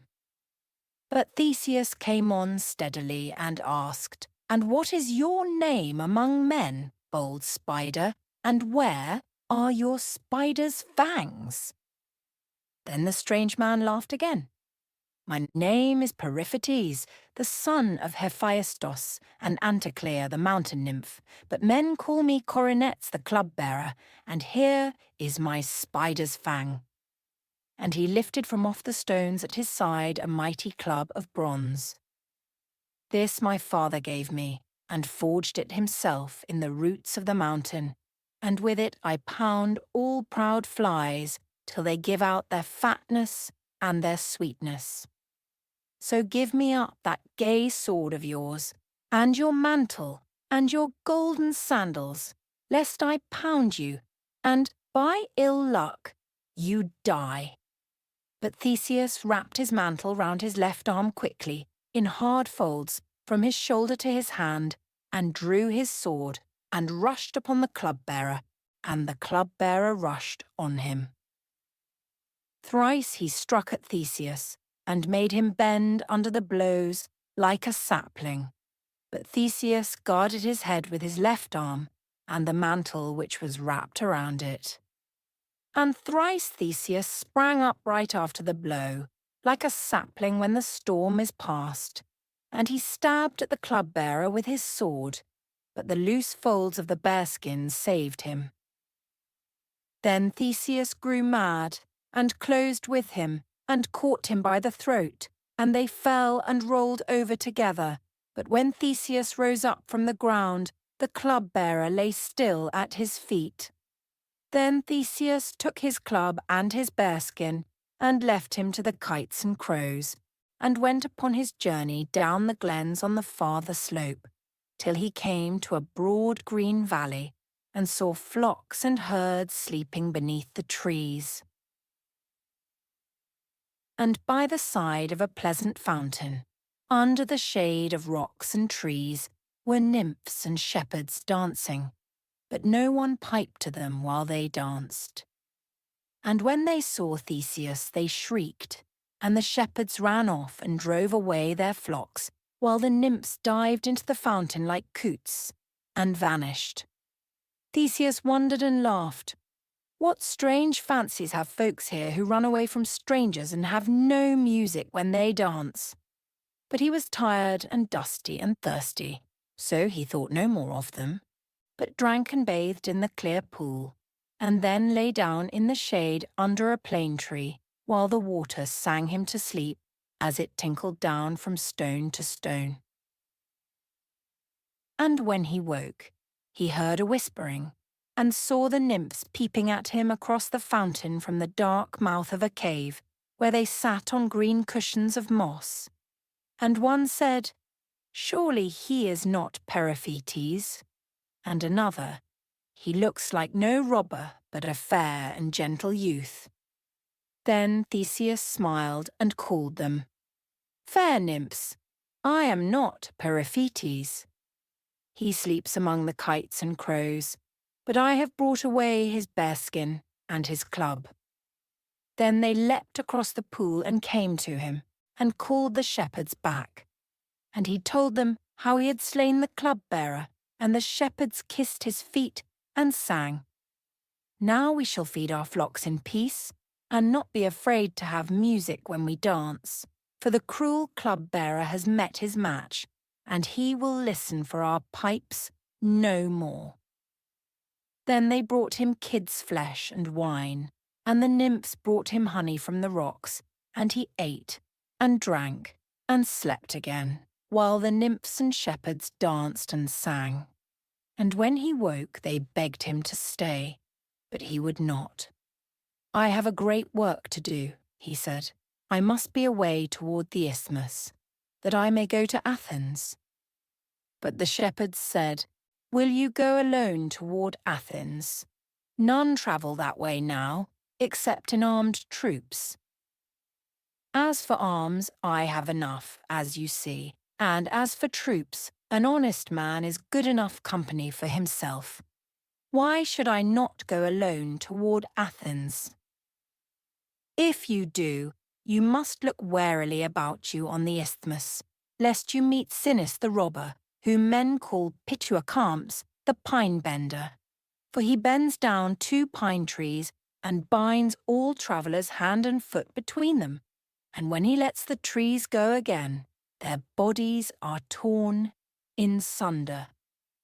"And after that," said another, "you must go inland, and not dare to pass over the cliffs of Siren. For on the left hand are the mountains, and on the right the sea, so that you have no escape, but must needs meet Siren the robber, who will make you wash his feet. And while you are washing them, he will kick you over the cliff to the tortoise who lives below and feeds upon the bodies of the dead." And before Theseus could answer, another cried, "And after that is a worse danger still, unless you go inland always and leave Eleusis far on your right. For in Eleusis rules Kirkwon the cruel king, the terror of all mortals, who killed his own daughter Alope in prison. But she was changed into a fair fountain, and her child he cast out upon the mountains, but the wild mares gave it milk. And now he challenges all comers to wrestle with him, for he is the best wrestler in all Attica, and overthrows all who come, and those whom he overthrows he murders miserably, and his palace court is full of their bones." Then Theseus frowned and said, "This seems indeed an ill-ruled land, and adventures enough in it to be tried. But if I am the heir of it, I will rule it and right it, and here is my royal sceptre." And he shook his club of bronze, while the nymphs and shepherds clung round him and entreated him not to go. But on he went nevertheless, till he could see both the seas and the citadel of Corinth, towering high above all the land, and he passed swiftly along the isthmus, for his heart burned to meet that cruel Sinis. And in a pine wood at last he met him, where the isthmus was narrowest, and the road ran between high rocks. There he sat upon a stone by the wayside, with a young fir tree for a club across his knees, and a cord laid ready by his side, and over his head, upon the fir tops, hung the bones of murdered men. Then Theseus shouted to him, "Holla, thou valiant pine-bender, hast thou 2 fir trees left for me?" And Sinis leapt to his feet and answered, pointing to the bones above his head. "My larder has grown empty lately, so I have 2 fir trees ready for thee." And he rushed on Theseus, lifting his club, and Theseus rushed upon him. Then they hammered together till the greenwoods rang, but the metal was tougher than the pine, and Sinis's club broke right across as the bronze came down upon it. Then Theseus heaved up another mighty stroke, and smote Sinis down upon his face, and knelt upon his back, and bound him with his own cord, and said, "As thou hast done to others, so shall it be done to thee." Then he bent down 2 young fir trees and bound Sinis between them for all his struggling and his prayers, and let them go, and ended Sinis, and went on, leaving him to the hawks and crows. Then he went over the hills toward Megara, keeping close along the Saronic Sea, till he came to the cliffs of Siren, and the narrow path between the mountain and the sea. And there he saw Siren sitting by a fountain at the edge of the cliff. On his knees was a mighty club, and he had barred the path with stones so that everyone must stop who came up. Then Theseus shouted to him and said, "Holla, thou tortoise feeder, do thy feet need washing today?" And Siren leapt to his feet and answered, "My tortoise is empty and hungry, and my feet need washing today." And he stood before his barrier and lifted up his club in both hands. Then Theseus rushed upon him, and sore was the battle upon the cliff, for when Siren felt the weight of the bronze club, he dropped his own and closed with Theseus, and tried to hurl him by main force over the cliff. But Theseus was a wary wrestler, and dropped his own club, and caught him by the throat and by the knee, and forced him back against the wall of stones, and crushed him up against them, till his breath was almost gone. And Siren cried, panting, "Loose me, and I will let thee pass." But Theseus answered, "I must not pass, till I have made the rough way smooth." And he forced him back against the wall till it fell, and Siren rolled head over heels. Then Theseus lifted him up all bruised, and said, "Come hither, and wash my feet." And he drew his sword, and sat down by the well, and said, "Wash my feet, or I cut you piecemeal." And Siren washed his feet trembling. And when it was done, Theseus rose and cried, "As thou hast done to others, so shall it be done to thee. Go feed thy tortoise thyself." And he kicked him over the cliff into the sea. And whether the tortoise ate him, I know not, for some say that earth and sea both disdained to take his body, so foul it was with sin. So the sea cast it out upon the shore, and the shore cast it back into the sea. And at last the waves hurled it high into the air in anger, and it hung there long without a grave, till it was changed into a desolate rock, which stands there in the surge until this day. This at least is true, which Pausanias tells, that in the royal porch at Athens he saw the figure of Theseus modelled in clay, and by him Siren the robber falling headlong into the sea. Then he went a long day's journey, past Megara, into the Attic land, and high before him rose the snow peaks of Cithaeron, all cold above the black pine woods, where haunt the Furies, and the raving Bacchae, and the nymphs who drive men wild, far aloft upon the dreary mountains, where the storms howl all day long. And on his right hand was the sea always, and Salamis, with its island cliffs, and the sacred strait of the sea fight, where afterwards the Persians fled before the Greeks. So he went all day until the evening, till he saw the Thriasian plain, and the sacred city of Eleusis, where the Earth Mother's temple stands. For there she met Triptolemus, when all the land lay waste, Demeter the kind Earth Mother, and in her hands a sheaf of corn. And she taught him to plough the fallows, and to yoke the lazy kine, and she taught him to sow the seed fields, and to reap the golden grain, and sent him forth to teach all nations, and give corn to labouring men. So at Eleusis all men honour her, whosoever tills the land, her and Triptolemus, her beloved, who gave corn to labouring men. And he went along the plain into Eleusis, and stood in the marketplace, and cried, Where is Kirkwon, the king of the city? I must wrestle a fall with him today. Then all the people crowded round him and cried, Fair youth, why will you die? Hasten out of the city before the cruel king hears that a stranger is here. But Theseus went up through the town, while the people wept and prayed, and through the gates of the palace yard, and through the piles of bones and skulls, till he came to the door of Kirkwon's hall, the terror of all mortal men. And there he saw Kirkwon sitting at the table in the hall alone, and before him was a whole sheep roasted, and beside him a whole jar of wine.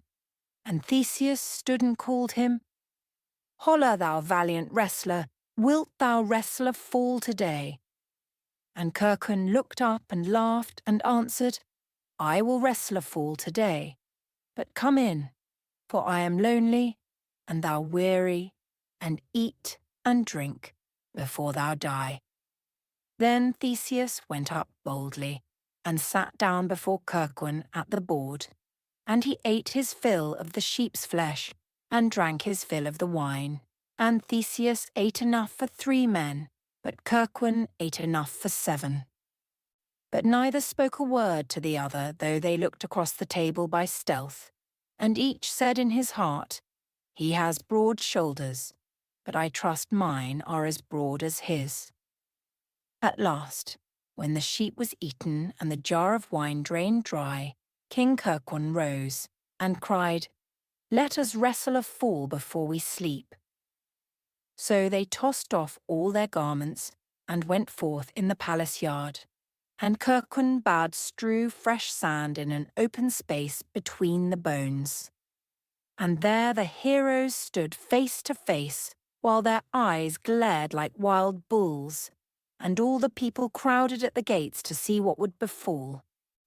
And there they stood and wrestled, till the stars shone out above their heads, up and down and round till the sand was stamped hard beneath their feet, and their eyes flashed like stars in the darkness, and their breath went up like smoke in the night air. But neither took nor gave a footstep, and the people watched silent at the gates. But at last Kirkwon grew angry, and caught Theseus round the neck, and shook him as a mastiff shakes a rat, but he could not shake him off his feet. But Theseus was quick and wary, and clasped Kirkwon round the waist, and slipped his loin quickly underneath him, while he caught him by the wrist, and then he hove a mighty heave, a heave which would have stirred an oak, and lifted Kirkwon, and pitched him right over his shoulder on the ground.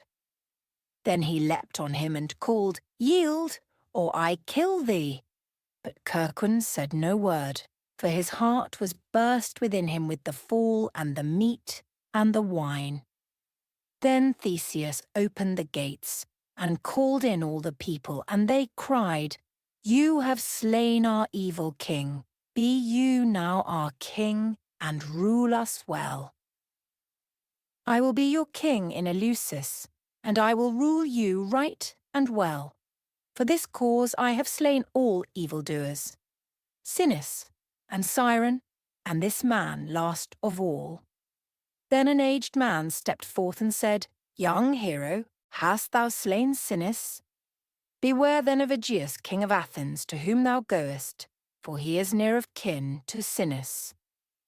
Then I have slain my own kinsman, said Theseus, though well he deserved to die. Who will purge me from his death? For rightfully I slew him, unrighteous and accursed as he was. And the old man answered, That will the heroes do, the sons of Phytalus, who dwell beneath the elm tree in Aphidnae, by the bank of silver Cephisus, for they know the mysteries of the gods. Thither you shall go and be purified, and after you shall be our king." So he took an oath of the people of Eleusis that they would serve him as their king, and went away next morning across the Thriasian plain and over the hills toward Aphidnae, that he might find the sons of Phytalus. And as he was skirting the vale of Cephisus, along the foot of lofty Parnes, a very tall and strong man came down to meet him, dressed in rich garments. On his arms were golden bracelets, and round his neck a collar of jewels, and he came forward bowing courteously and held out both his hands and spoke, "Welcome, fair youth, to these mountains. Happy am I to have met you, for what greater pleasure to a good man than to entertain strangers? But I see that you are weary. Come up to my castle and rest yourself a while." "I give you thanks," said Theseus, "but I am in haste to go up the valley and to reach Aphidnae in the vale of Cephisus." "Alas, you have wandered far from the right way, and you cannot reach Aphidnae tonight, for there are many miles of mountain between you and it, and steep passes and cliffs dangerous after nightfall. It is well for you that I met you, for my whole joy is to find strangers, and to feast them at my castle, and hear tales from them of foreign lands. Come up with me, and eat the best of venison, and drink the rich red wine, and sleep upon my famous bed, of which all travellers say that they never saw the like. For whatsoever the stature of my guest, however tall or short, that bed fits him to a hair, and he sleeps on it as he never slept before." And he laid hold on Theseus's hands, and would not let him go.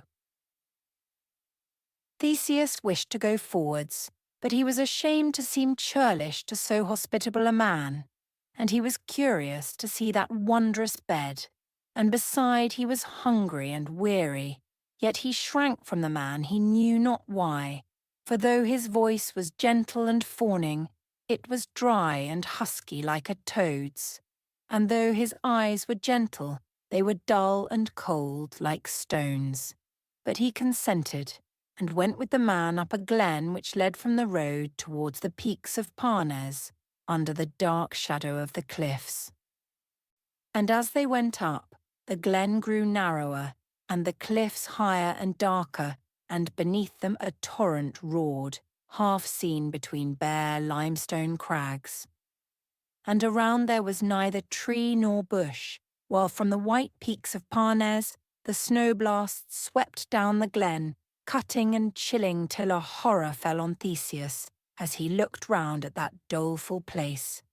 And he asked at last, "Your castle stands, it seems, in a dreary region." "Yes, but once within it, hospitality makes all things cheerful.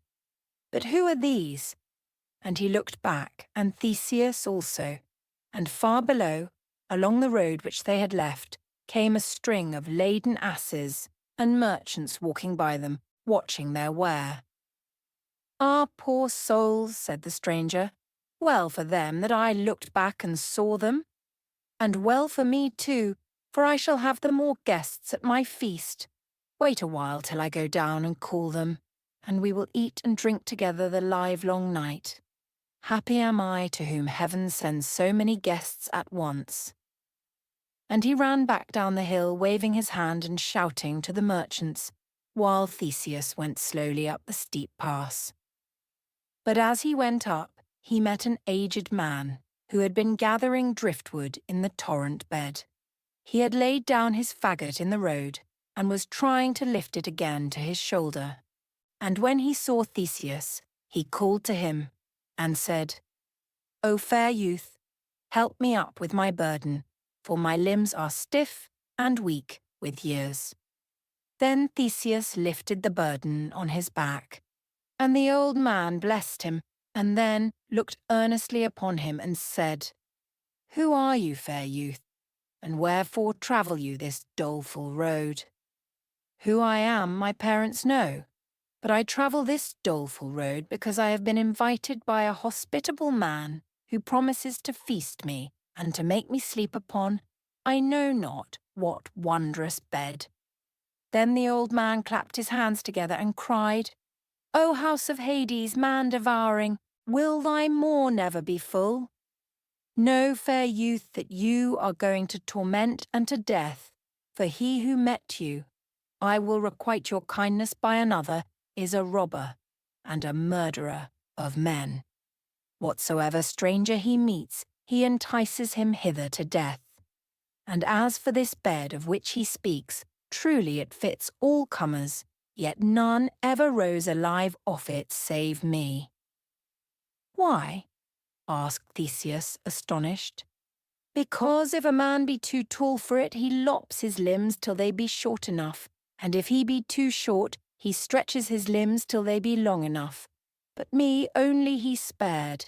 7 weary years are gone, for I alone of all fitted his bed exactly so he spared me, and made me his slave. And once I was a wealthy merchant, and dwelt in brazen-gated Thebes. But now I hew wood and draw water for him, the torment of all mortal men. Then Theseus said nothing, but he ground his teeth together. Escape then, said the old man, for he will have no pity on thy youth. But yesterday he brought up hither a young man and a maiden and fitted them upon his bed. And the young man's hands and feet he cut off, but the maiden's limbs he stretched until she died, and so both perished miserably. But I am tired of weeping over the slain. And therefore he is called Procrustes the stretcher, though his father called him Damastes. Flee from him, yet whither will you flee? The cliffs are steep, and who can climb them? And there is no other road. But Theseus laid his hand upon the old man's month and said, There is no need to flee, and he turned to go down the pass.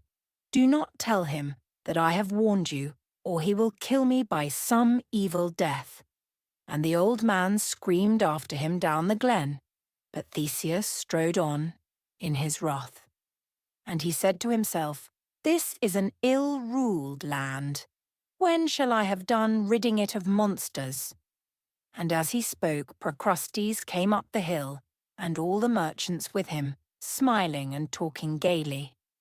And when he saw Theseus, he cried, Ah, fair young guest, have I kept you too long waiting? But Theseus answered, The man who stretches his guests upon a bed and hews off their hands and feet, what shall be done to him when right is done throughout the land? Then Procrustes' countenance changed, and his cheeks grew as green as a lizard, and he felt for his sword in haste, but Theseus leapt on him and cried, Is this true, my host, or is it false? And he clasped Procrustes round waist and elbow, so that he could not draw his sword. Is this true, my host, or is it false? But Procrustes answered never a word. Then Theseus flung him from him, and lifted up his dreadful club, and before Procrustes could strike him he had struck, and felled him to the ground. And once again he struck him, and his evil soul fled forth, and went down to Hades squeaking like a bat into the darkness of a cave. Then Theseus stripped him of his gold ornaments, and went up to his house, and found there great wealth and treasure which he had stolen from the passers-by. And he called the people of the country whom Procrustes had spoiled a long time, and parted the spoil among them, and went down the mountains, and away. And he went down the glens of Parnes, through mist and cloud and rain, down the slopes of oak, and lentisk, and arbutus, and fragrant bay, till he came to the vale of Cephisus, and the pleasant town of Aphidnae, and the home of the Phytalid heroes, where they dwelt beneath a mighty elm. And there they built an altar, and bade him bathe in Cephissus, and offer a yearling ram, and purified him from the blood of Sinis, and sent him away in peace. And he went down the valley by Acharnai, and by the silver-swirling stream, while all the people blessed him, for the fame of his prowess had spread wide, till he saw the plain of Athens, and the hill where Athene dwells. So Theseus went up through Athens, and all the people ran out to see him, for his fame had gone before him, and everyone knew of his mighty deeds. And all cried, "Here comes the hero who slew Sinis, and Fire, the wild sow of Crommyon, and conquered Kirkwon in wrestling, and slew Procrustes the pitiless." But Theseus went on, sadly and steadfastly, for his heart yearned after his father, and he said, "How shall I deliver him from these leeches who suck his blood?" So he went up the holy stairs and into the Acropolis, where Aegeus's palace stood. And he went straight into Aegeus's hall, and stood upon the threshold, and looked round. And there he saw his cousins sitting about the table at the wine, many a son of Pallas, but no Aegeus among them. There they sat and feasted, and laughed, and passed the wine-cup round, while harpers harped and slave-girls sang, and the tumblers showed their tricks. Loud laughed the sons of Pallas, and fast went the wine-cup round. But Theseus frowned and said under his breath, "No wonder that the land is full of robbers, while such as these bear rule." Then the Palantids saw him, and called to him, half drunk with wine, "Holla, tall stranger at the door, what is your will today?" "I come hither to ask for hospitality." "Then take in and welcome. You look like a hero and a bold warrior, and we like such to drink with us. I ask no hospitality of you, I ask it of Aegeus the king, the master of this house." Hutch! At that some growled and some laughed and shouted, "Heyday! We are all masters here." "Then I am master as much as the rest of you," said Theseus, and he strode past the table up the hall and looked around for Aegeus, but he was nowhere to be seen. The Palantids looked at him, and then at each other, and each whispered to the man next him, "This is a forward fellow, he ought to be thrust out at the door." But each man's neighbour whispered in return, "His shoulders are broad. Will you rise and put him out?" So they all sat still where they were. Then Theseus called to the servants and said, "Go tell King Aegeus, your master, that Theseus of Troezene is here, and asks to be his guest a while." A servant ran and told Aegeus, where he sat in his chamber within, by Medea the dark witch-woman, watching her eye and hand. And when Aegeus heard of Troezene, he turned pale and red again, and rose from his seat trembling, while Medea watched him like a snake. "What is Troezene to you?" she asked. But he said hastily, "Do you not know who this Theseus is? The hero who has cleared the country from all monsters. But that he came from Troezene, I never heard before. I must go out and welcome him." So Aegeus came out into the hall, and when Theseus saw him, his heart leapt into his mouth, and he longed to fall on his neck and welcome him. But he controlled himself and said, "My father may not wish for me after all. I will try him before I discover myself." And he bowed low before Aegeus and said, "I have delivered the king's realm from many monsters. Therefore I am come to ask a reward of the king." And old Aegeus looked on him, and loved him, as what fond heart would not have done. But he only sighed and said, "It is little that I can give you, noble lad, and nothing that is worthy of you. For surely you are no mortal man, or at least no mortal's son. "All I ask," said Theseus, "is to eat and drink at your table." "That I can give you," said Aegeus, "if at least I am master in my own hall."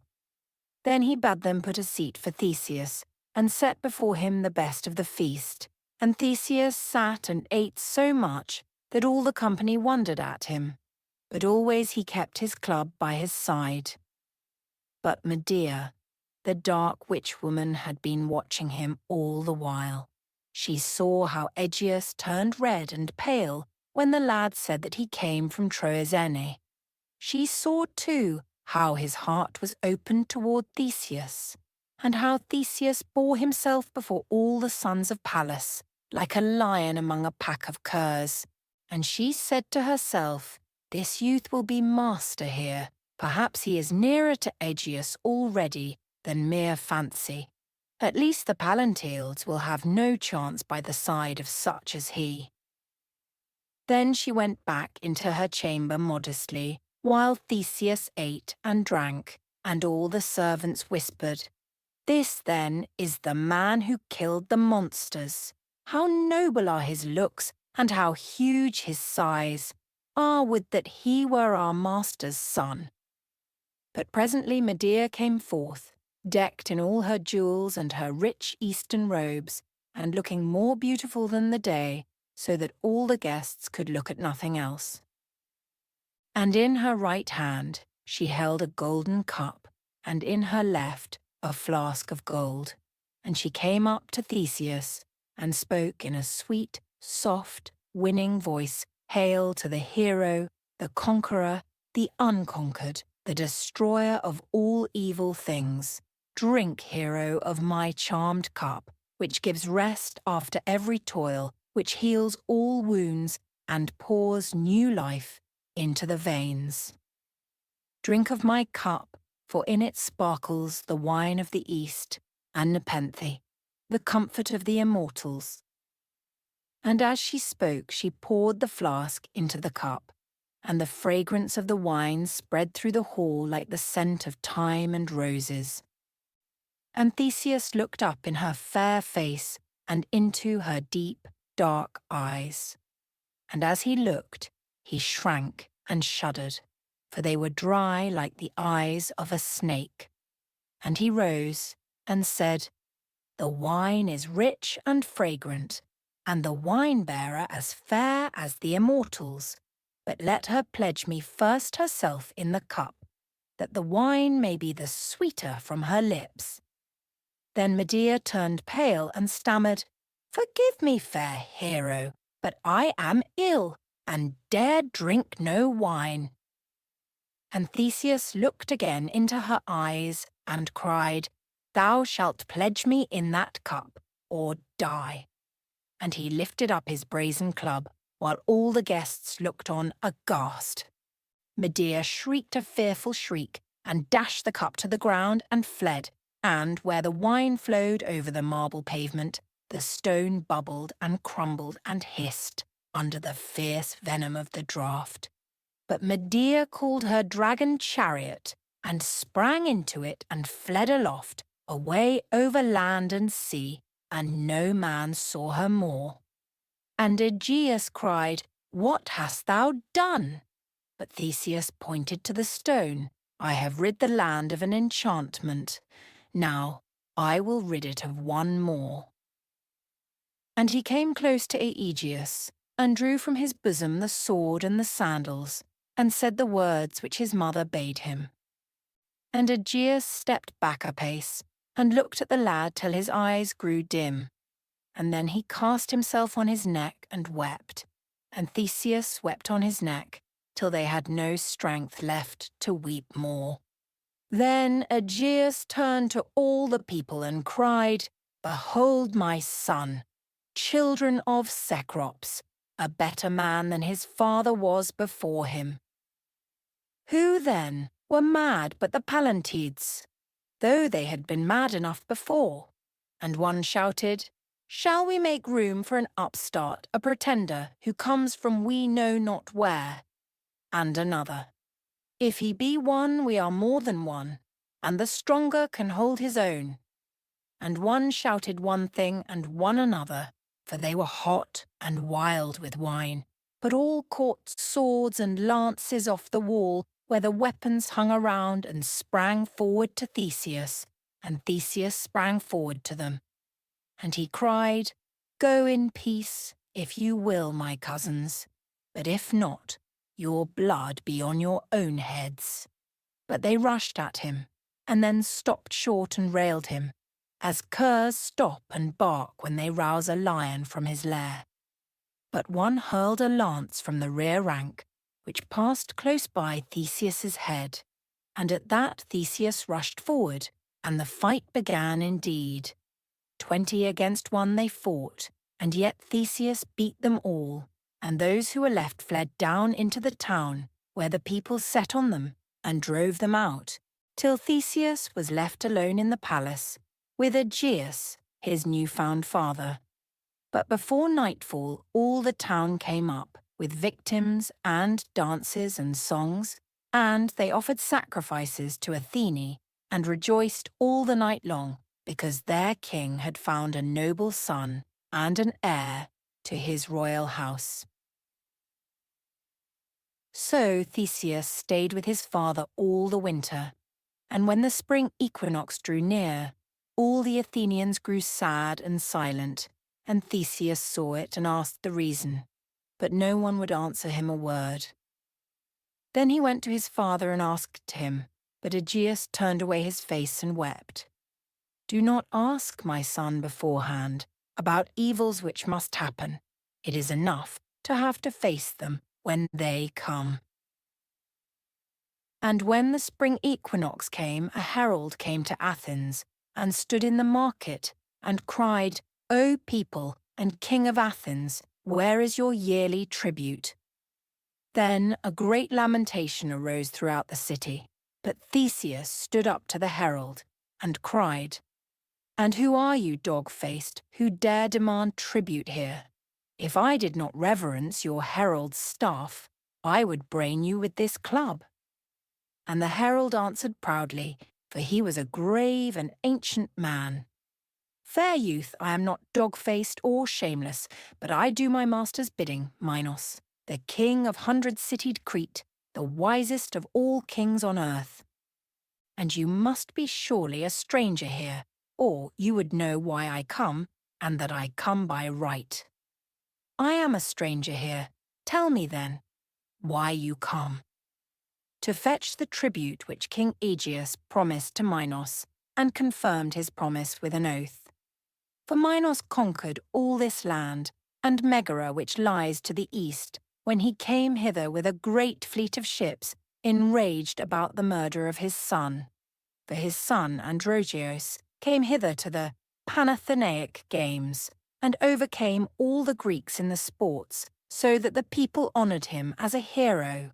But when Aegeus saw his valour, he envied him, and feared lest he should join the sons of Pallas, and take away the sceptre from him. So he plotted against his life, and slew him basely. No man knows how or where. Some say that he waylaid him by Oenoi, on the road which goes to Thebes, and some that he sent him against the bull of Marathon, that the beast might kill him. But Aegeus says that the young men killed him from envy, because he had conquered them in the games. So Minos came hither and avenged him, and would not depart till this land had promised him tribute. 7 youths and 7 maidens every year, who go with me in a black-sailed ship till they come to 100-citied Crete." And Theseus ground his teeth together and said, "Wert thou not a herald, I would kill thee for saying such things of my father. But I will go to him and know the truth." So he went to his father and asked him, but he turned away his head and wept and said, "Blood was shed in the land unjustly, and by blood it is avenged.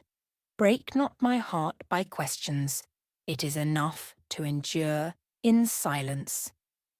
Then Theseus groaned inwardly, and said, "I will go myself with these youths and maidens, and kill Minos upon his royal throne." And Aegeus shrieked and cried, "You shall not go, my son, the light of my old age, to whom alone I look to rule this people after I am dead and gone. You shall not go, to die horribly as those youths and maidens die, for Minos thrust them into a labyrinth which Daedalus made for him among the rocks. Daedalus, the renegade, the accursed, the pest of this his native land. From that labyrinth no one can escape, entangled in its winding ways, before they meet the Minotaur, the monster who feeds upon the flesh of men. There he devours them horribly, and they never see this land again." Then Theseus grew red, and his ears tingled, and his heart beat loud in his bosom. And he stood a while like a tall stone pillar on the cliffs above some hero's grave, and at last he spoke, "Therefore all the more I will go with them, and slay the accursed beast. Have I not slain all evildoers and monsters, that I might free this land? Where are Periphetes and Sinis and Kirkwon and Phaia, the wild sow? Where are the 50 sons of Pallas? And this Minotaur shall go the road which they have gone, and Minos himself, if he dare, stay me. But how will you slay him, my son? For you must leave your club and your armour behind, and be cast to the monster, defenceless and naked like the rest." And Theseus said, "Are there no stones in that labyrinth? And have I not fists and teeth? Did I need my club to kill Kirkwon, the terror of all mortal men?" Then Aegeus clung to his knees, but he would not hear, and at last he let him go, weeping bitterly, and said only this one word: "Promise me but this, and if you return in peace, though that may hardly be, take down the black sail of the ship, for I shall watch for it all day upon the cliffs, and hoist instead a white sail, that I may know afar off that you are safe." And Theseus promised, and went out, and to the marketplace where the heralds stood, while they drew lots for the youths and maidens who were to sail in that doleful crew, and the people stood wailing and weeping, as the lot fell on this one and on that. But Theseus strode into the midst and cried, "Here is a youth who needs no lot. I myself will be one of the 7. And the herald asked in wonder, "Fair youth, know you whither you are going?" And Theseus said, "I know. Let us go down to the black-sailed ship." So they went down to the black-sailed ship, 7 maidens and 7 youths, and Theseus before them all, and the people following them, lamentings. But Theseus whispered to his companions, "Have hope, for the monster is not immortal. Where are Periphetes and Sinis and Siren, and all whom I have slain?" Then their hearts were comforted a little, but they wept as they went on board, and the cliffs of Sunium rang, and all the isles of the Aegean Sea, with the voice of their lamentation, as they sailed on toward their deaths in Crete. Part 3. How Theseus slew the Minotaur. And at last they came to Crete, and to Knossos, beneath the peaks of Ida, and to the palace of Minos the great king, to whom Zeus himself taught laws. So he was the wisest of all mortal kings, and conquered all the Aegean isles. And his ships were as many as the seagulls, and his palace like a marble hill. And he sat among the pillars of the hall, upon his throne of beaten gold, and around him stood the speaking statues, which Daedalus had made by his skill. For Daedalus was the most cunning of all Athenians, and he first invented the plumb line, and the auger, and glue, and many a tool with which wood is wrought. And he first set up masts in ships and yards, and his son made sails for them. But Perdix his nephew excelled him, for he first invented the saw and its teeth, copying it from the backbone of a fish, and invented too the chisel and the compasses and the potter's wheel which moulds the clay. Therefore Daedalus envied him, and hurled him headlong from the temple of Athene. But the goddess pitied him, for she loves the wise, and changed him into a partridge, which flits for ever about the hills. And Daedalus fled to Crete, to Minos, and worked for him many a year, till he did a shameful deed, at which the sun hid his face on high. Then he fled from the anger of Minos, he and Icaros his son having made themselves wings of feathers, and fixed the feathers with wax. So they flew over the sea towards Sicily, but Icaros flew too near the sun, and the wax of his wings was melted, and he fell into the Icarian Sea.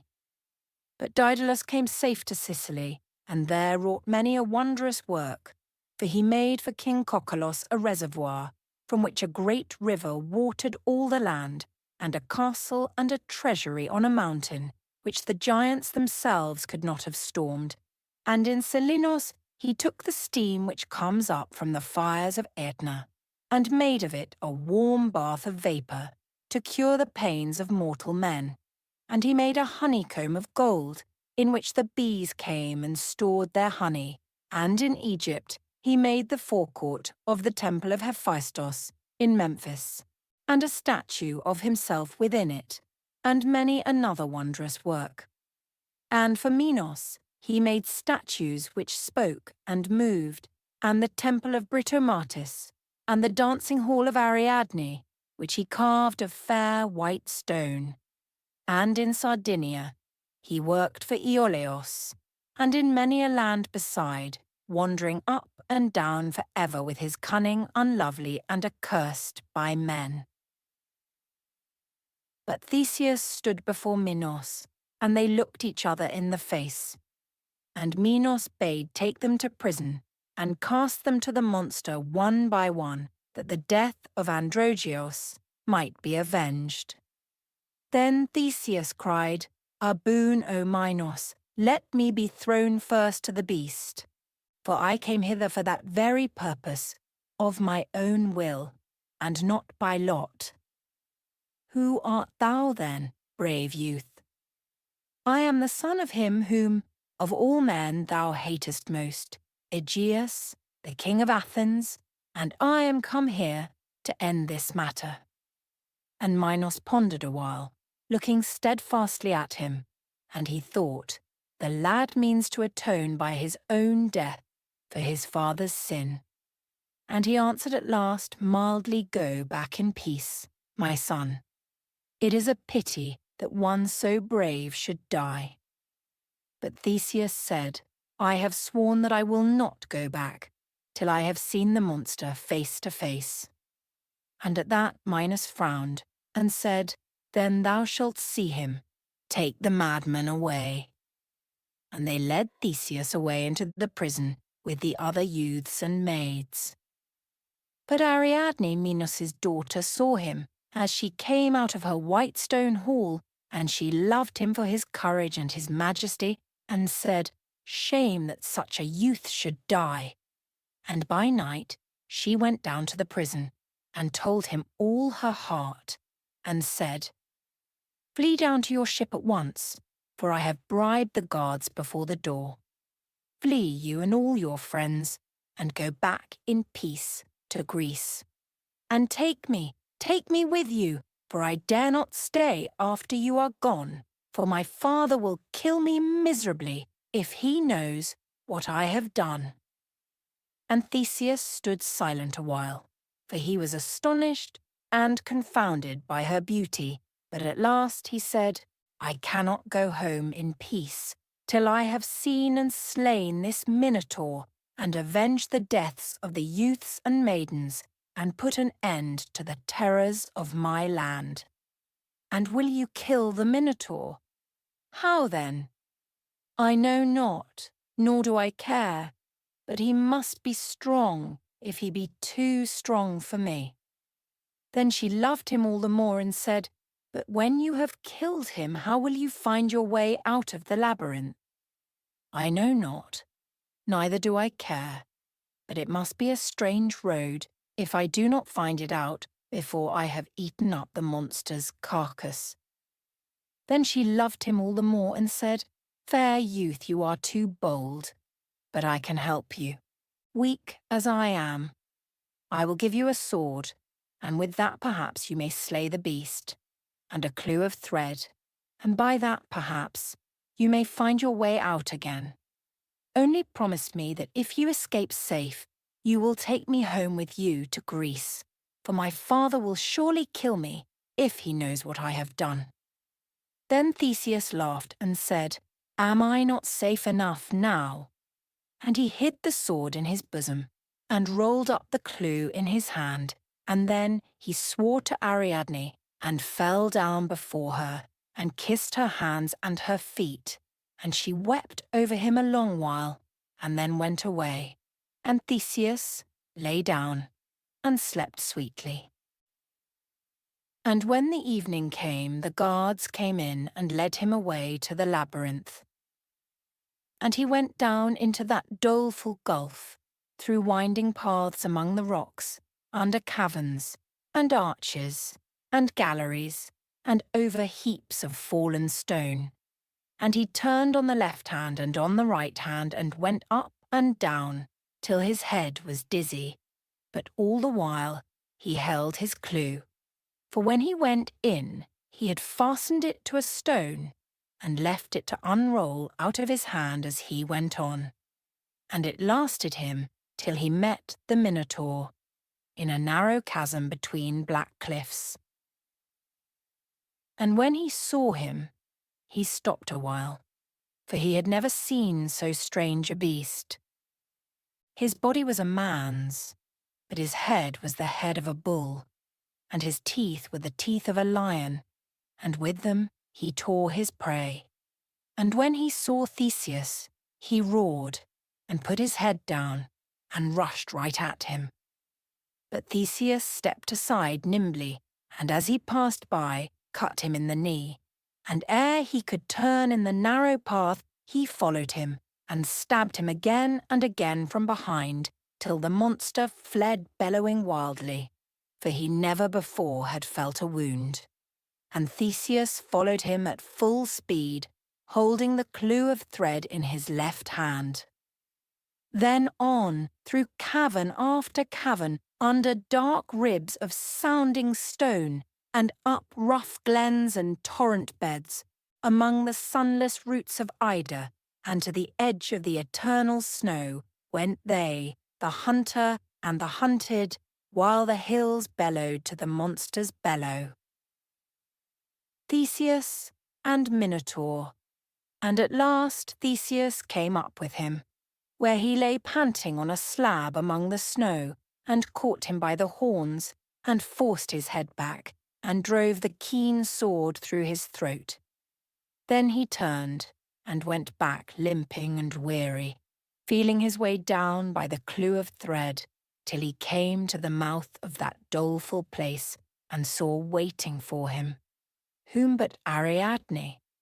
And he whispered, It is done, and showed her the sword, and she laid her finger on her lips, and led him to the prison, and opened the doors, and set all the prisoners free, while the guards lay sleeping heavily, for she had silenced them with wine. Then they fled to their ship together, and leapt on board, and hoisted up the sail. And the night lay dark around them, so that they passed through Minos's ships, and escaped all safe to Naxos. And there Ariadne became Theseus's wife.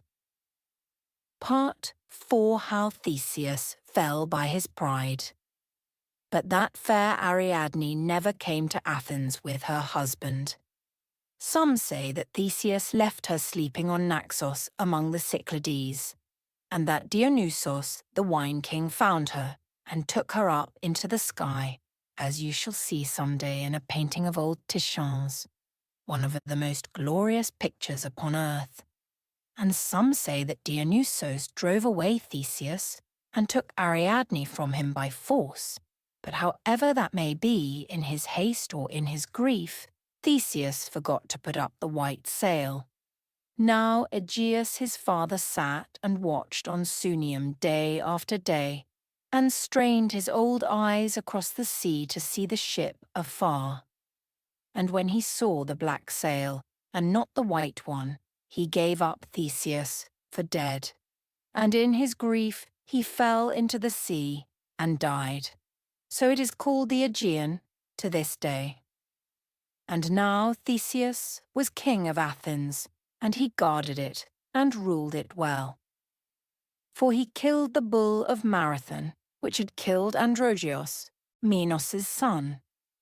And he drove back the famous Amazons, the warlike women of the East, when they came from Asia, and conquered all Hellas, and broke into Athens itself. But Theseus stopped them there, and conquered them, and took Hippolyte their queen to be his wife. Then he went out to fight against the Lapithae, and PERSEUS, their famous king. But when the two heroes came face to face, they loved each other, and embraced, and became noble friends, so that the friendship of Theseus and PERSEUS is a proverb even now. And he gathered, so the Athenians say, all the boroughs of the land together, and knit them into one strong people, while before they were all parted and weak. And many another wiser thing he did, so that his people honoured him after he was dead, for many 100 years, as the father of their freedom and their laws. And 600 years after his death, in the famous fight at Marathon, men said that they saw the ghost of Theseus, with his mighty brazen club, fighting in the van of battle against the invading Persians, for the country which he loved. And 20 years after Marathon, his bones, they say, were found in Scuros, an isle beyond the sea, and they were bigger than the bones of mortal man. So the Athenians brought them home in triumph, and all the people came out to welcome them.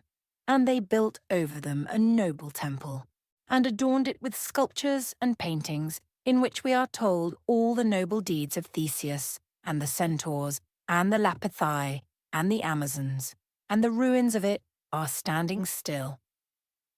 But why did they find his bones in Scuros? Why did he not die in peace at Athens, and sleep by his father's side? Because after his triumph he grew proud, and broke the laws of God and man. And one thing worst of all he did, which brought him to his grave with sorrow. For he went down, they say, beneath the earth, with that bold PERSEUS, his friend, to help him to carry off Persephone, the queen of the world below. But PERSEUS was killed miserably in the dark fire kingdoms underground, and Theseus was chained to a rock in everlasting pain. And there he sat for years, till Heracles the mighty came down to bring up the three-headed dog who sits at Pluto's gate. So Heracles loosed him from his chain and brought him up to the light once more. But when he came back, his people had forgotten him, and Castor and Polydeuces, the sons of the wondrous swan, had invaded his land and carried off his mother Aethra for a slave in revenge for a grievous wrong. Warriors fighting, so the fair land of Athens was wasted, and another king ruled it who drove out Theseus shamefully, and he fled across the sea to Scuros, and there he lived in sadness in the house of Lycomedes the king, till Lycomedes killed him by treachery, and there was an end of all his labours. So it is still, my children, and so it will be to the end. In those old Greeks, and in us also, all strength and virtue come from God. But if men grow proud and self-willed, and misuse God's fair gifts, he lets them go their own ways, and fall pitifully, that the glory may be his alone. God help us all, and give us wisdom and courage to do noble deeds. But God keep pride from us when we have done them, lest we fall and come to shame.